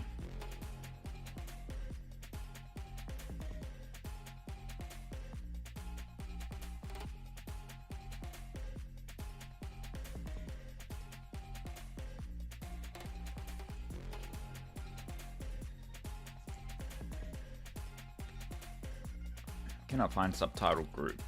So we want to have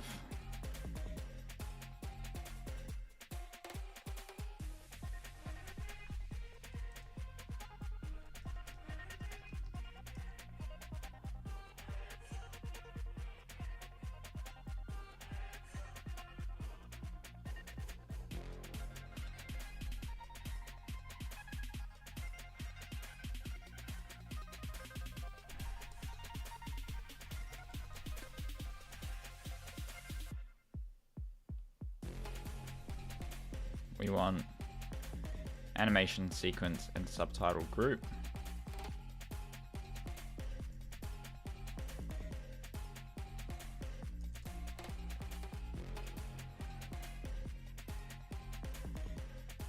Is presented will be priority. Yeah. Is presented animation sequence.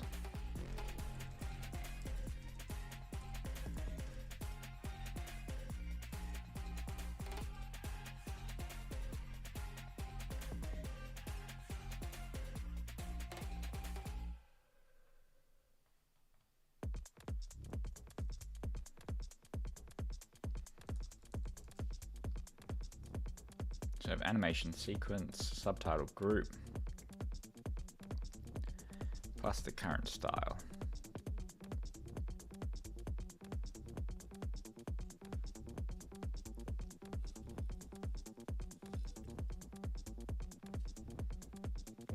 Style has no member called current style. Editing style.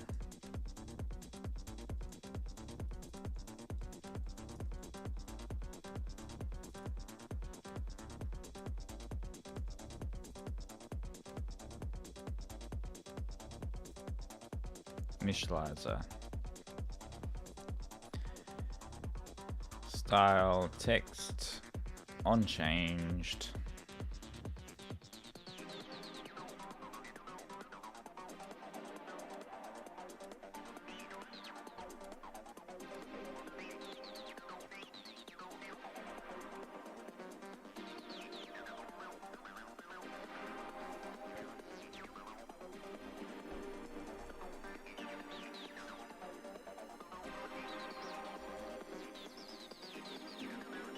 Animation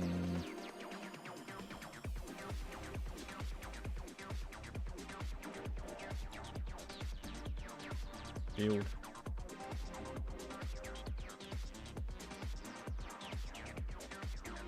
Fits just submitted first build my latest app to test flight. Honestly thought you'd beat me with your app. If you're building a captions thing, that'll be annoying. But otherwise, I think this has been a project that I've bitten a lot more off than I can chew. But congrats on submitting the first version.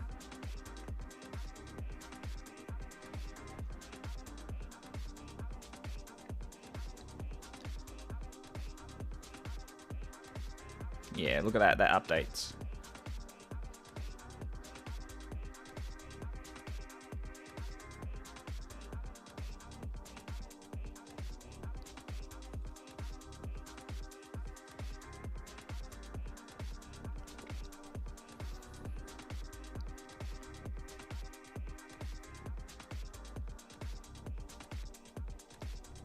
What I would love to do is have...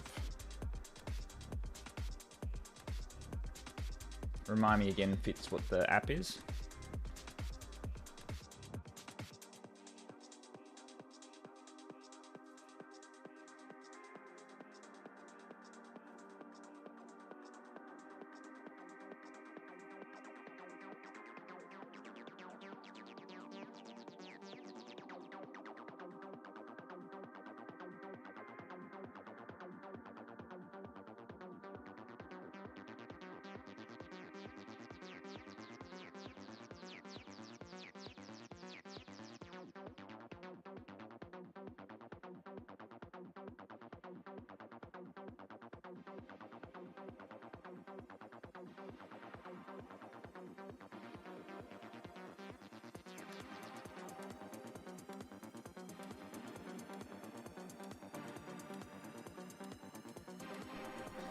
So it's got like a bit of a flicker that happens when it renders the new subtitle.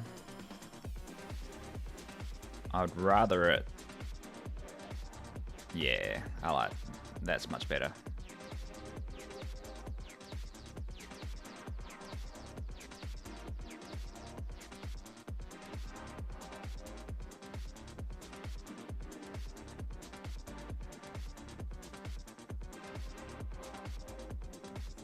Yeah, so it's a little bit off center.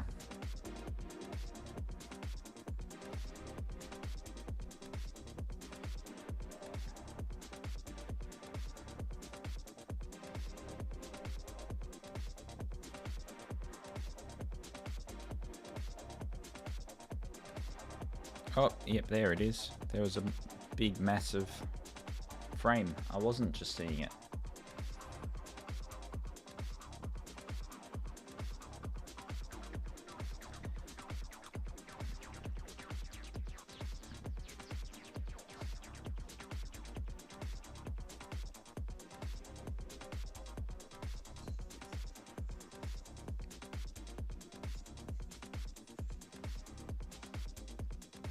In the event that the subtitle is shown but not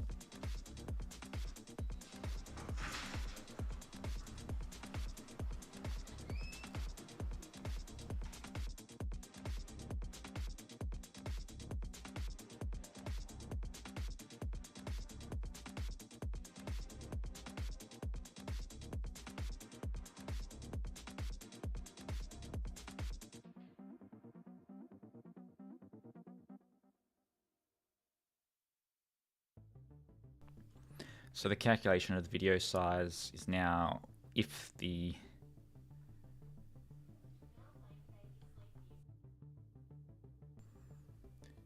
whether the video preview or subtitle frame is shown, it'll render the video size because they're theoretically both the same sizes.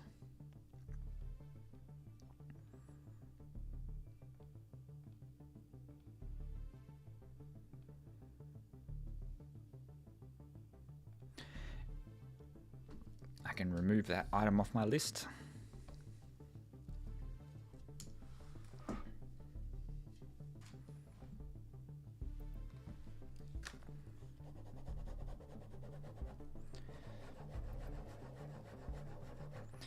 And I want the size to be a slider.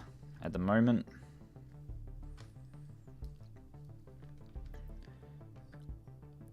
it's this clunky way of doing it. Although it's not even updating there, is it?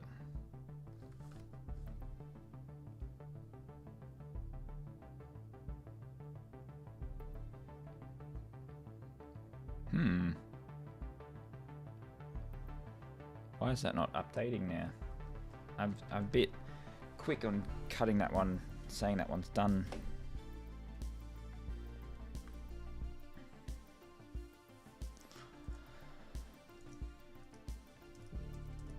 My keyboard just stopped.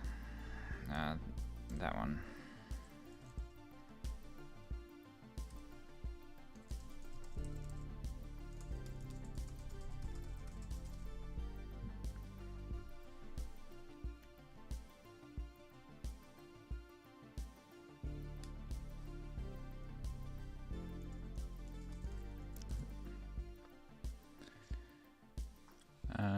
So when preview changes, it has to be something to do with this with animation that I did, surely.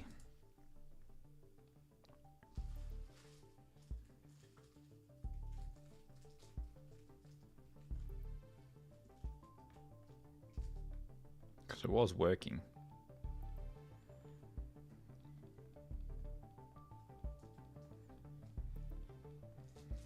That's a shame.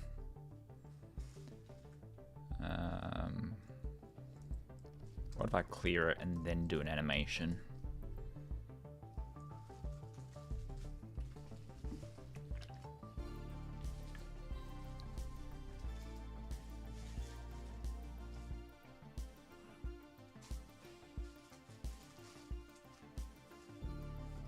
No. We just don't have an animation there. It's nice to have.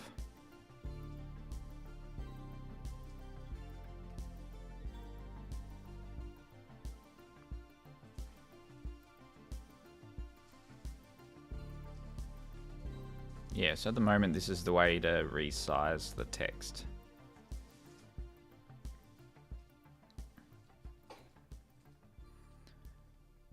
I'm thinking a better way to handle it is a slider.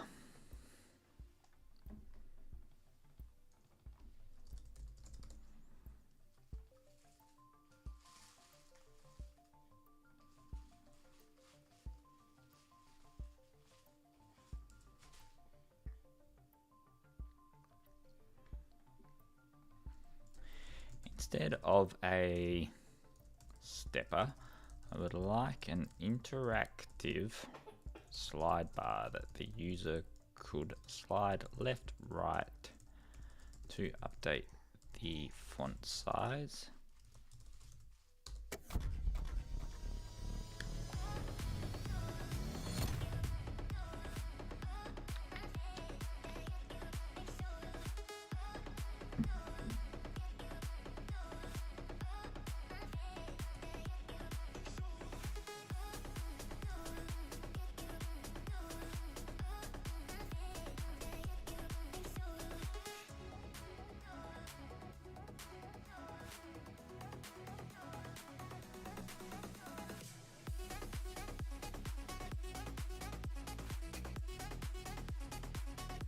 That's better.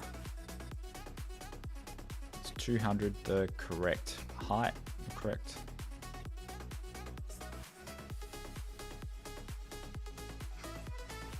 We don't want to be 0%. Oh, hang on a minute. Maybe it wasn't the animation.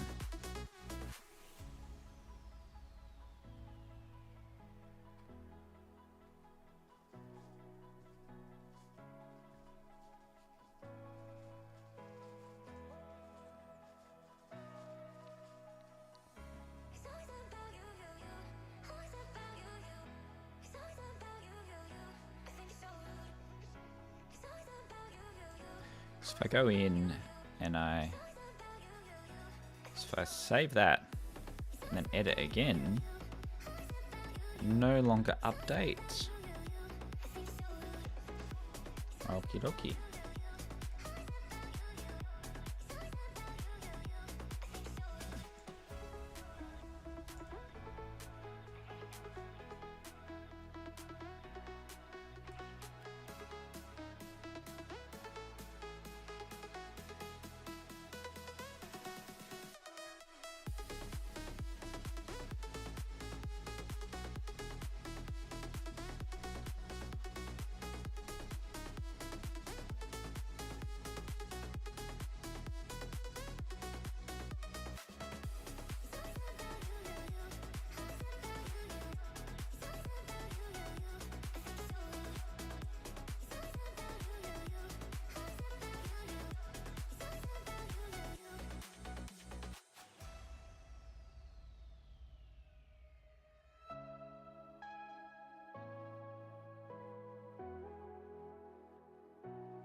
So we have show text style.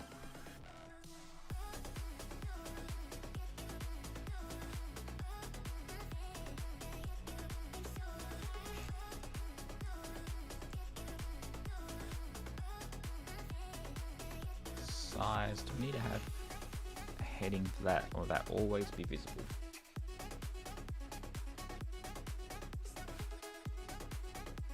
Thinking that might always be visible.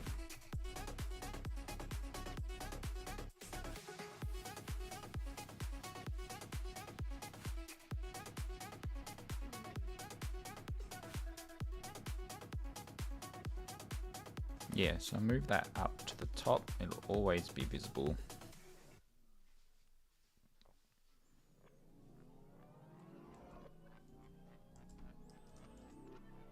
So it won't be like collapsible, I mean. Need to set the padding.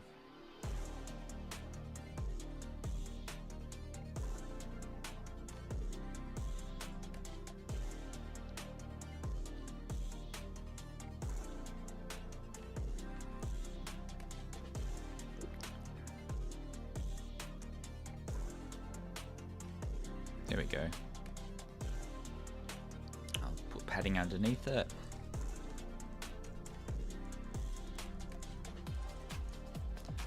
The font selection default to off now.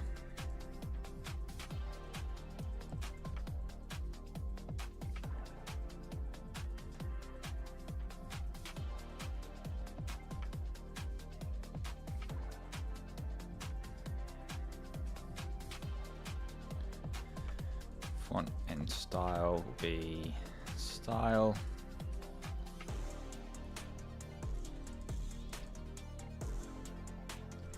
Font.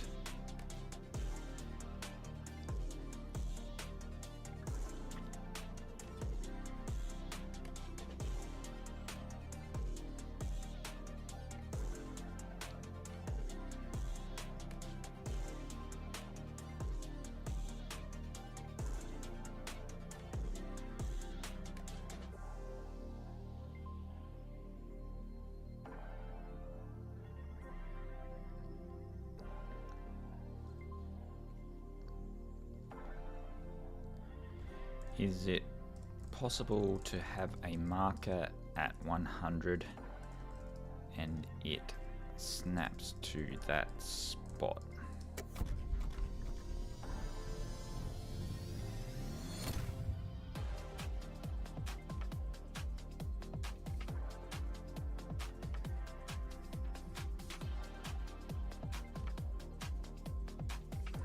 Slider.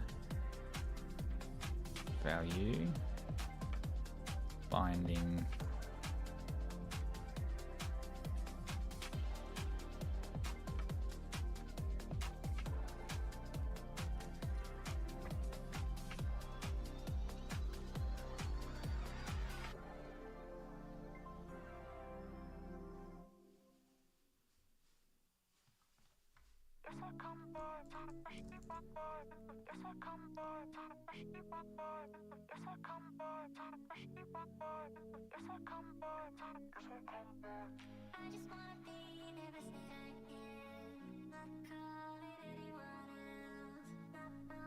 cancel.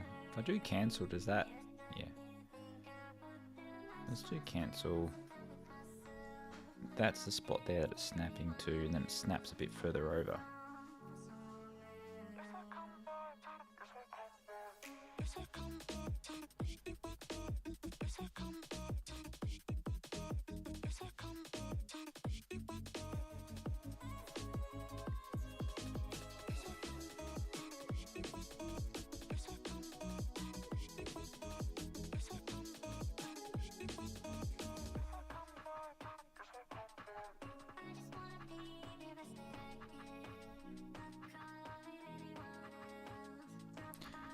Step 10, and it snaps within 20%.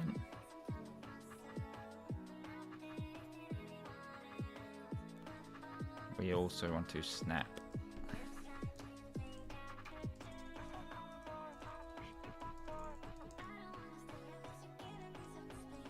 200%.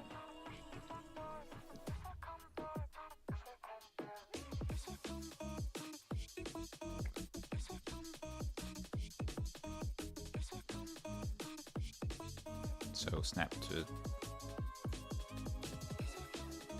100%, 200%, 300%.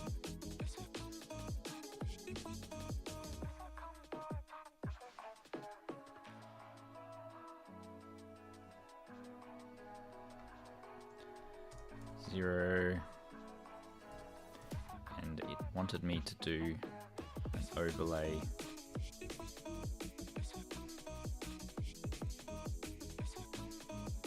Wrong bit, do the overlay there.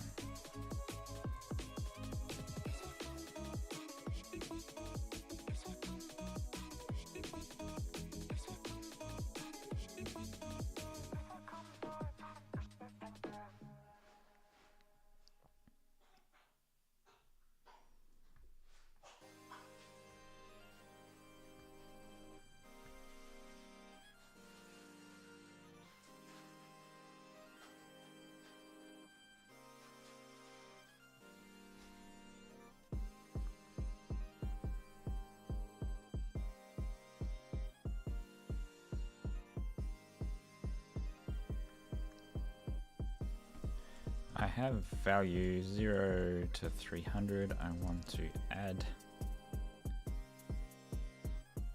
markers to 100 and 200.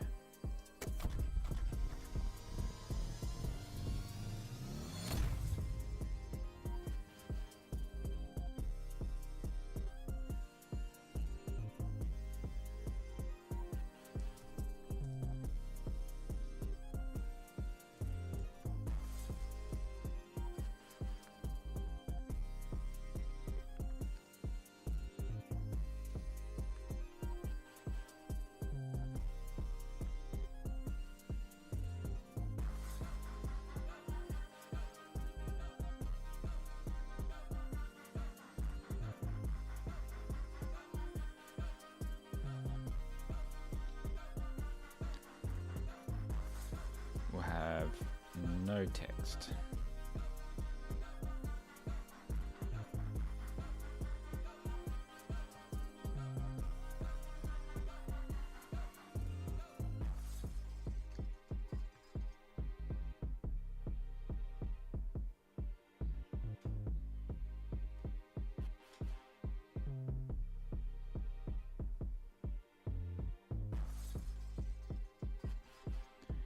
Instead of it being an overlay, I'll make it background.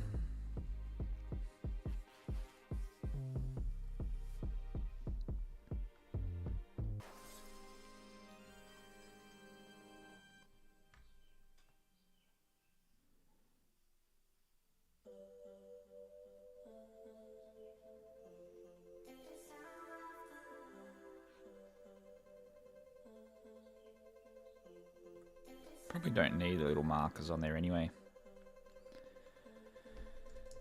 Padding bottom.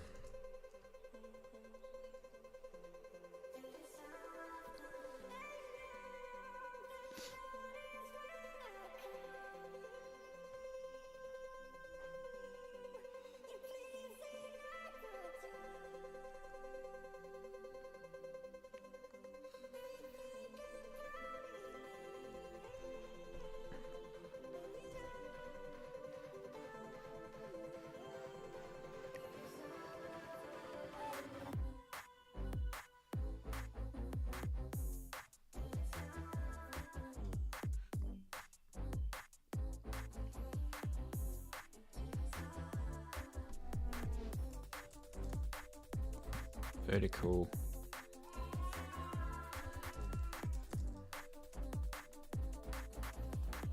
And padding bottom.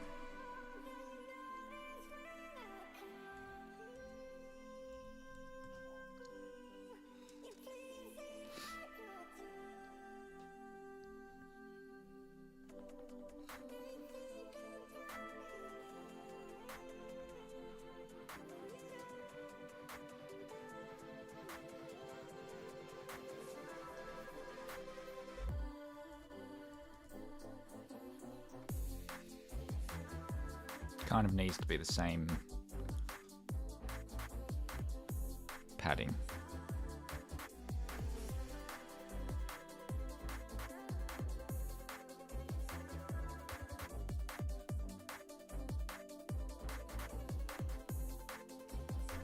Top.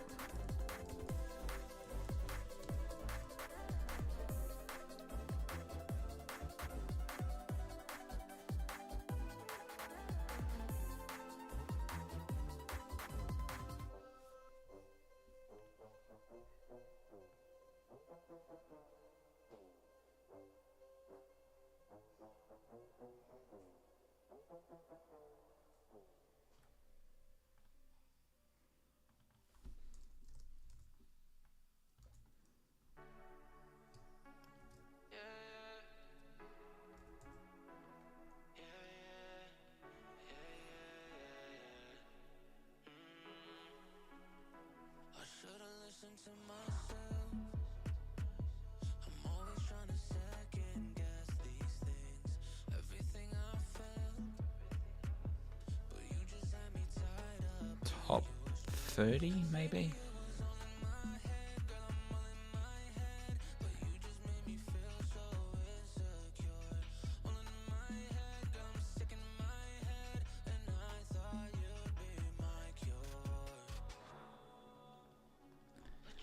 $50 and $40.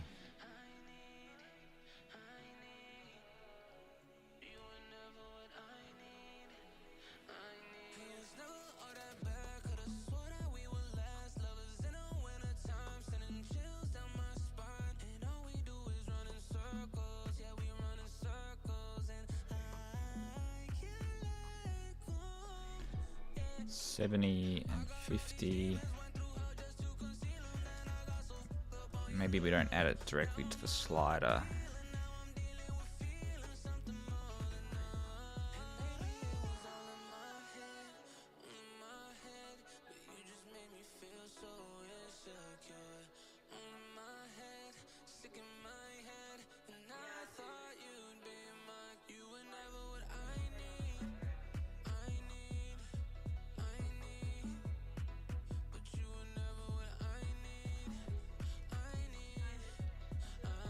Why does it seem to be ignoring the height?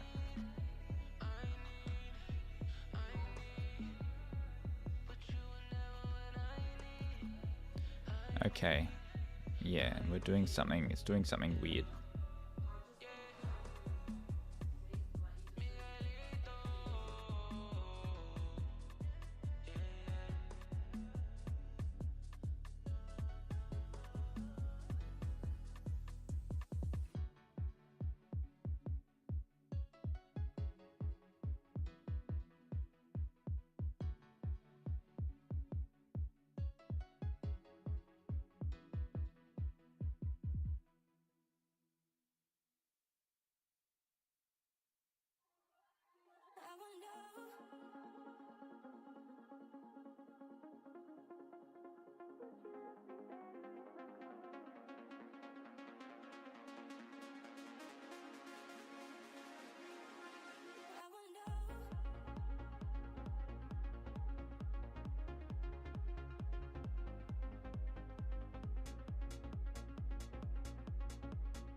So we've got the outer one, inner one.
I'm overcomplicating it.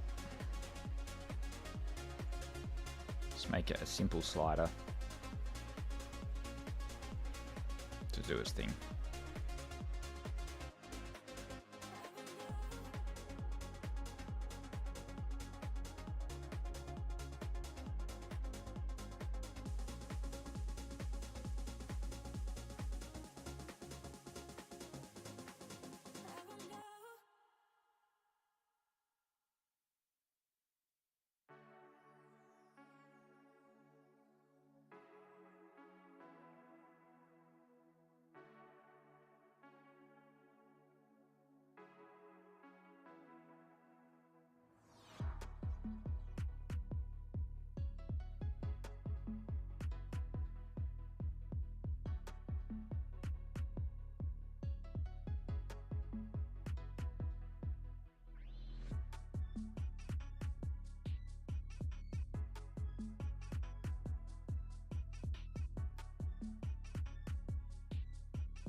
Gotta fix it so I can, once I've, some reference is being lost.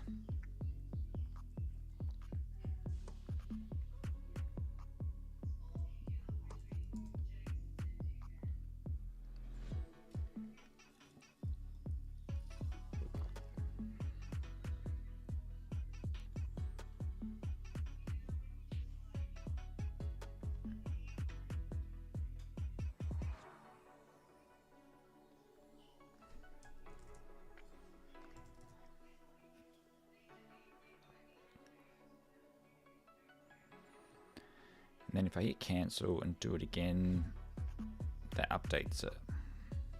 The second I close it, edit, that works fine. So what's causing the reference to stop? Close. Second I hit save.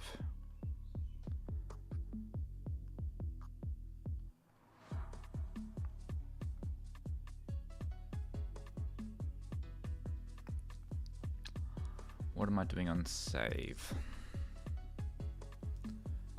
Apply style, on changed. Style update, font style to style.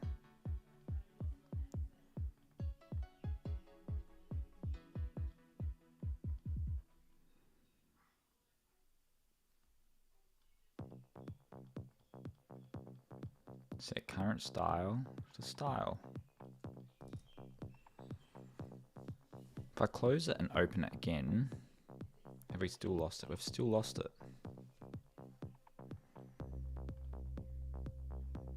If I relaunch,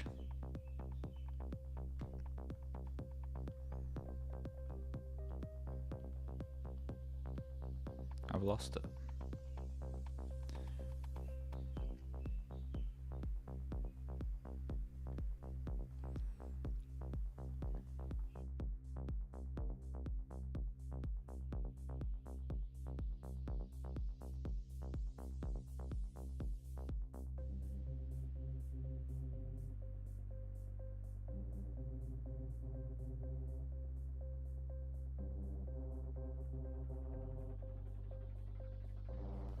What if I change emotion?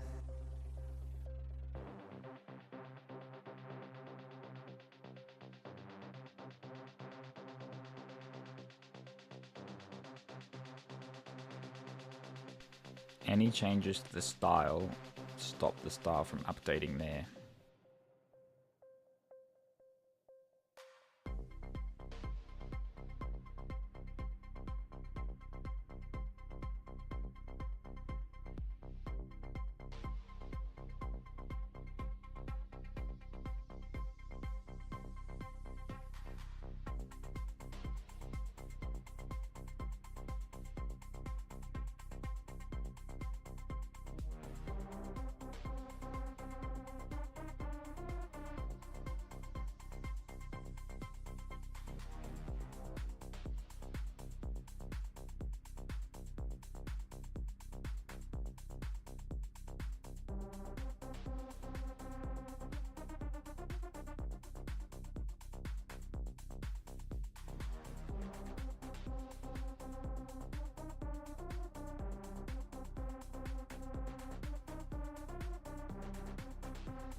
We're driving downtown, foot pushed on the pedal, move to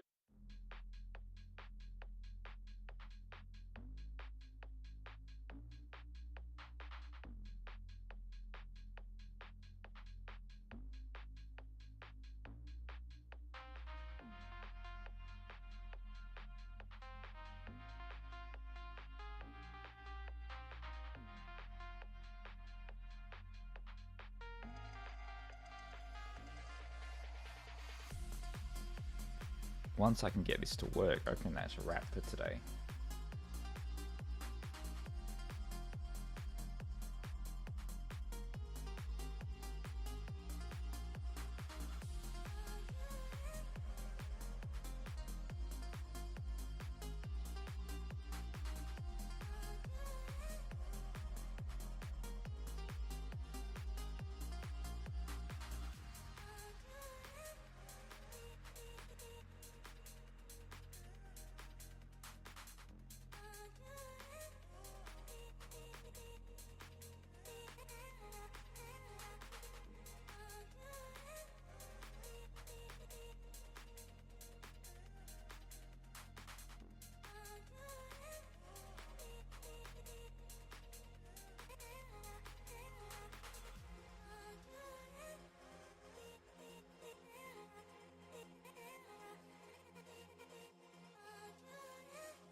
Simply just had to put a $sign there.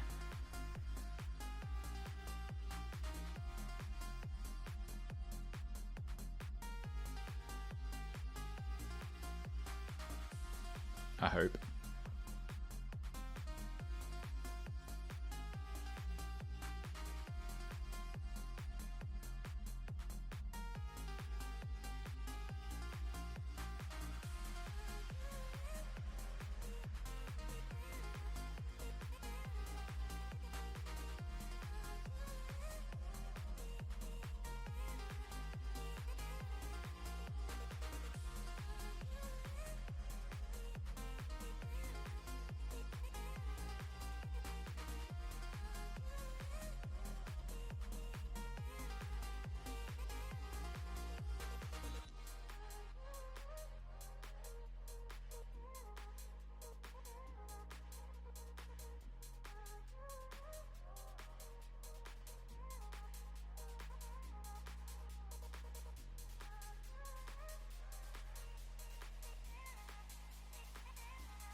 It's not saving, it's just not setting it properly when I save it. I can't work out why.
Because I know Sheets do this weird thing where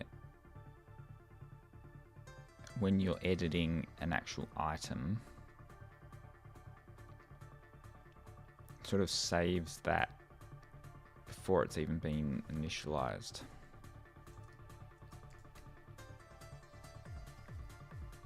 It sets it to that one.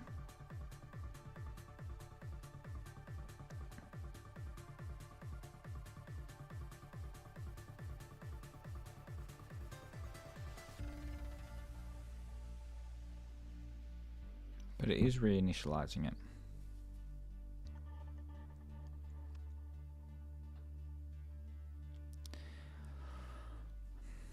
All the rest of the values are working fine. So if I set this to 300 and I save it, and then I go back to here,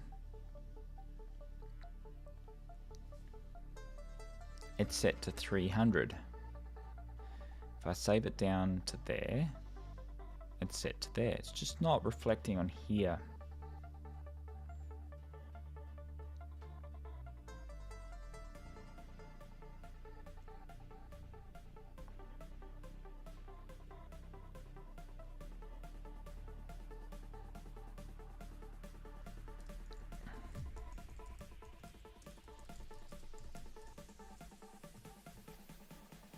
I'll just force it to refresh each time and see if that fixes the issue.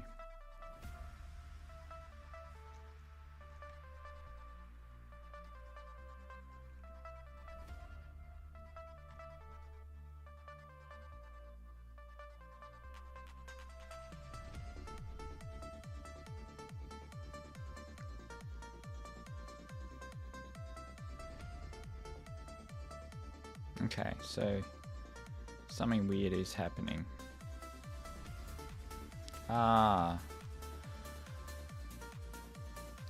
It's just taking its time.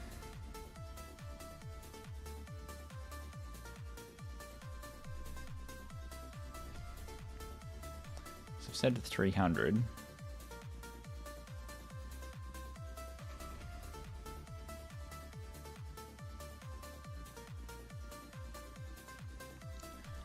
Set it to 0.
If we hit cancel, it's still updating, but the second we hit save,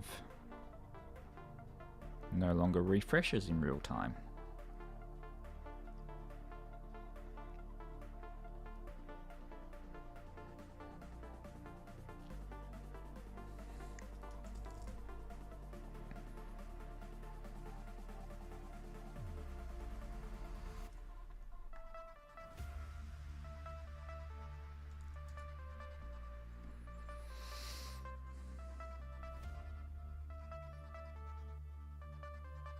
But the editing style is being updated.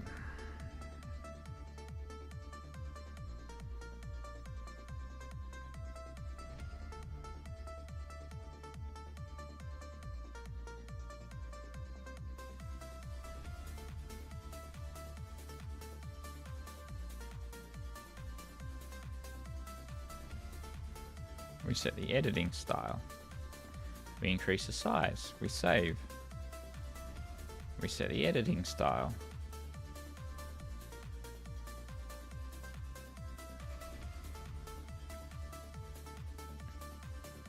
We change the font.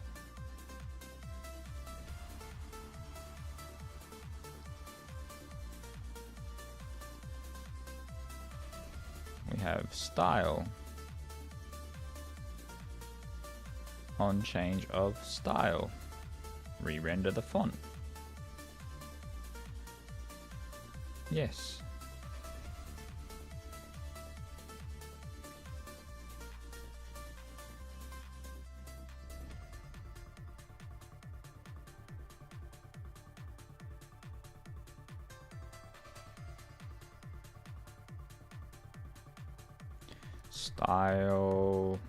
Style. We've set the style to current style. Current style. That one will be set to editing style.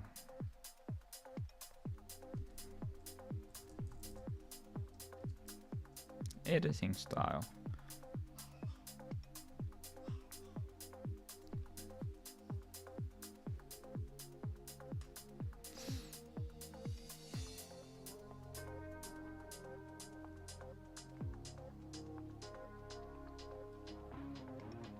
That updates the frame. Let's go back to this idea of removing that for a second. And then seeing if I can see remove a frame and put the frame back on.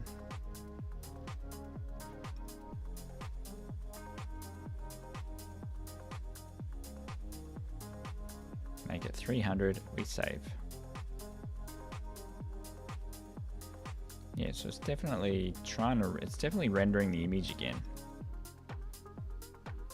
Just rendering the wrong stuff. Let's see. Style.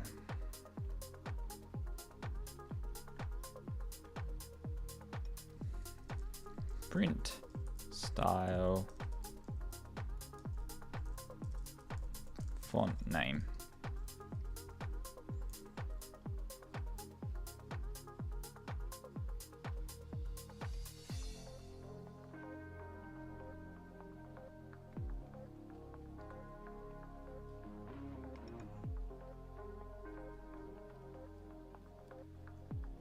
So we'll change the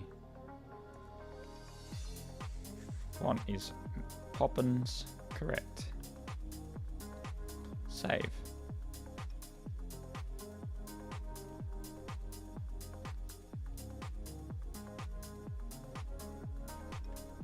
Font is Kamikaze, correct.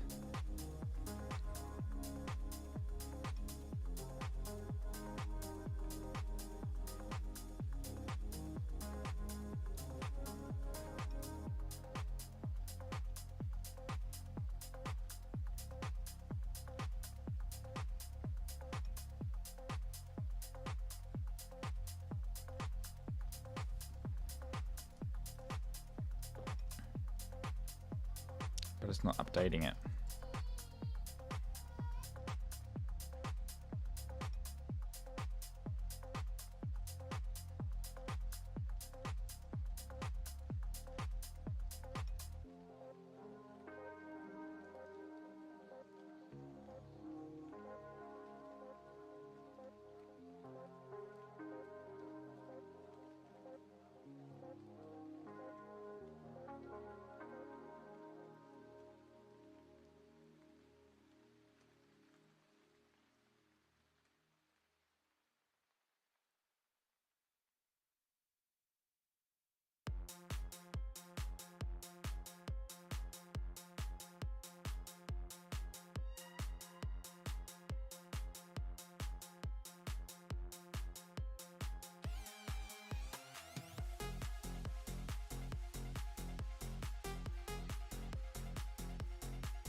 This goes into cleanup now. Something happening that I'm not entirely sure.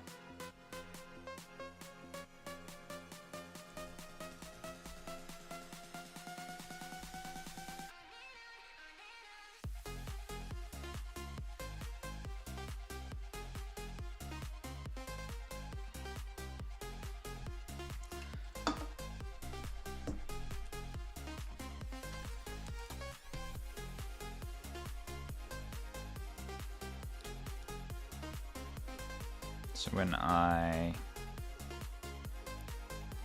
save text style,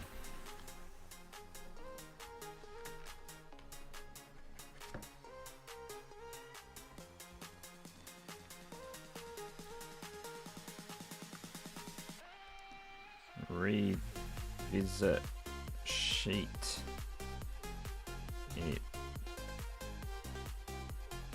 doesn't update the preview.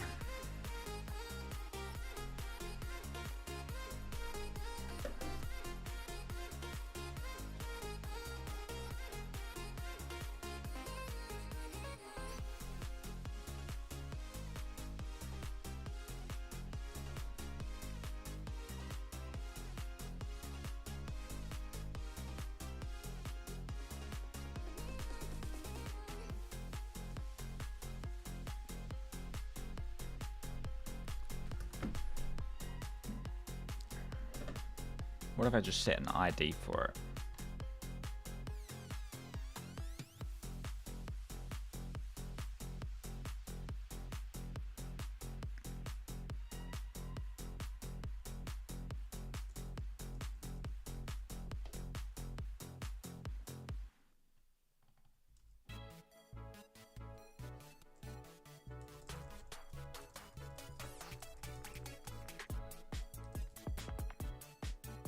But I know that it is updating.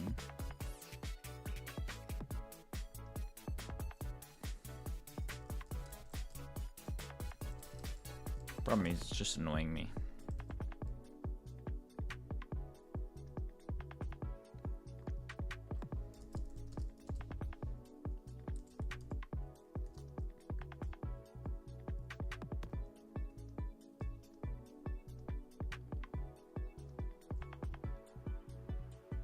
I know that it's rendering a new image, it's not rendering the image properly, is it?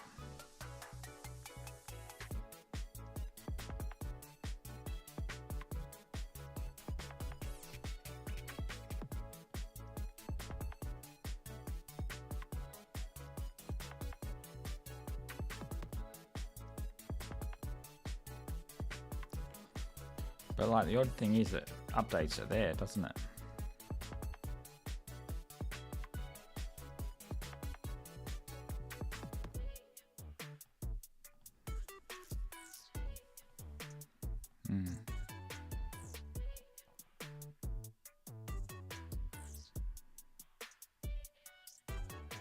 That looks cool.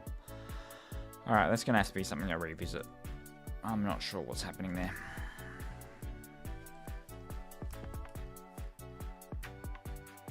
But I've got the text slider.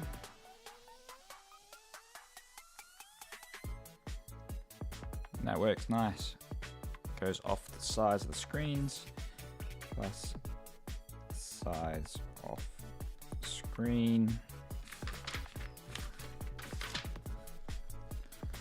Clean up.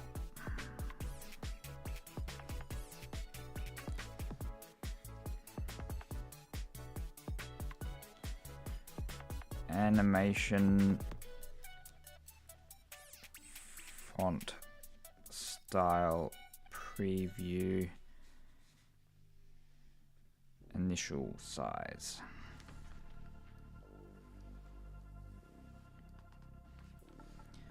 Too big until it renders.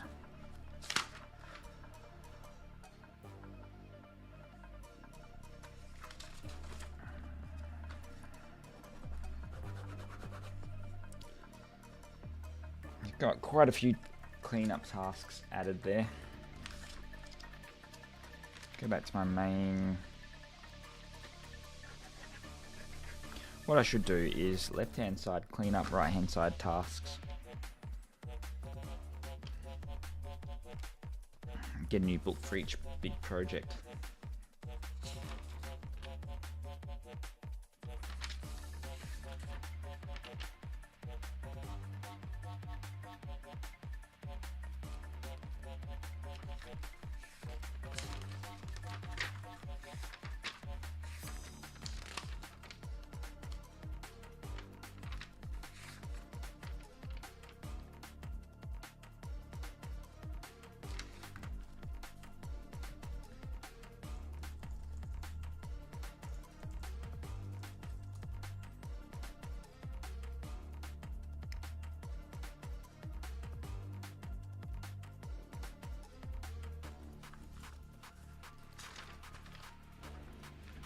Revisit styles. Do that Thursday.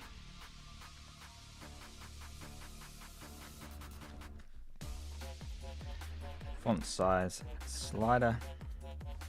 Apply to all.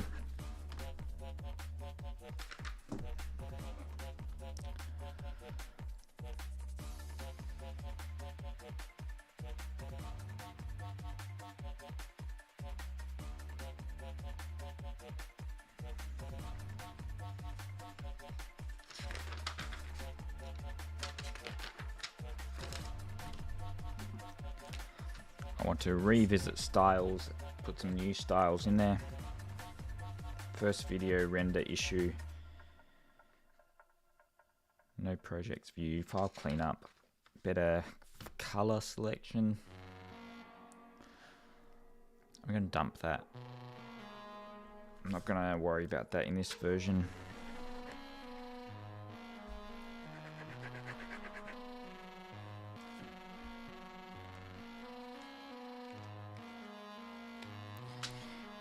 Easement title is opaque. So I have highlighted word.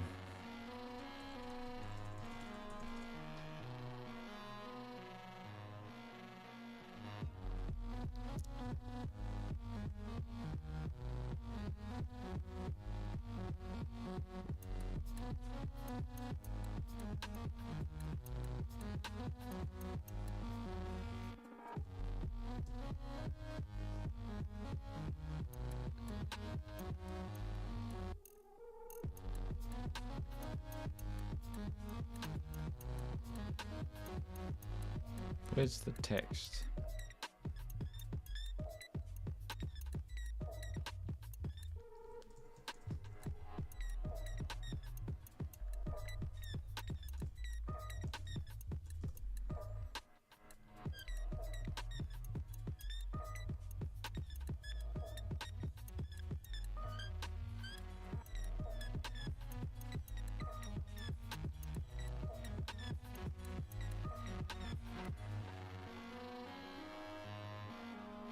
There it is. Opacity 7.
This is the same task, and remove it off there.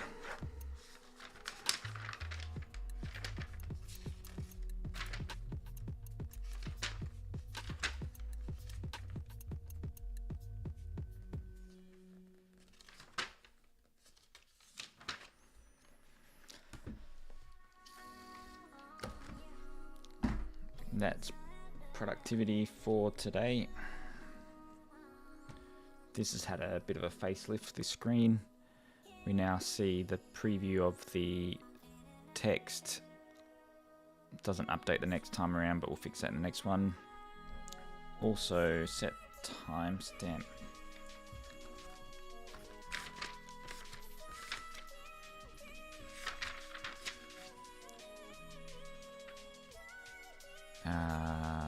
Preview. Animation. Font. Style. Preview. Remove keyframes. Always default to frame 0.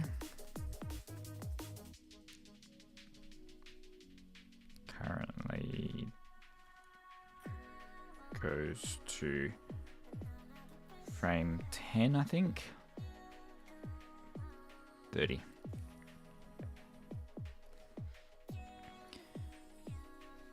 To show visible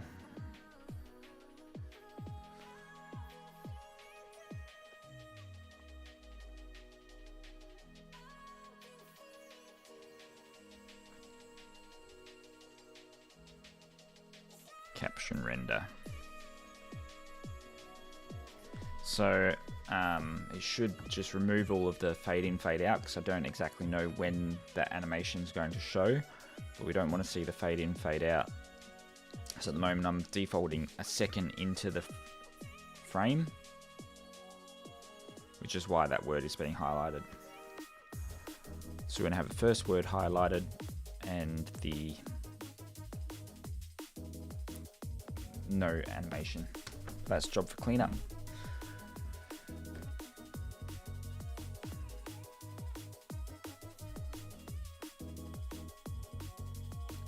.306 lines of code and 26 AI queries. Not bad. Thanks for tuning in. See you Thursday.